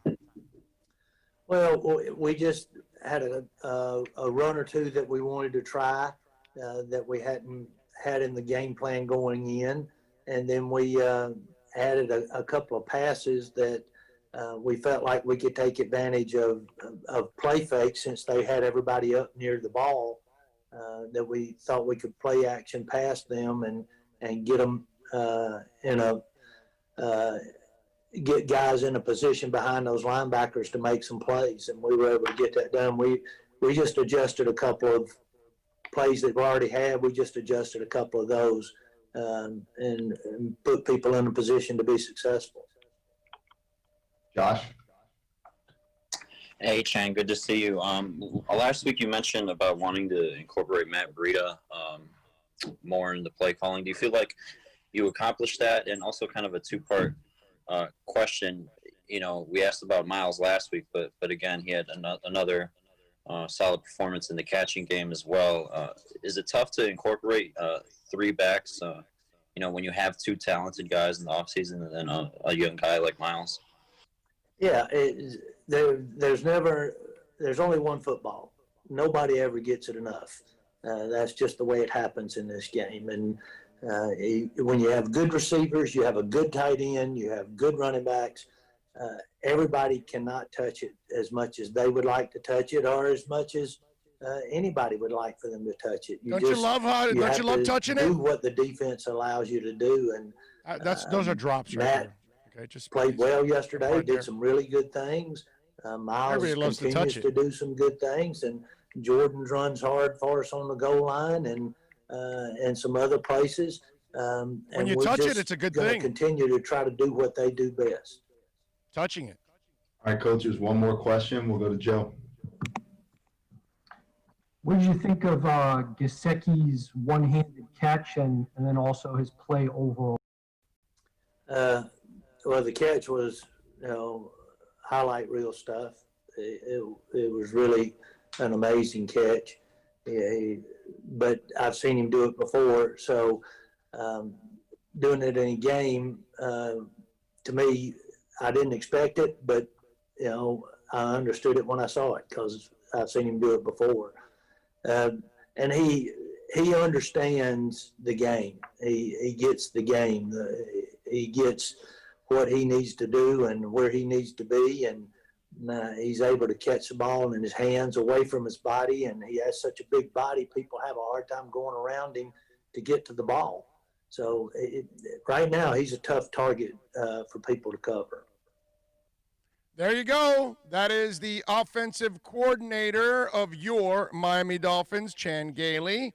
Not a lot of earth-shattering stuff there where we had to stop and kind of explain what was going on and what he said and try to decipher some of this stuff.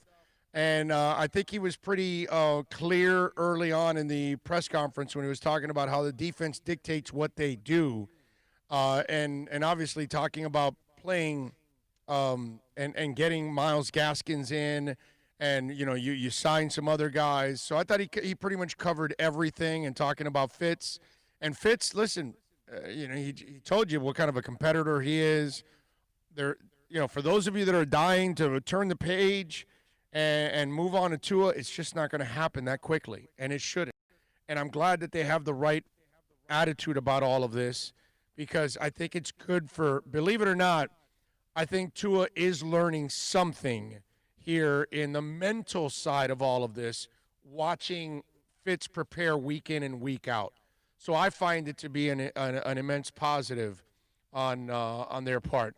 All right, I've gone 48 minutes straight now. Is that what it is? Right? We did from the top of the hour, right? We haven't broken at the bottom, right? What are you talking about, man? What am I at now? An hour and 10 minutes. Really? 48. Done an hour and 10 minutes straight. Where the hell have you been? You've been sitting right here. You're not keeping track. What's going on, bro? We're going to take a quick break. We're going to come right back. Flo addressed the media today. We're going to listen to his comments. We'll come back on the other side. We'll wrap it up after Flo. I may have another thing or two to say. I got to give you my picks. I actually got several other stories, but man, I'm already at 4 hours. So we're going to wrap it up, but we're going to do Flo first when we come back here, and I'll give you a couple of other things before we wrap it up here on the show. Back with more. Hey,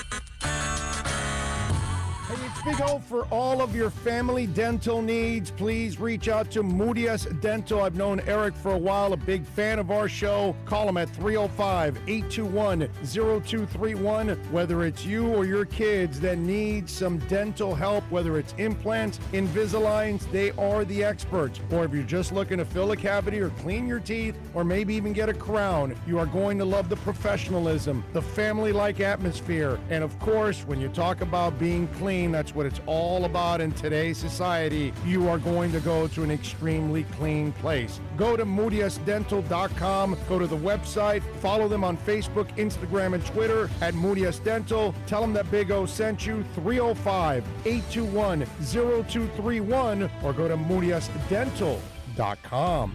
Are you tired of watching the same old travel videos on the internet? Well, then check out MikeNoGoZones.com. A travel documentary that's breaking barriers. I go to the places that the media tells you to peer, where no one else dares to go.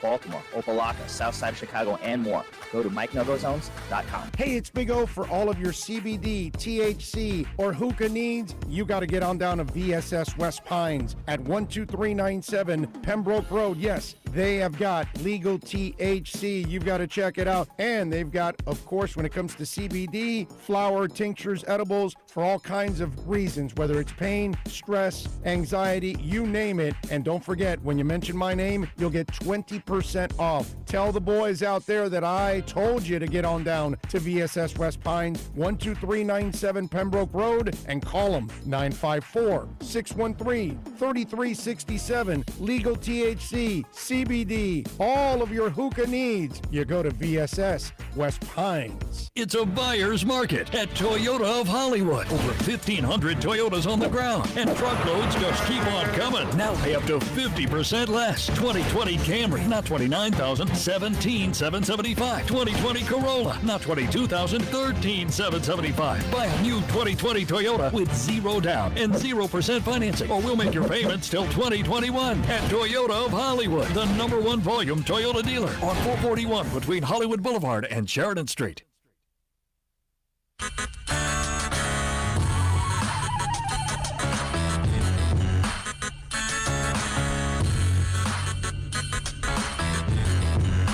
This is the Big O Show. This is the Big O Show. This is the Big O Show.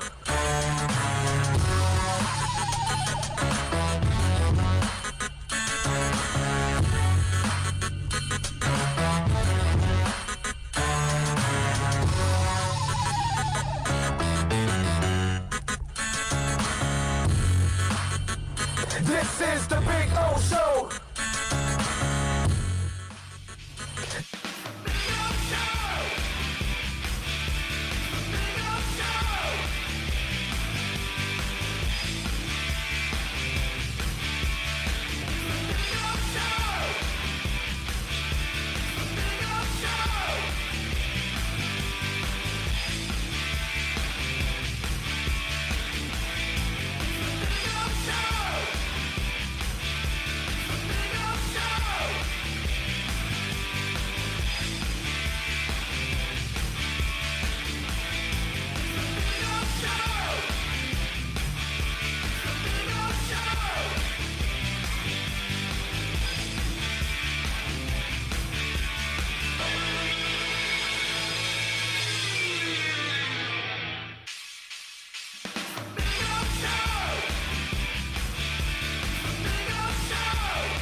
Alrighty, welcome back.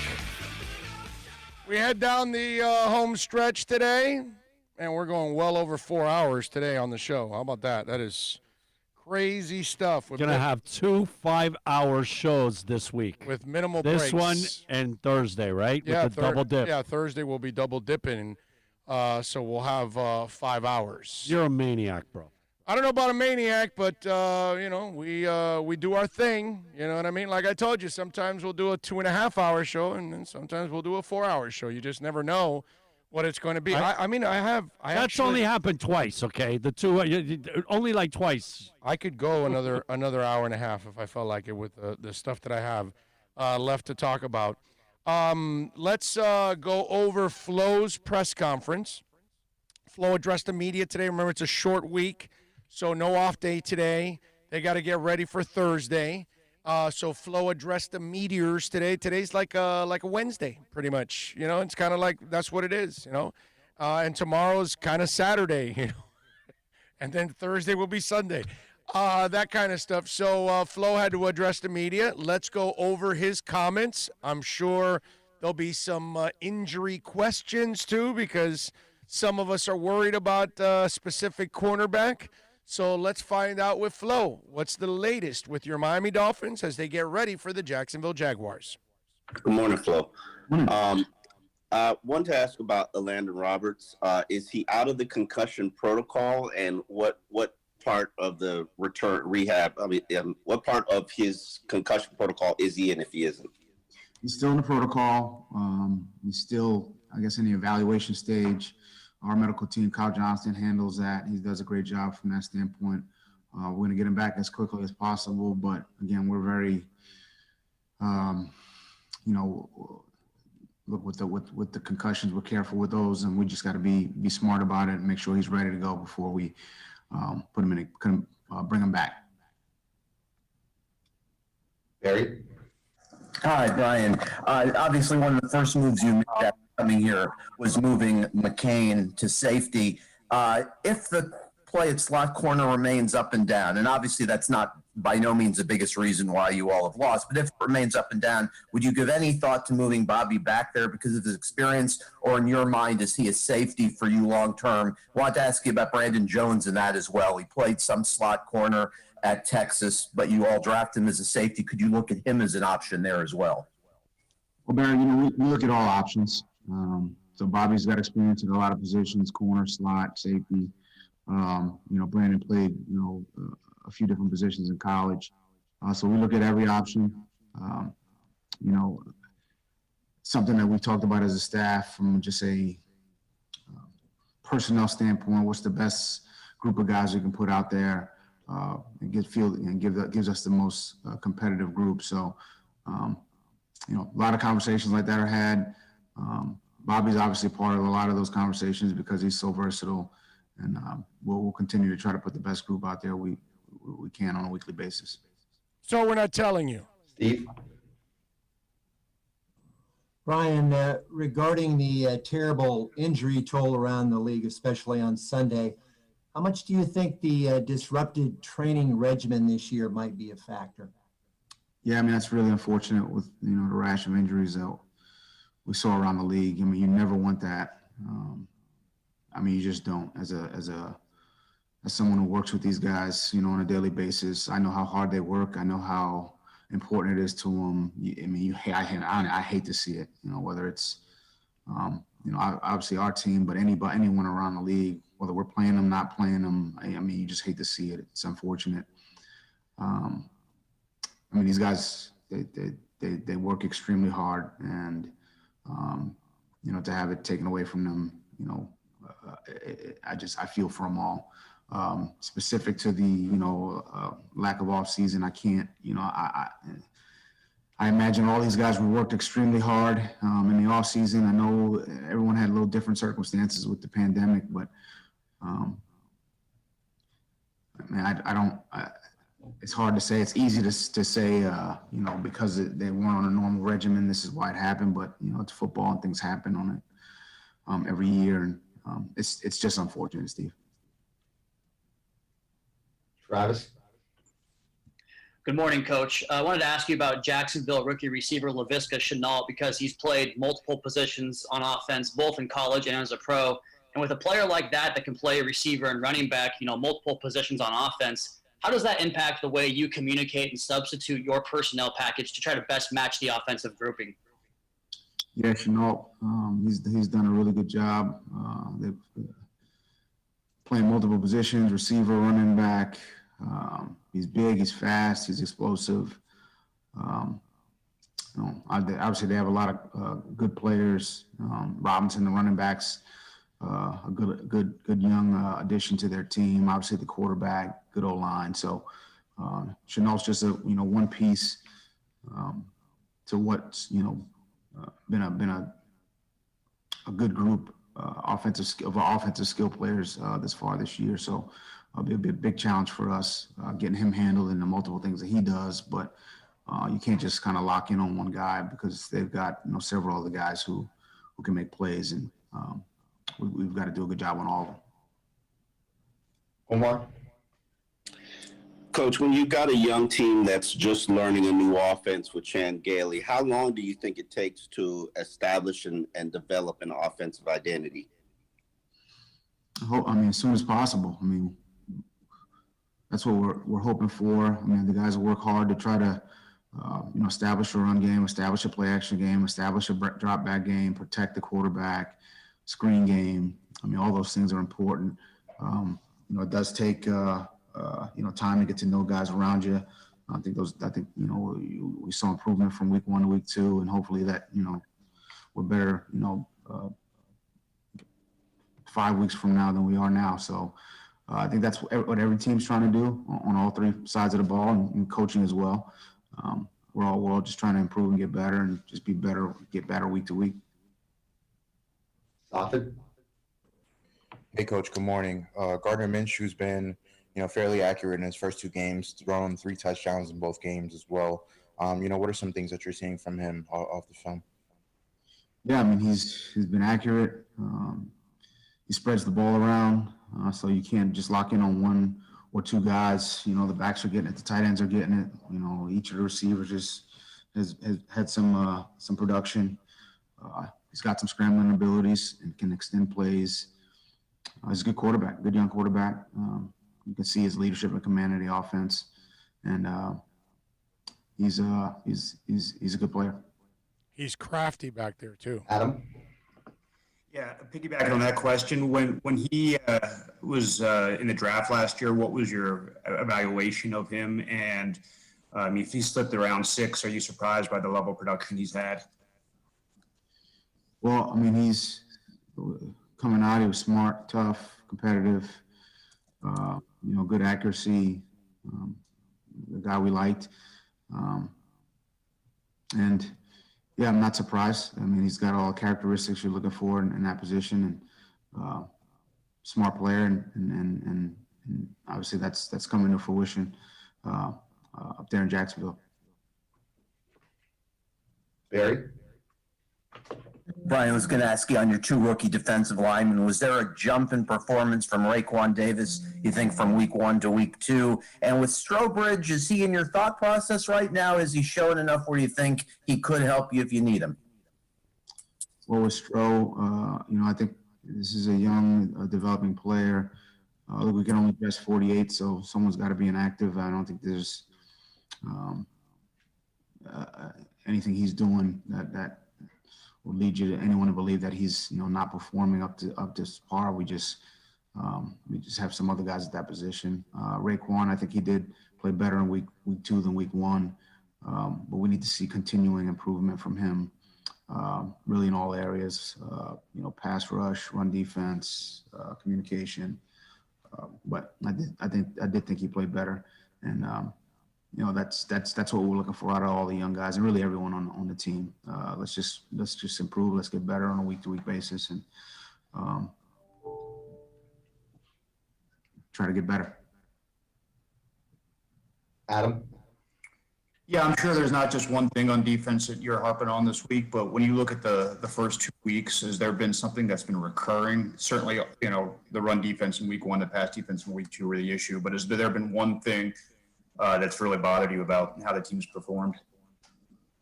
I think there's been some opportunities for us to make plays, and we haven't made them. A couple dropped interceptions, lost edges, a couple missed tackles. So there's never just one thing. but I think we've had some opportunities. We need to take advantage of them. I mean, we try to stress how important every play is, because you never know which one's going to be the one that changes momentum or makes a shift in the game. So we just need to focus in the detail and the precision on a play-to-play basis. And we just, when our opportunities present themselves, we need to take advantage. I mean, that's life. You get an opportunity, you got to take advantage. You don't, all it is a lost opportunity. So that's the message to the team. And that's always been my message. So we just need to learn from our mistakes, make the corrections, go back out there and try to play a tough, smart, physical game on Thursday night. And that's going to be that's our goal. All right, we have time for two more. We'll go to Safin. Hey, Flo, what have you seen from guys like Josh Allen and Chazon on their defense? Young, talented, physical, developing, fast. I think you can see a difference from Chazon week 1 to week 2. But great effort. I mean, they play hard. They'll be good players in this league if they just continue on their trajectory that they're on. I know, I know Doug's on them, and he's on them about being professionals and doing it the right way. And if they listen up, they'll be just fine. All right, final question for Omar. I know a lot of us are harping on the pass rush, but does the fact that you've had to play 2 mobile quarterbacks impact the thought process or the play calling at all, or is this just guys not getting off blocks? We've been talking about this the last couple of days. I mean, it's a combination, Omar. I would say it's,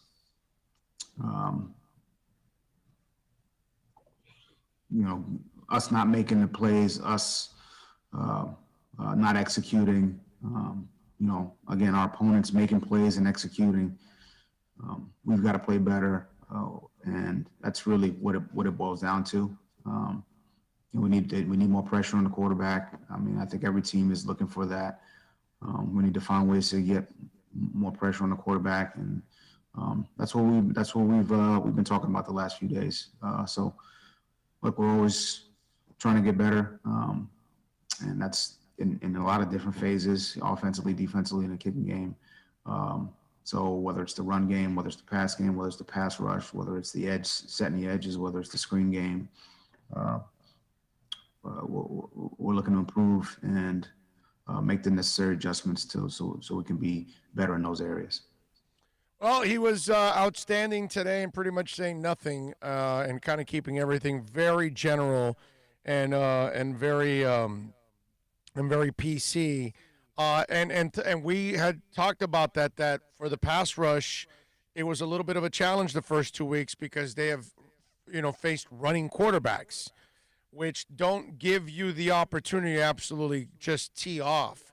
And I think Gardner Minshew on Thursday will give you that opportunity. The one thing that when he was describing Gardner, the one thing he left out, which I know the coach knows and everybody else knows, I don't know how about all of you out there, but he's really crafty in the pocket. I've been so impressed with Gardner the first 2 years here, first year last year, and then first couple games here. He buys time in the pocket. He's really good at it. And he has a good feel for the pocket, something that our prior quarterback did not have, still doesn't have, by the way, to this day, because I've already seen it I saw it in week 1 for Tennessee. But this kid has a great feel for the pocket. He senses the pass rush. He knows when the pocket's crumbling. He knows how to move to either side to buy himself some time. So that will be one of the things that will be a pain in the ass to deal with Gardner Minshew, because I think he might be one of the better quarterbacks actually at buying extra time back there to make the play. Marino was a master at that. And all it was a couple of feet one way, a couple of feet that way, shuffle this way, shuffle that way, and boom, fire it off. And that's what he does. He has a way of moving in the pocket with the ball ready to go. And as he's moving, he's ready to throw at the same time. It's not like the guy that has no pocket sense that moves for a foot and then starts to search again. No. He's already moving so he can actually launch. That's kind of what it is, and that's what good quarterbacks do. And I'm not at the point yet to say that this guy's a good quarterback, but he has the capabilities of being a good quarterback. He has a lot of the instincts that you need to be a good quarterback, and who knows? He might be turning that corner after this year.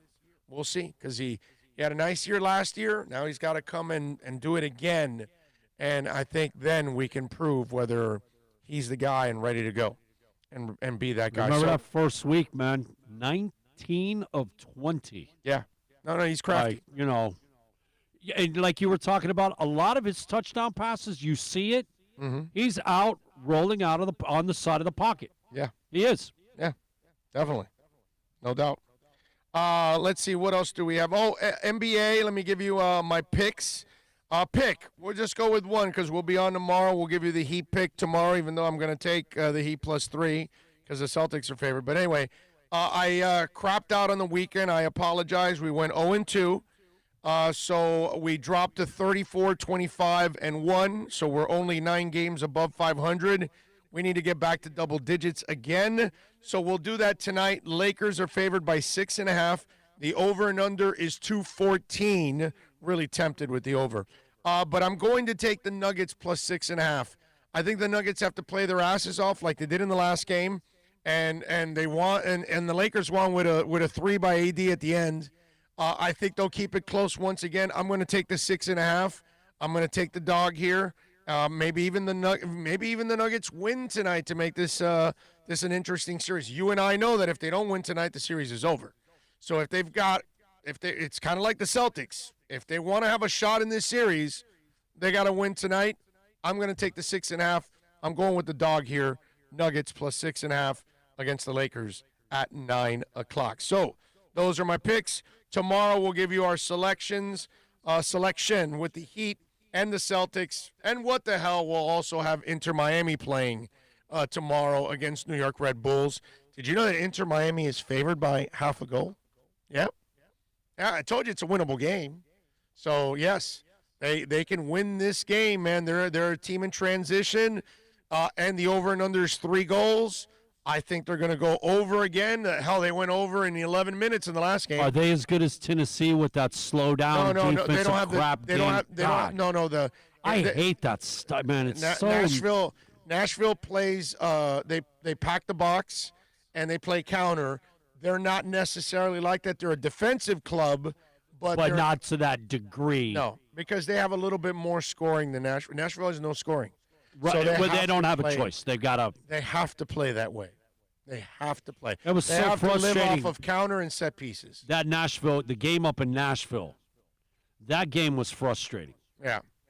We had like 2 or 3 really good chances to score, but man, it was just hurry up and slow down. Hurry up and slow down. Hurry up and yeah, man, not very fun to watch. Yeah, Hialeah Bread asked me whatever happened to Soundcheck, and Soundcheck, unfortunately, COVID happened and there's no music going on. There's no live music, no nothing. So it's really hard to do the music show the way we want to do it.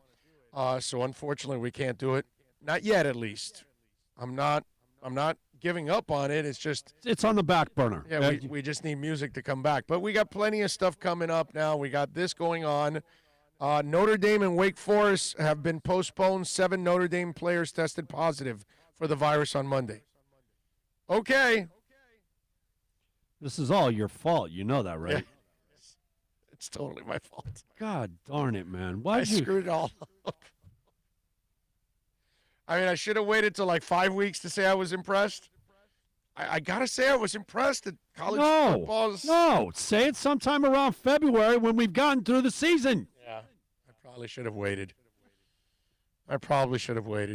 Oh, how about Tommy DeVito passing away at 92 complications from COVID? Very sad. Originally of the 4 seasons. Yeah, it's this COVID, man. The thing that people don't understand is that if you're old or you have pre-existing conditions, this thing will just put your ass out, and you just have no idea how it's going to affect one person or another. And that's the unpredictable part of it. You know, look, that whole thing that you guys were throwing out there that the CDC reversed it on airborne, that's not true. Actually, it is airborne. That was a misplaced post on their part. So it is a airborne virus still. Okay? Like I said yesterday, even if they tell me it may not be an airborne virus, I'm wearing my mask. I'm not going to take the chance.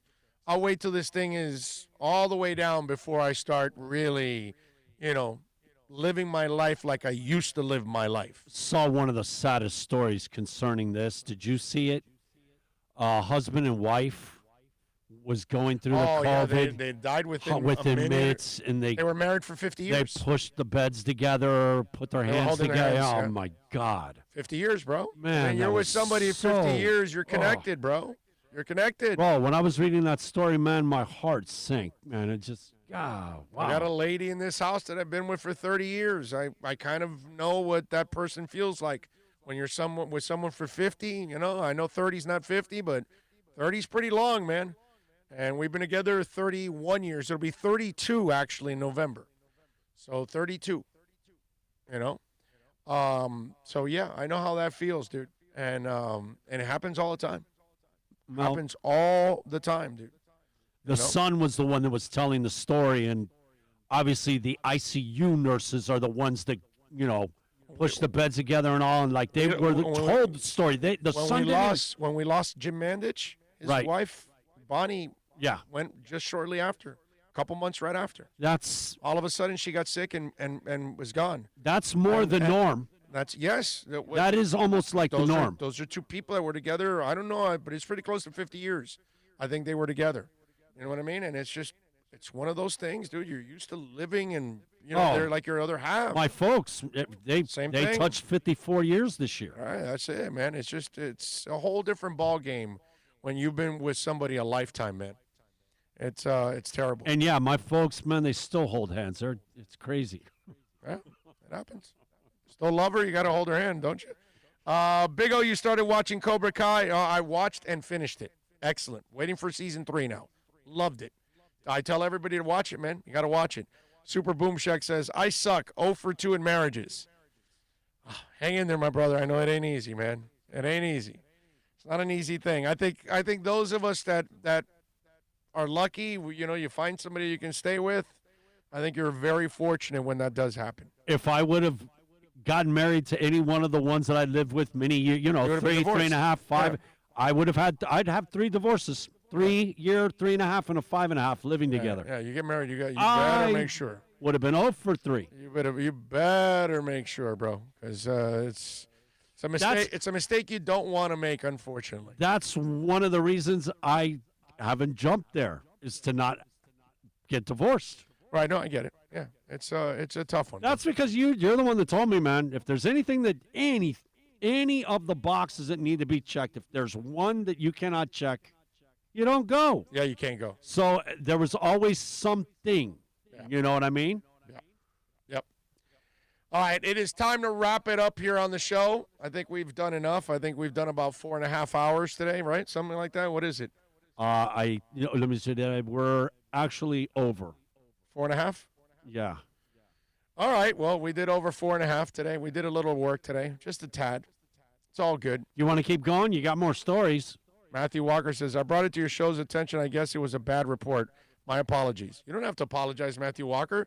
You were reading a report that somebody else posted. No big deal, bro. It's going on everywhere. I mean, come on. Listen, man. They tell us coffee's good for you, then they tell us coffee's bad for you. And they tell you this is good for you, then they tell you that is bad. I mean, give me a break. Water's good for you, then it could kill you. It's not a COVID thing. They do this all the time with all kinds of stuff. That they change their minds. That, oh, no, this new study has now told us that this is it. Happens all the time. You did hear the report about breathing. Breathing is bad for you. Oh, there you go. It's possible. It's possible. Breathing is bad for you.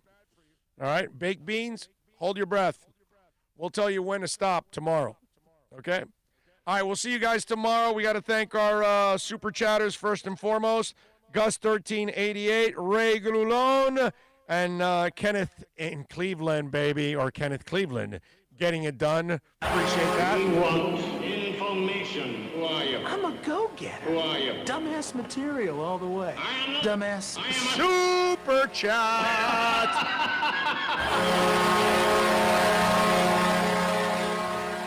Love it. Alex, we'll answer your question tomorrow. Most underrated rock band of all time, no matter what era. I'll think about it. We'll because that's one you got to delve into. So that may take a while. That might be a discussion. Well, there you are. We could stay for 5 hours. Exactly. Right. Let's just do a 10-hour show today. So we'll do that tomorrow, Alex. That sounds like a fun one during our music segment. 1 hour later tomorrow, 12 o'clock. Tomorrow, 12 to 3. We'll be out at VSS West Pines. Come on out, 12397 Pembroke Road. Don't say that we don't go out on the road. We do go out on the road. So come on out and join us. It's a long day tomorrow. We got that and we got soccer. It's going to be fun. And we got the heat. Big day tomorrow. Y'all be good. Be safe. Much love.